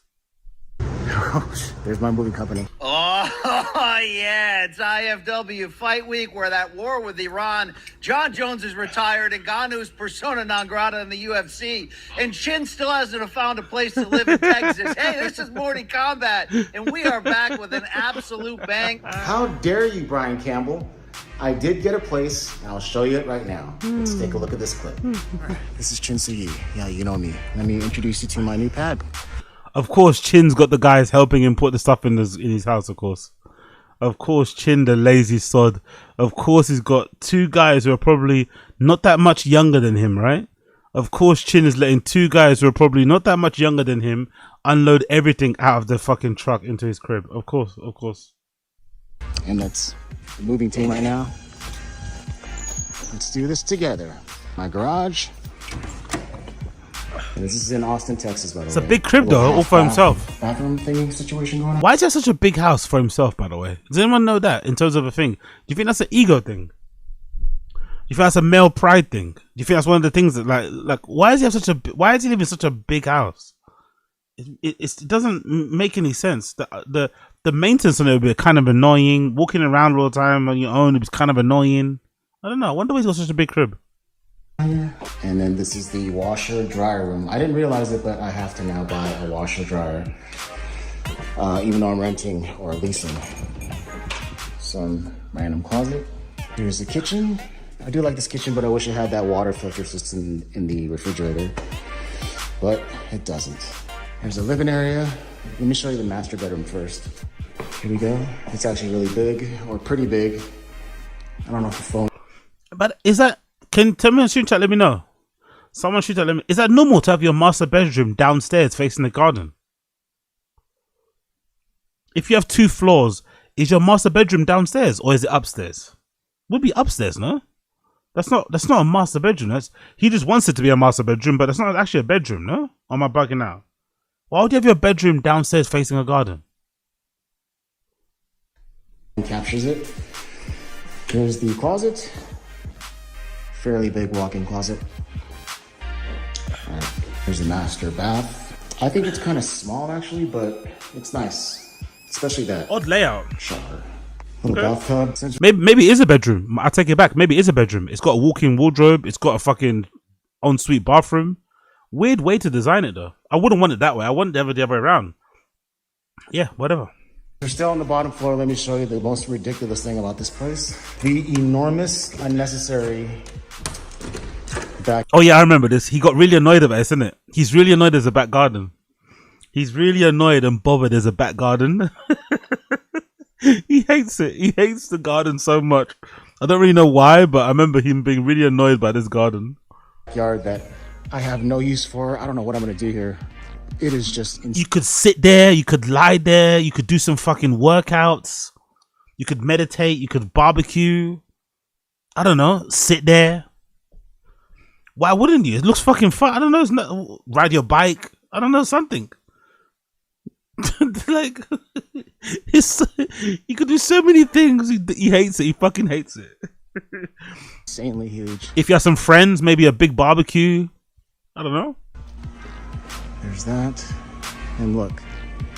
Yeah, that's what I'm about to say. Big up the it's literally the best thing about the house. It's actually, I'd agree. It's literally the best thing. You can literally pull up a foldable chair anywhere. If you want to, you just chase the sun to get a tan. Wherever the sun moves, you just move your chair around the whole entire garden, chasing the fucking sun, cracking open a beer, watching the fucking stars at night, like with a little blanket over you or something, or next, be fucking vibes. He fucking hates it. It's like I was telling my friends, it's like a golf course or like a city park. Oh, let's go. Is that even the golf? You could build a little mini golf fucking course for yourself. You could build a little mini golf course for yourself, bro. Stairs. And by the way, that's all I have right now. I'm editing Fighter and the Kid. Of course. As we speak. Let's go upstairs. Yes. Yes. Inside here.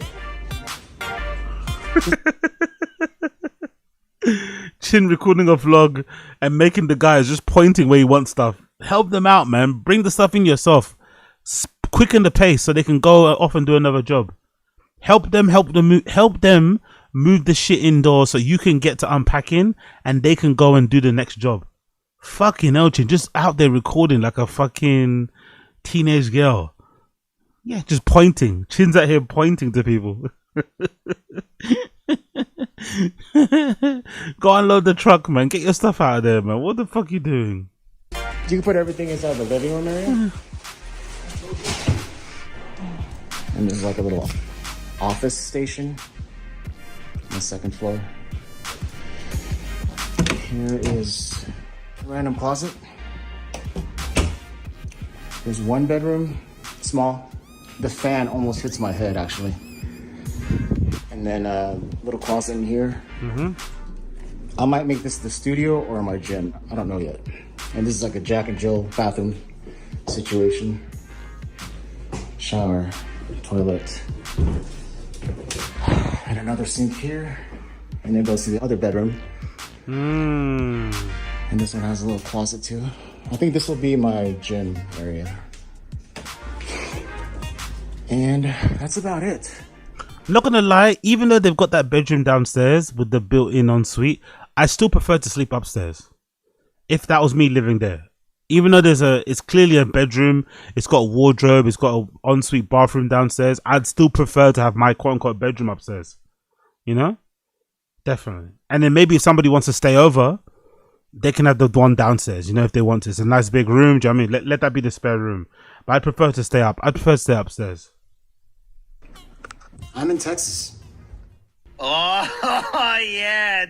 How dare you, Brian Campbell? So my friends know exactly what I want. These are a little going away get together at my LA pad with my OC. Oh, so all these friends came to say goodbye to him before he went to Texas. Okay, nice. fish innards. Egg rolls, of course, that's everyone loves those. We got some pork. We got some chicken feet up in here. We got some. The only time he eats good at home is when his friends cook for him, his mum cooks for him, or when he orders a food. The only times you see Chin eating edible, tasty looking food. Yo, big up overseas. 3 bedrooms, half a liver on 0 house. Exactly. Zero zelch hose. None of the hose. None of the hose. None of the hose, all of the bros. Whole fried fish. Yes, baby. Some pork. More of the whole looks fried good fish. though. This is Looks more good. innards. Looks good. This is like duck.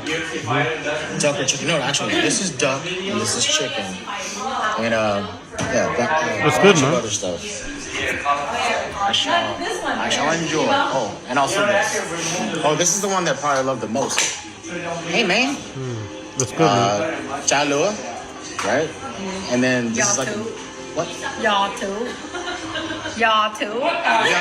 Y'all too. Up in here. It's all like a big mix of ingredients of innard stuff, right? Oh, it looks like it. One last tour around my crib before I move to Texas. I'm leaving like in an hour or less. Here's the bathroom. One of the bathrooms. Why do we need another tour of the place that you're about to leave? Not to be picky and stuff, but why would the viewer need a tour of the place you're about to leave when you already gave people a tour of the place you moved into? When you moved into it?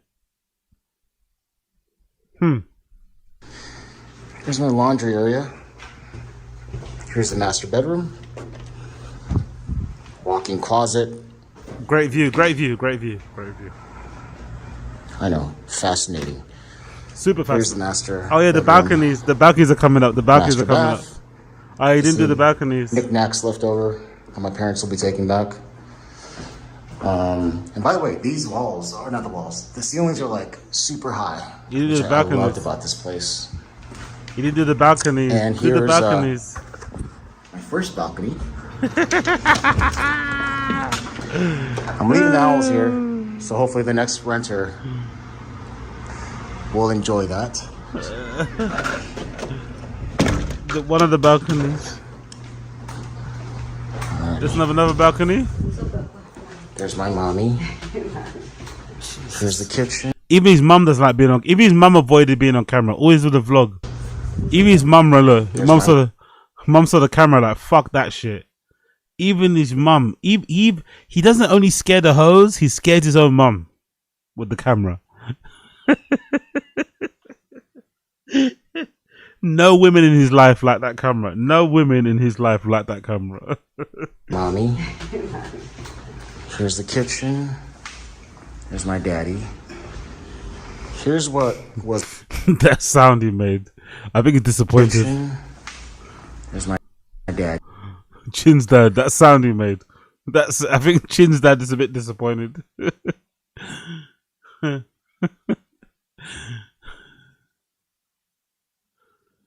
Can I say this without it being mean?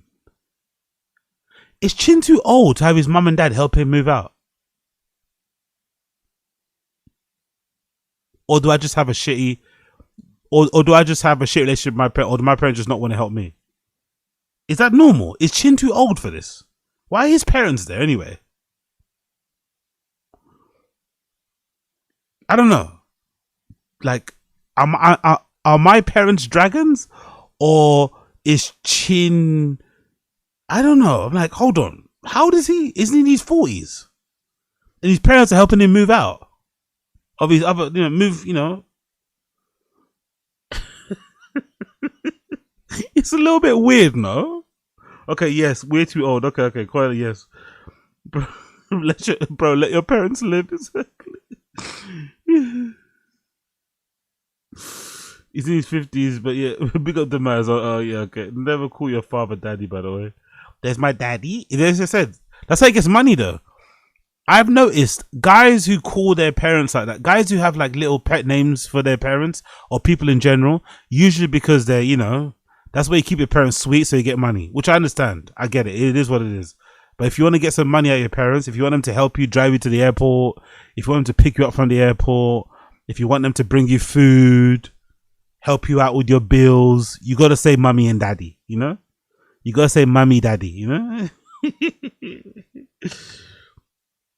Fucking hell, look at that. My mommy. Mommy. Here's the kitchen. Here's my daddy. Here's what was my gym, my weight room. And the treadmill's here too as well. Closet. This is the living space. It was always kind of awkward too because the TV was... Isn't it awkward doing this in front of your parents?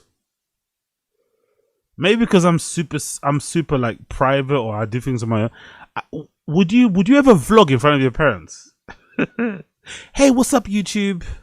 Welcome back. It's like, what the fuck are you doing, bro? Like,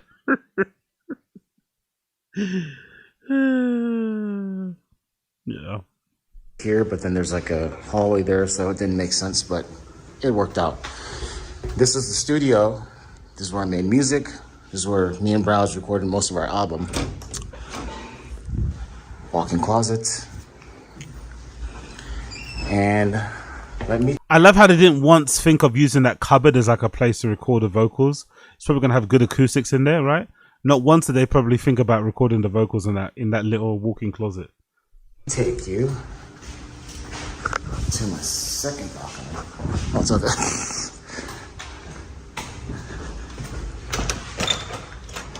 Here we are. Another owl. This is the balcony where you heard the gunshots, isn't it, right? This is the balcony you heard the gunshots. I got two balconies. Owl, once again, these don't really work because look at this. There's another owl there. There's no bird crap, but right in front of the dang owl is a bunch of bird crap. So the birds do it on purpose, I think. But yeah, this is my second balcony. Of course.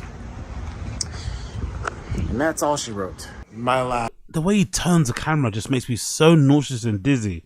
Like, what type of vlogging is this? Get a little handle or something. Like, look at that. Backflip his camera. There we go. Nice and look at that backflip. Look at that backflip we did. Look at that back. You couldn't just turn your camera regularly. Like, look at that backflip we did. Look at the backflip we did to turn the camera around. Look at the fucking backflip. Jesus Christ, man. Feels like you're at sea, innit? Jesus. And that's all she wrote. My last time in LA, California, OC. So I'm gonna enjoy. Yeah, exactly. Big up MK. Asian families are tight, but your folks aren't moving furniture for you. Big up yeah, I'd rather have to smash in front of them than make a vlog. Exactly. I'd rather French kiss somebody in front of my parents than make a vlog. I'm not gonna lie. And even that would cringe me out. Big up Chris Mack. My parents would be seriously concerned if I pulled out my phone and camera and started recording a video just talking to people who aren't there. Especially when you're moving, Maybe during a family gathering, whatever. Yeah. When you're moving, not so much. See you guys in Texas. Get in my car, shipped to Texas. Oh, is he joking? I think, isn't he? To Texas we go.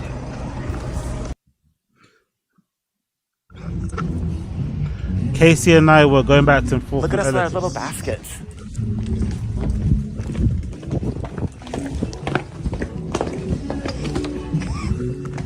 The winds were just too crazy. Casey had to. Oh, hold on. He's good. Here, there he goes. Okay, he fixed it. He fixed it. Thank goodness. But yeah, there's a lot of danger still in there. Casey, come on, hurry up, man. Hurry. Chin loves this guy. This is his best friend, isn't it? Oh my God, dude, get inside. Oh my God. Chin loves that guy. That's his best friend. That's his best friend for real. You made it, man. That cloud is actually pretty dark right now. I want it to rain so hard. Tornado? That would be sick. We should watch Twisters. No, we saw too much of it yesterday. Look, there's a dog. There's a dog over there. Drinking water. There's a doggy. Yeah. My lens is very dirty. Where you going? Going to the hot tub, baby. What are you gonna do there?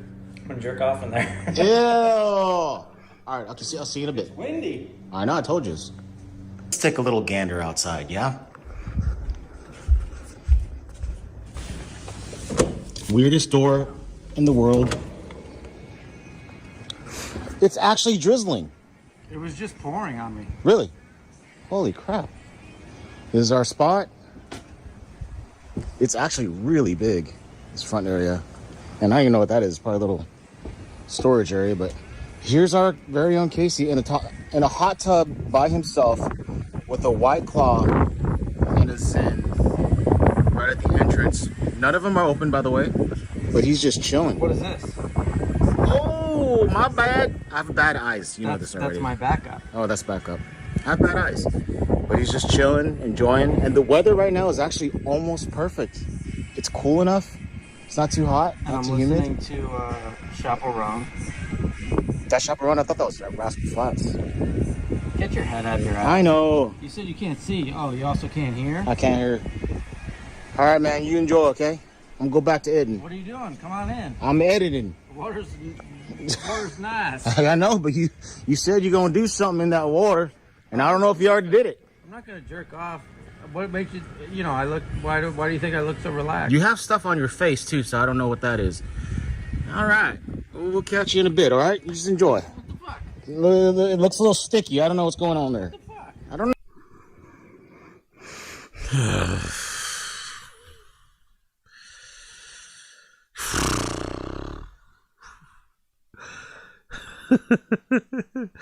I'm not gonna tease him, but because at least he's got a friend, right? He's got one. At least we always cuss him on these when we would do his little reactions. I always cuss him about not having enough boys, right? Not having enough compadres. It seems like he's got closer to Casey. They seem to really like each other's company. I think it's mutual for once. Casey actually gets him. Chin gets Casey. Cool. But come on, man. Come on. Enough of this. No. Yeah, bigger coiler. Exactly. This is what real celibacy looks like. Yeah, exactly. Pokimane. Exactly. Not just lean Pokimane. This is what real celibacy looks like. Pokimane. Zero hoes. There's been zero. Absolutely zero. It's a really weird guy, that guy Casey. My name is Casey. I look at the Instagram picture of other people. You know what's funny? Casey's probably on his phone looking at some hoes, right? He's probably on his phone browsing IG, browsing TikTok and looking at some hoes while Chin's recording a video of him in the hot tub. That's the funny thing about this, That's the funny thing about this clip. That's the really funny thing. I drink the White Claw and I make a video, I make a picture for the people. Resisting an officer with violence. This is a monumental moment. This is the first time. Hey, Shiba. This is the first time Casey has ever gotten our food from a Postmates, Grubhub, or whatnot. Oh, almost missed him. Is that a foreigner? What kind of detail is this of a vlog? Casey has literally never picked up our food from a food delivery person until this day. why is this necessary to share with your viewers? This might be a funny inside joke to them, you know, in their little group, but why would we care? This is the first time he's ever picked up food from a food. What? Do you count that? Why are you even making note of who picks up what? Like what? What type of stat is this? What type of observation is this? Because I thought he was gonna say, "Oh my god, this is the first time Casey's ever picked up food from one of those like robots, right? One of those fucking delivery robots." But no, this is the first time Casey has picked up food from our food delivery person till this day. By the way, that doesn't make sense. Casey literally till this day is like, what? Okay, whatever. Oh, almost missed him. Is that a foreigner? I can't tell at this point, and he just keeps going. How could this not be delicious? I mean, look at this. Chunky blue cheese too, but no damn chicken wings. Sons of mothers. I'm gonna chunk your blue cheese. No, don't do that. Look at this. It's delicious. Also, I don't know, again, another observation. I know it's his thing, but you're hanging with your boy, you're in an Airbnb in Austin, Texas. I don't know, maybe turn off your vlogging camera. You know what I mean? Maybe jump on, maybe both sit on the couch with your phones out, I don't know, browsing the feed, I don't know, watching shit. I don't know, what is this, man? Enjoy, you know what I mean? Get lit. Put some music on the fucking TV. Enjoy the time. I don't know why are you recording this whole thing? Yeah, big up Kevin Bacon. It's probably that's why it's a couples vlog, isn't it? I'm not reviewing it properly. It's a couples vlog. We heard somebody was left behind. We brought an ambulance.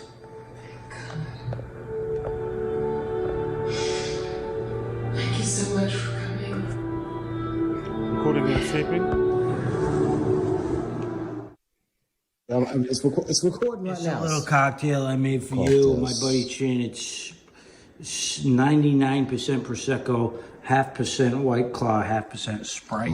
That sounds amazing. Give that a try. I'll give it a little sip. Wait, I just got your finger. Oh, all right. So let me see you sip it first, and then I'm gonna sip myself. Big up Coil. What's that? You could close your eyes and throw a rock and hit a group of chicks looking for a party. I don't even. You know what? I don't even mind the fact that they're not even going out. Like whatever, right? If you don't want to go out, you don't want to go out. Order your food. I think the first night you should kind of go out, right? I don't know. You don't have to, but the first night you should make an effort and go out a little bit. You know, explore the fucking surroundings. But if you're not going to go out, at least have some fun in the Airbnb. I think having some fun, like Airbnbs are fun because they're not your house. You know, you can be a little bit more loose. You can be a little bit more, you know, whatever. You can wear your trainers indoors. You don't give a fuck. You can leave some clothes on the fucking chair. But have some fun. Put down the fucking vlogging camera and have some IRL fun. If you're not going to go outdoors, you know? I don't know. Order some more drinks from fucking DoorDash and get fucking lit. What's this? What the fuck is this? Okay. Like, we don't need to see this. This is not really... This is not benefiting the vlog. It's not making him look cool. Whatever. It's just not... I don't know. Everyone's different, isn't it? Let's just enjoy it. Let's just enjoy. Enjoy that. Oh, here we go. I'll tell you what, that's a refreshing. Oh yeah, big up MK. Exactly. AZ Chin is thinking outside the box. Most content creators try and do interesting things. Chin is breaking convention with banality. Exactly.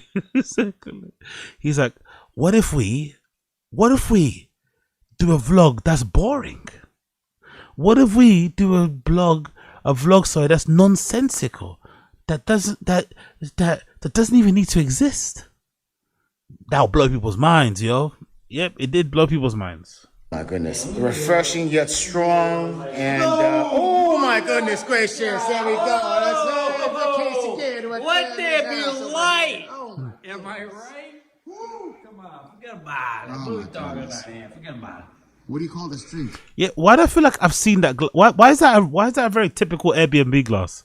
I feel like I've had that glass in some Airbnbs in my life. Is that from IKEA? I'm assuming, right? I feel like I've seen that exact same glass in an Airbnb I've stayed in before. It looks like almost like a vase, you know. I call it a Jizz Master 2000. Jizz Master 2000. All right, we're gonna enjoy this, and we'll get back to you later. Okay? What's it called? Moana. Oh, now you say it. I've always said it. No. You're fucking. You done did said Moana. Chin. You can't hear. You're fucking old. I mean, I'm older than everyone on the planet. How dare you? Okay, so. Oh, you know what? Let's enjoy. I'm trying. All right, let's enjoy. Yeah. Fucking grinding my gears. We're gonna enjoy. Moana, whatever it is. I never said Moana. I said Moana. Moana! This guy! Next morning. Oh boy, Brennan just got us some barbecue. What's the place called? It's a food truck though. Oh, you bought the food? Joe's Barbecue. He got us some. Brendan's buying people food now. He never used to do that in the past. That's nice of him. Brendan never used to buy them anything. Ribs, They have a reggae brisket, thing, which I don't like, but their food's fantastic. And these are accoutrements. This is the sweeter sauce. This is more vinegary sauce. But There's hardly any room to eat that in that studio, innit? This is a hazard, bro. There's hardly any room on that desk to eat that. That's probably not the safest place to eat barbecue. I'm not gonna lie. That place is tiny. I haven't put the sauce on yet. It tastes amazing as is. Fatty brisket, not lean for the cucks out there. In case he's diving into his right now too. Dropping off Bry after the Peace show. out, Bry. Where you going? Oh, I'm gonna get my Uber chopper. I'm getting my Uber chopper. You can just watch me, man. There's Bry getting into a chopper.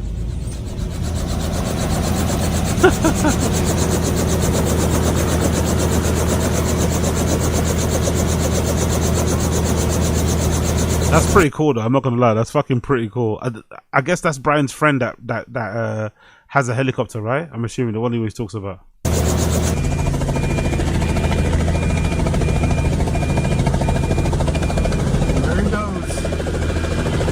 Oof. Very close to the fucking electrical wires, isn't it? Or whatever. Jesus Christ, that would be scary, isn't it?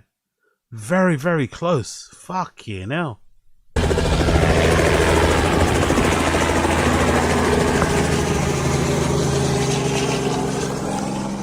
Welcome to Texas.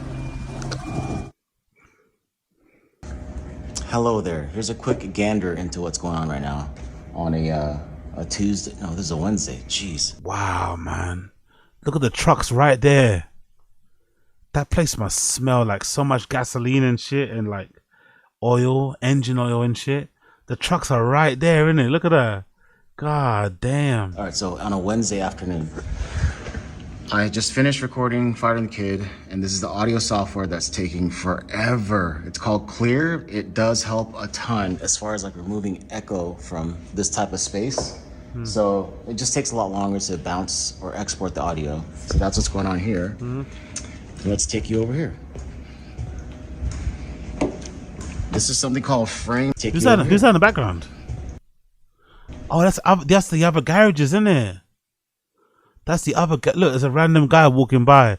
Those are the other garages. So they're literal garages. So they convert this into a podcast studio, but they're literal. Look, those are the same shutters. They got the same shutters there. I guess they keep their shutters open because it probably gets too warm in there. I'm assuming. Probably gets too warm, so they keep the shutters open. But yeah, just a random dude just walking by there. This is something called Frame.io that Casey thankfully found. It's a lot faster than transferring files on Dropbox or anything else. But even this takes some time. So as you can see, each of these video files, this is 1 hour left, 25 minutes left, 31 minutes left. And these are huge files, by the way. They're like 56 gigs or something each. So that's a lot of, that's huge. And I forgot to mention, I gotta edit all of this stuff after it's all transferred and then upload all that stuff to YouTube and to our podcast hosting site. I'll see you later. And he probably got a pay decrease, I'm assuming, right? He's probably not on the same salary he was on in LA. I reckon Brendan probably adjusted his salary to Texas. It's like, god damn. Look at my ridiculously huge backyard. That He's still complaining.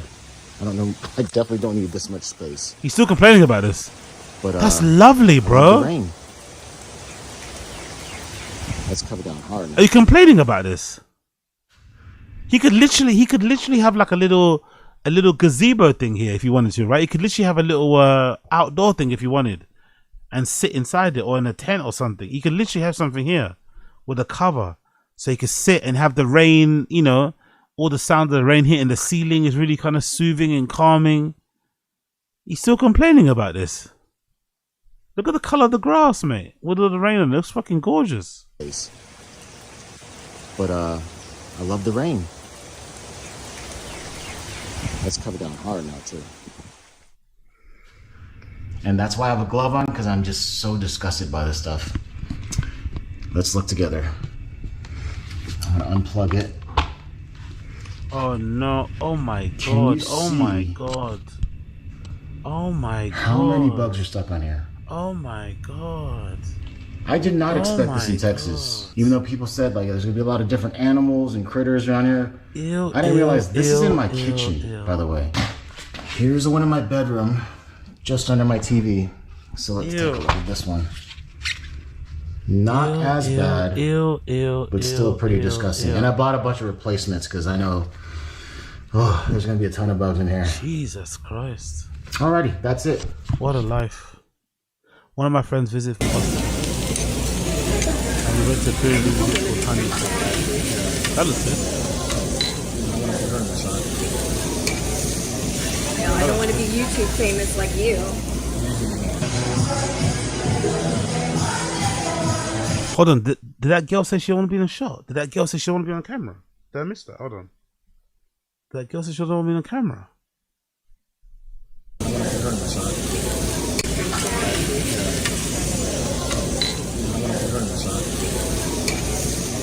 No, I don't want to be YouTube famous like you.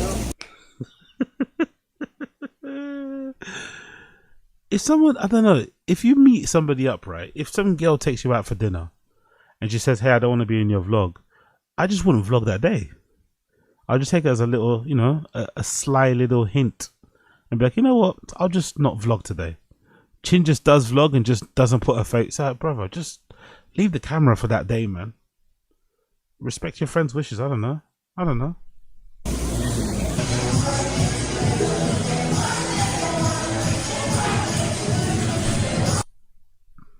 Another day. Finally got my washer and dryer. Okay, nice. The fact that America, boy, America fucking real estate. The fact that you have to buy your own washer and dryer in some houses is fucking crazy, by the way. The American real estate market system, whatever traditions, is bizarre. It's brutal. You have to actually buy your own washer and dryer. Fucking hell. Up next, we're at lightweight. Mike Before my TV got mounted. Davis squares off against Bitch Ramirez. Now, did he say bitch? This right here, ladies and gentlemen, is what a $3,376 mattress frame. Looks very square, isn't it? What type of bed is that? Why does it look so square? It looks very square, doesn't it? Not much length, and he's quite a tall guy. Huh. Whatever, all that stuff together, that's what this is. And it is a Posturepedic Elite Hybrid. Of course, Elite. The soft model. But apparently this is really supposed to help my neck and back throughout the years, and I'm going to keep this for as long as I can. So wishfully, hopefully it really does work, and it is so comfortable. But of course, it is a crazy expensive cost. That's all comfortable. How much is it? Supposed to help my neck. Posturepedic Elite Hybrid mattress. Posturepedic Elite. Is it Elite Ultra, right?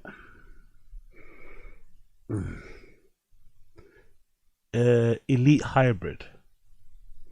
Elite. Let's see how much it costs. How much does that cost?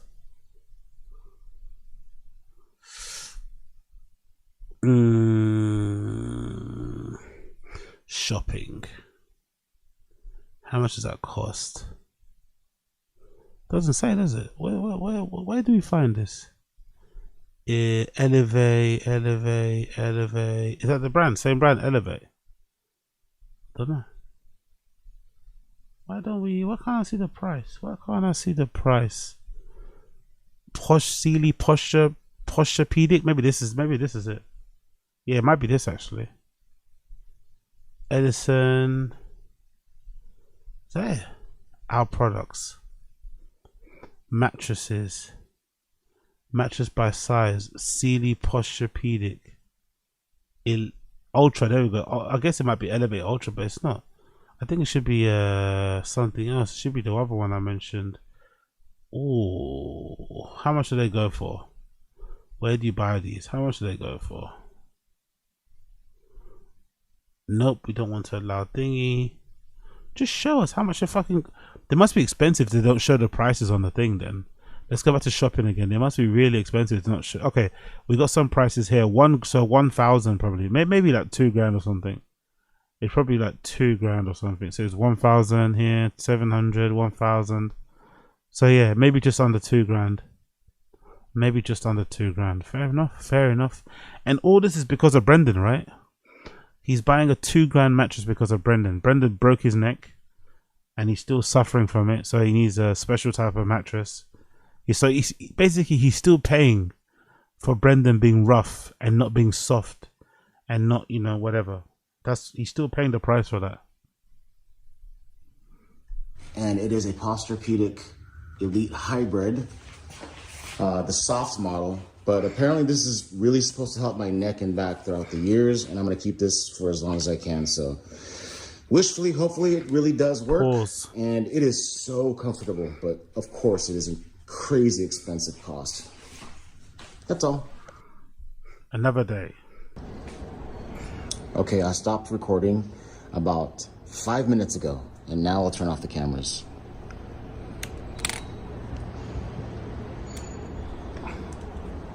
Hopefully the footage is still fine. It was fine after the second try, okay. For this one, the vids wouldn't export anymore. I tried multiple things and finally found a workaround. So I'm not being able to export this video after. However, since the don't worry, no one's gonna miss out on the Jeff Dye video. No one's gonna miss out on listening to Jeff Dye's stupid fucking conversation. Anyway, however, since it's recording, the vid suddenly started to export fine again. Ish tries. Another update. I am freaking heartbroken right now because my favorite in-ear monitors, these are 64 audio A18Ts. You see it right there. They have 18 speakers. They're called drivers for in-ear monitors. There's 18 speakers in there for each one, and I accidentally stepped on one of them, my left ear one, and look at it now. That's all that's left. These cost $3,000. So that's basically Apex Putter. That's well over 3K. Fucking a 3K mattress. Jesus Christ. Big up Apex Putter. 3K. $1,500 down the drain because I stepped on it accidentally. When I was checking the cameras, came back, the cord fell down on the ground, and then I didn't notice and I stepped on one of them. So it's a very sad day, but I'll reach out to 64 Audio, and hopefully I'll get a new pair or something. I don't know. I'm so bummed out. Finally moving into my place for the first time. Actually literally gonna spend the night at my place here in Texas tonight. So there's that. By the way, the haircuts that Chin gives himself are not good, innit? The haircuts that Chin gives himself, they are not good, innit? Look at this fade. Look at this fade, bro. God almighty. They're not good at all, are they? These haircuts that Chin gives themselves are not good. I think he should,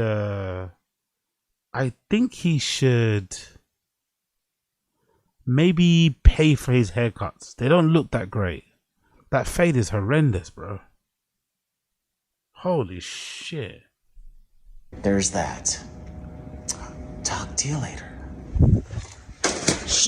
Damn right, this is how you park in Texas, baby. Dang it. This lizard snuck into my living room and kept creeping. This is what Texas is all about in my living room.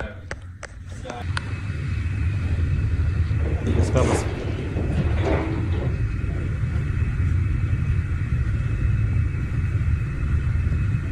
Okay, the camera can't capture how big this thing is, but this is a... Jesus.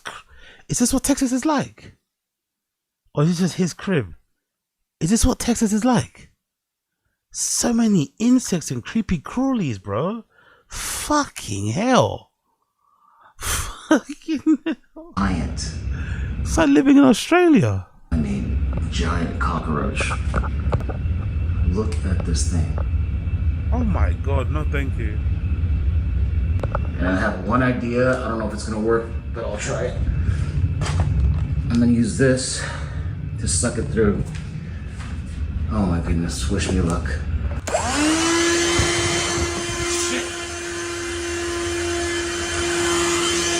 Oh, damn it. He's fucking useless, isn't he? He's fucking useless, isn't he? He's fucking useless, isn't he? He's fucking useless. Those are my trash cans. That's my place. There's a driveway, and that's that person's place. I mean, come on.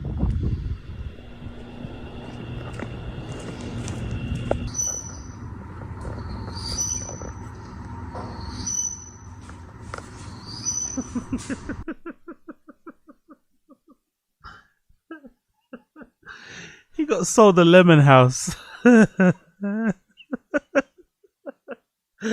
He got sold the lemon house. He got sold a lemon of a house, innit? He got scammed.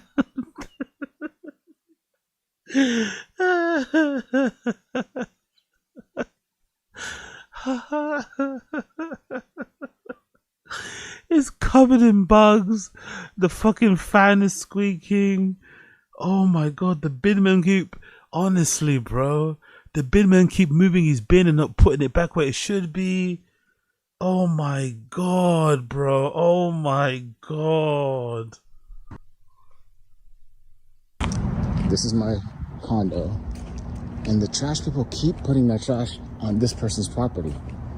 And what the hell? After weeks they started leaving my thing. Just left and check it out. Finally.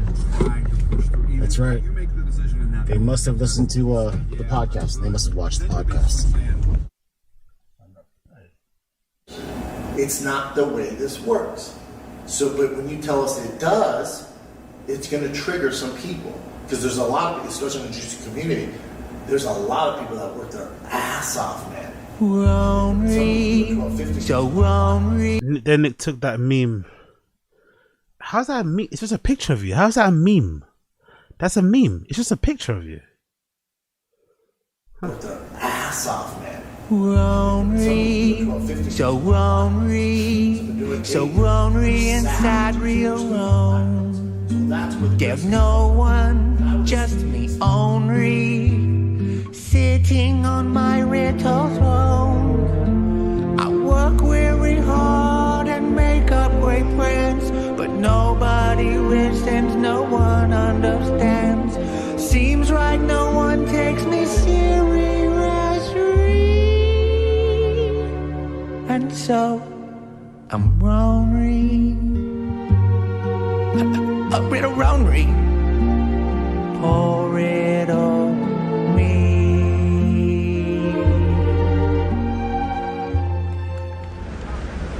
Okay. Big bro, finally, Big Bro made an appearance. Big Bro finally made a reappearance. Big up Big Bro. My Big Bro was in town for my cousin's wedding reception. Finally, another Big Bro. Fuck's sake, man. Oh my god. At the gun range now, check it out. Hey there, buddy.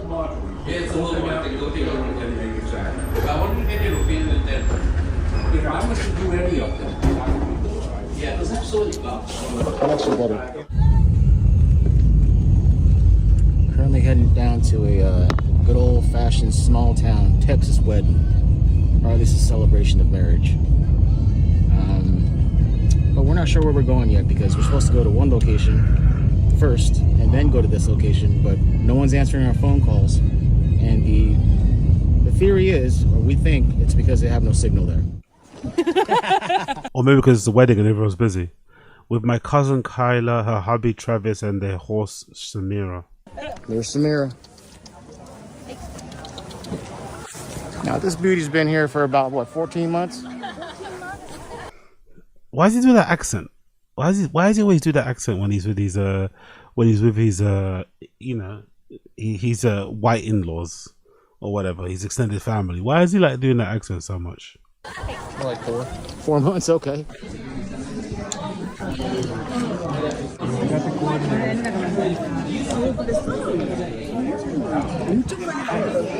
Just a whole bunch of people from town.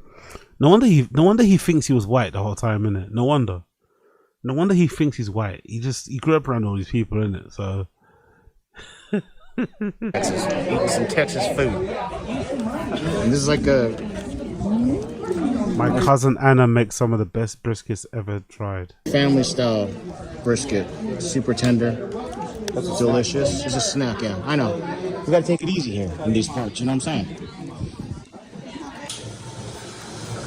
We're in the bathroom right here, my cousin's place, and that there's the old Texas bathroom tie knot thing in the jiggy to keep them doors closed, nice and tight. He really is too old to be recording this sort of stuff, you know. I'm not gonna lie. This is like when do you remember when you were a kid and you got your first pint and you take pictures of your pint and put it up on your Instagram or something or whatever. Like, what? You're the toilet of what? I hope he was just drunk. I hope that maybe he was just drunk or high. That's why he did that, because that's weird. Here we are at the Hyatt Regency by the LA airport, by LAX. I haven't been doing vlogs lately because, as most of you might know, I moved to Texas and I just feel like it has just been straight up, non-stop, no breaks, no nothing. So it's hard to like settle down and just do a vlog or just chill somewhere. But this weekend's good because I finally got a break.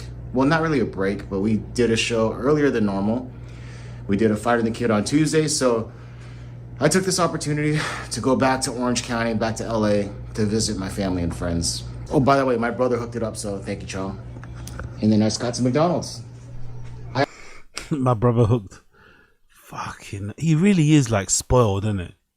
He's definitely spoiled. His big brother looks after him like a parent. His parents looks after him like parents. Like, fucking hell, Chin. You're in your 40s, brother. Like, I don't know. Fucking hell.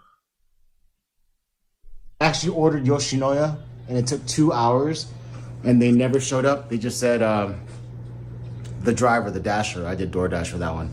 They were like, I'm here and they're closed. I'm like, what the heck? How come they're well, I don't get it. Why would go all the way through, get completed, prepared order, all that stuff, and then it's closed when she got there? Chin loves ordering food, by the way, as well. Another thing. Maybe because he doesn't like to eat by himself, but he loves to order food. Go out and eat. I don't know. Go and eat it. If you're going to McDonald's, just go and eat it there or something, huh? I don't know. He loves eating. He loves ordering food, this guy. He loves it. I'm thinking she just showed up really, really late because it was over 2 hours. And then they closed by the time she got there. So either way, I'm going to enjoy some McDonald's, get some work done. Still working on Golden Hour right now. And Fighter and the Kid. By the way, I got the, I'll show you here. I never do this, brother. I actually got 2 chocolate chip cookies. Powerful bunch. And I got the quarter. Yeah, big up Big Bro drives a GTR. Yeah. Big Bro got it made. It ain't nothing to Big Bro. Yeah, exactly. He must be doing He must be doing pretty well for himself because he does look after Chin pretty well, to be fair. Yeah. Not gonna lie, ordering a chocolate chip cookie from McDonald's is kind of insane as well. I'm not gonna lie, slightly insane. If you're gonna order McDonald's, just order the burgers and shit. But willingly ordering a chocolate chip cookies from McDonald's is kind of insane. Pounder meal, medium with Diet Coke. Yeah, exactly. Talk about calories. Exactly. This guy's so carb conscious, right? He's so scared of carbohydrates, but he orders 2 McDonald's cookies. I also got a filet of fish. That's how I roll. They didn't provide any ketchup or any condiments, so I'm using the ketchup from the quarter pounder. Gotta make do with what you have. Or why don't you just eat the chips without the fucking condiments so you can have the ketchup for the fucking burger? How about that? He's such a freak, isn't he? He's so weird. No, there's no ketchup because they didn't give to it. Okay, just eat the fries without the fucking ketchup, no?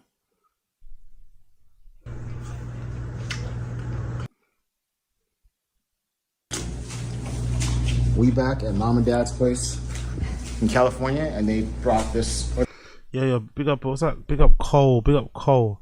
How is there so much work to do on such a shit set of pods, not shit, but yes, same thing. I think he finds work that doesn't need to be done. Yeah, I have to hold my hands up.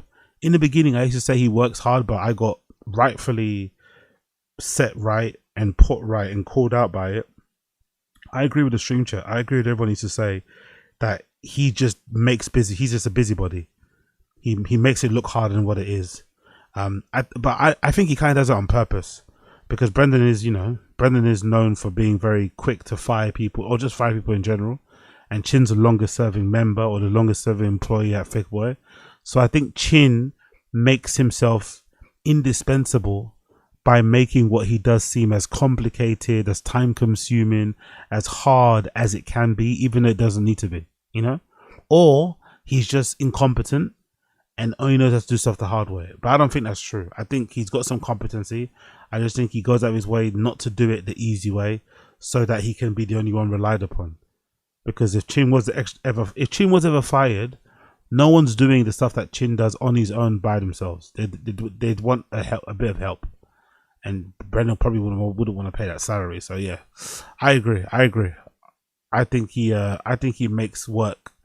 I think he makes the work harder than what it is, just for the sake of not knowing what he's doing, I guess. They made this spread here. Pak Toritan and a bunch of other Korean food. Yep, back in Cali, it does a difference. Pick up Game Bread. Pick up Game Bread, reducing Chin's role to, what did he say? All he does is live stream his movies, mouse left to right. But the way Chin acts, you'd think he fucking, I don't know, he's building a nuclear reactor by scratch, innit? Yeah, I mean, with just a fucking coat hanger, some sellotape, and a bit of foil. The way he acts, he looks like he's building a TV from scratch. Thank you, Mom. Thank you, Dad.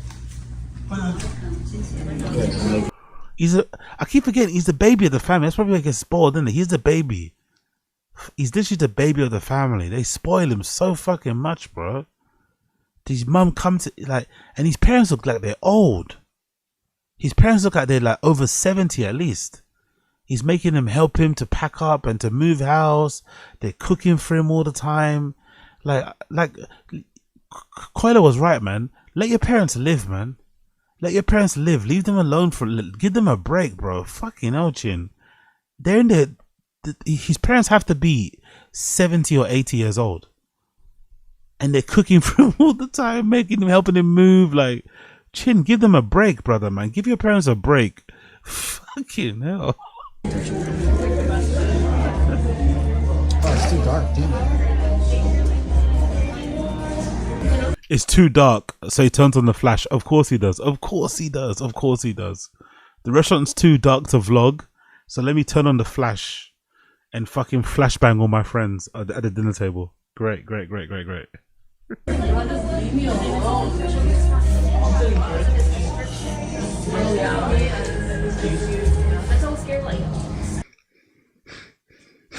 Oma, Appa, some makgeolli, and 감자탕. Fucking hell, his parents can cook though. I'd eat the entire table. His parents can fucking cook.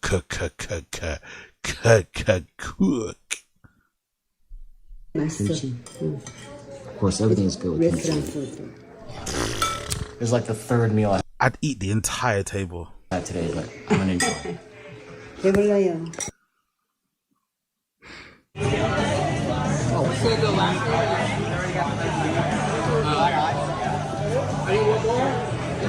He's putting his order. Oh, look at that! Look at that fade. Let me see that fade. Is that another fade he did by himself? Jesus Christ. That looks a little bit better, but his hairline is gone. That hairline is crazy. Looks a little bit better, but that hairline is nuts. His order on my tab.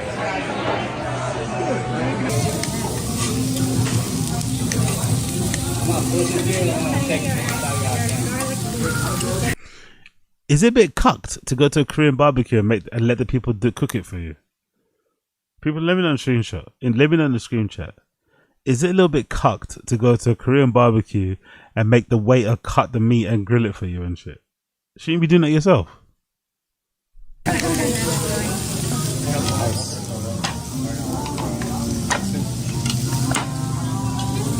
Oh, sorry.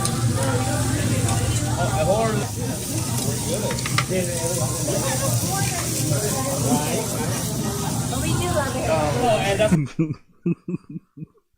We got Gabriel. No, okay, cool.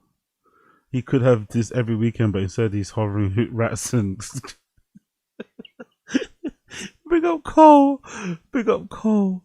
He could have this every weekend, but instead he's hoovering rats of the sky from his wall. Exactly. That's so funny. That's so funny. He could be living exactly. He could be. Oh. Big up Gamebred, yeah, no. Big up Assad Aziz. I don't know the rules. I'm a red-blooded American. Big up Koila is cucked to fly home within 1 year of moving.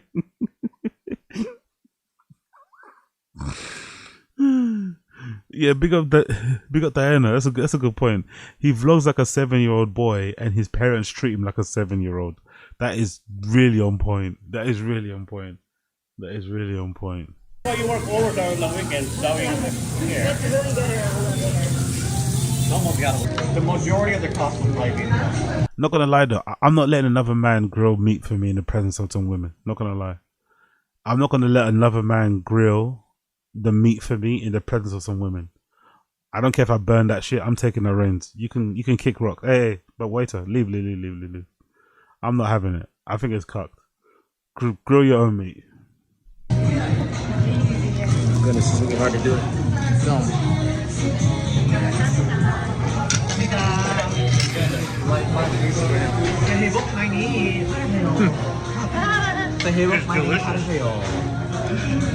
So this is the first time I've been here, and I'm telling you right now, this is delicious.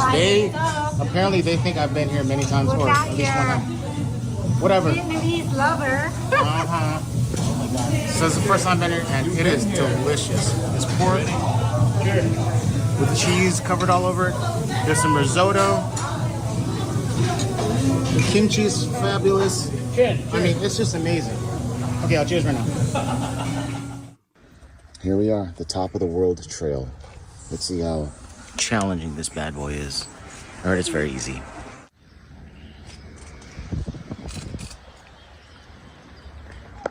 Look at this area here. This is really Big up Shades Cow. That's a very good question. Big up Shades Cow. That's a very good question. Why doesn't he cook with his parents on stream and learn all the recipes? Very, very good question. Because I don't think Chin's cooked a single thing on his own that looks anything like that table I saw at his mum's. That spread at his mum and dad's was fucking incredible. There's not a single thing Chin has made that looks anything close to that. So I don't think Chin learned to cook in his house. I think Chin learned to cook when he left the home, right? I think he started cooking by himself or for himself when he moved out, which is probably the worst thing ever. But yeah, he should definitely try and get his mum to write some recipe down or just try do them, whatever, and learn, because god damn it, the way he cooks for himself, it's a fucking hazard. nice. And that's where the ocean's at. And this is just a cool little lookout. Overall, very chill hike/walk. Oh yeah, baby. Always have to come back here when I'm in Orange County. I'm about to dig into heaven here.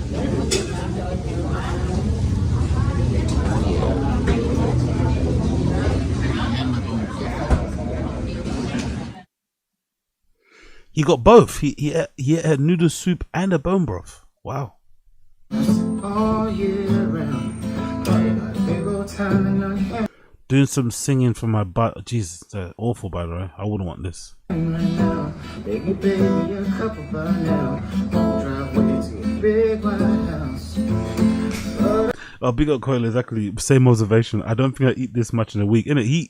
He puts down some food, innit? He drinks a lot and he puts down some fucking food. You gotta give him the props for that at least. Chin can fucking eat. I wonder when you drink it, do you find yourself thinking about that boy from East Tennessee? The dog is us. The dog is us. The dog is us watching right now. The dog is us watching Chin now.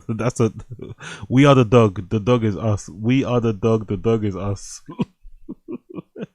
Bruh. Well, someone told this guy to shut the fuck up.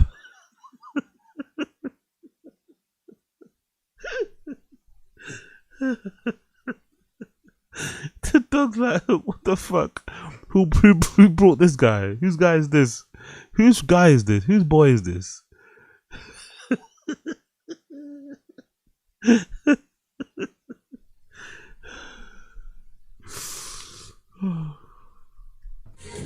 much meat. There's forks right there.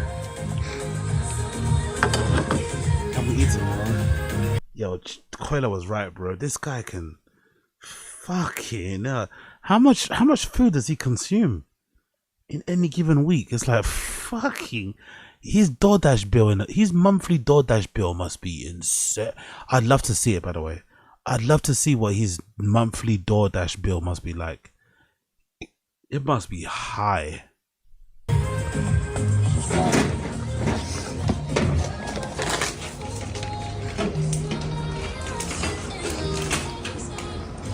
Yeah, it was good, man. Tender. Thanks, Auntie. Steak. Medium rare. I still love how Chin's friends never let him cook. I really do like that. I love the fact that Chin's friends never let him cook. He's not even allowed to bring a potato salad. He's not even allowed to bring up a fucking potato salad. They don't let him go near any of the food. I love it. His friends don't let Beef tartare. Super sliced though, isn't it? Oh. And it doesn't end there. Now we got some sashimi with that real wasabi and that fake wasabi, some soy sauce. My buddy just made this huge pot of Filipino sinigang, and this is my leftover bone broth, the pork bone broth from Juchao. So I'm gonna go ahead and add this Indomie, Indomie mi goreng noodles into this, and I might drop some in there as well, like half of it. And then that's just one more meal that I'll be eating tonight. I've been eating like crazy this weekend. Really wanted me in the video. I was like, thanks, Kev. Yeah. Nicholas is here. Casey's here. Hi. Kamala's here. Oh man. Hey. Camel. Did that here. happen this morning? No, that's Kev. Yes. I bent over and Tony's here. There's Marcus right there. What up, boy? And Henry's somewhere. Henry's probably on the couch. I know. Oh my. And we're gonna be filming a new after hour right now. I'm back in not Orange County, LA. So with my boys one more time until I go back to Texas in a few hours. That night when I told you guys I was doing.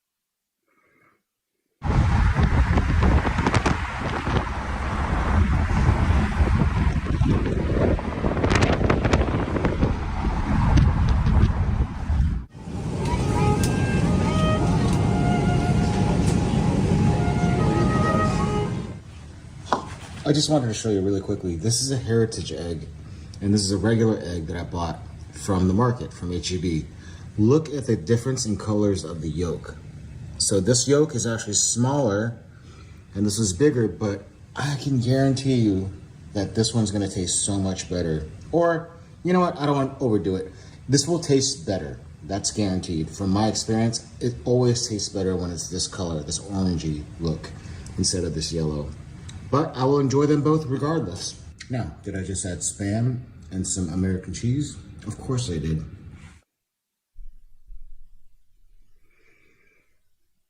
As soon as he goes and cooks by himself, as soon as he's in charge of feeding himself, everything looks bad.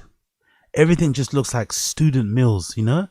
As soon as he has to feed himself, he looks like he's got some college meals. Like, what the fuck is this, bro?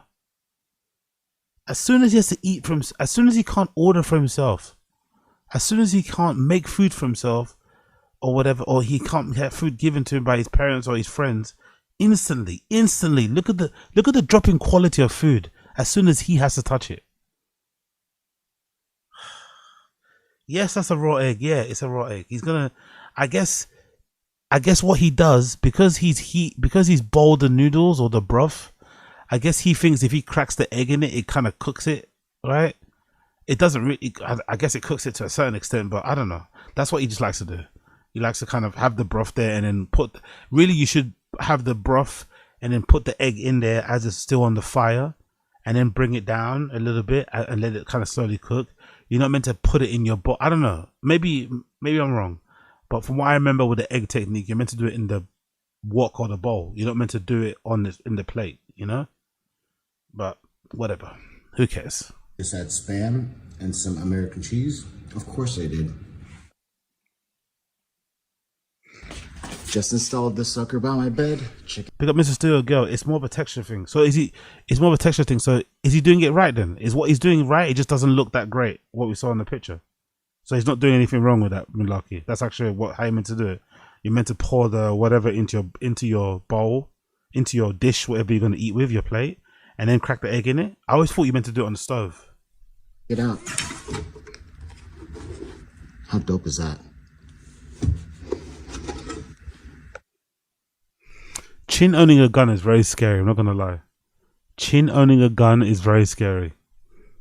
I had a call from the hospital. No, just because I didn't get that colonoscopy, so they wanted to rebook an appointment. So I had this Filipino dude. He was like, "Is this Ginny?" Okay. I know that. Yeah, this is Chin. He goes, "Hi, Chinny. My name is such and such, and I'm from Capital Gastro. I'd like to see a appointment. And what's the best time for you? Do you have any appointment days that are best for you, Chinny?" And I kept saying, like, what the? I go, "I'm sorry, my name is actually Chin Yi." He goes, "Yes, Chin Yi." Chin Yi, but it sounded like it said Chinny, like one of my friends would say Chinny. That's great. That's it. Yeah, that's the story there. Oh my God. Oh yeah, dude. So you got a phone call from the hospital and he called you Chinny. Amazing story.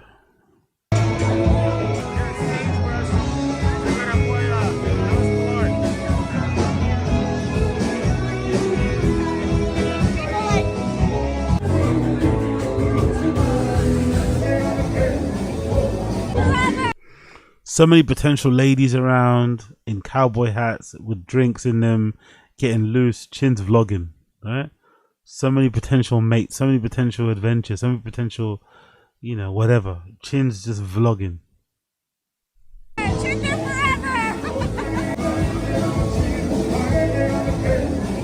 Oh, that's the girl with the massive tits, right? Yeah.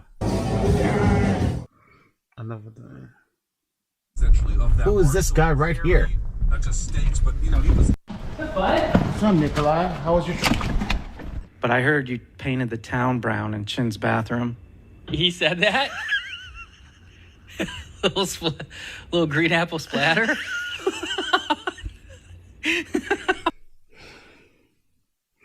Imagine letting Nick shit in your bathroom. Imagine letting Nick shit in your toilet. Imagine letting Nick shit in your WC. Imagine what Nick shit was. Oh, yeah. I'd make him shit outside. I'd make him go to the local McDonald's or something. Go find a bar, go shit there. You're not shitting in my house. I didn't know. Nick painted the town brown in your bathroom. Have you seen this? Have you heard about this? I mean, if you guys watch the stream, you could see Nick constantly going to the bathroom, right? I did see that. Yeah. constantly going to the bathroom. And then finally, Nick did say, like, yeah, I just got to go. And he's taking dumps. And so Why don't you, like a man, you tell me before you tell Casey, all right? This is something we should have discussed amongst ourselves. Instead, you're sullying my good name. How did it happen, Casey? There's a reason why I came up. I know. I think I was saying something about the town being painted brown, and then you said something like that. Speaking of which, I don't know what happened. I'm struggling with a similar situation with Nick's recent visit. Yes. But besides that, we had a blast. No pun intended. Yeah. The trash can bandits at it again. So tell us about these trash cans. Literally look at, I kind of narrate there, but you can see those are my neighbors down there, my further neighbors. Uh-huh. And then I'll go look around the whole area. They leave the trash cans alone after they dump them into the truck. But for whatever reason, they keep taking my trash cans and putting them in my neighbor's house. And you'll see it if you play the video. I'll play it right now. Sweet skis. I want you guys to see something. Those trash cans, they're left there. Those are my neighbors. All these trash cans are left on the corner, or on the side of the road. They're all dumped. They're done. Here's my home. And they keep putting my trash cans at the neighbor's house. Why do they do this? They have to be on purpose at this point, yeah? They don't touch anyone else's. They just mess with mine. It's just mine. Yeah, that was awesome. Good shit. Consistency of thought. Yeah. It's interesting because it's taking them more labor to move them to the wrong spot. Thank you, Case. Yeah, I don't get it. So it has to be something like, we're just going to do this. Either they're pranking me constantly. Big after hour fans. Yeah. Or they hate me for some reason. I don't know. Well, I know it's just how. Okay, not playing that. You can fuck off. But yeah. Chin's back. Chin is back. Chin is back.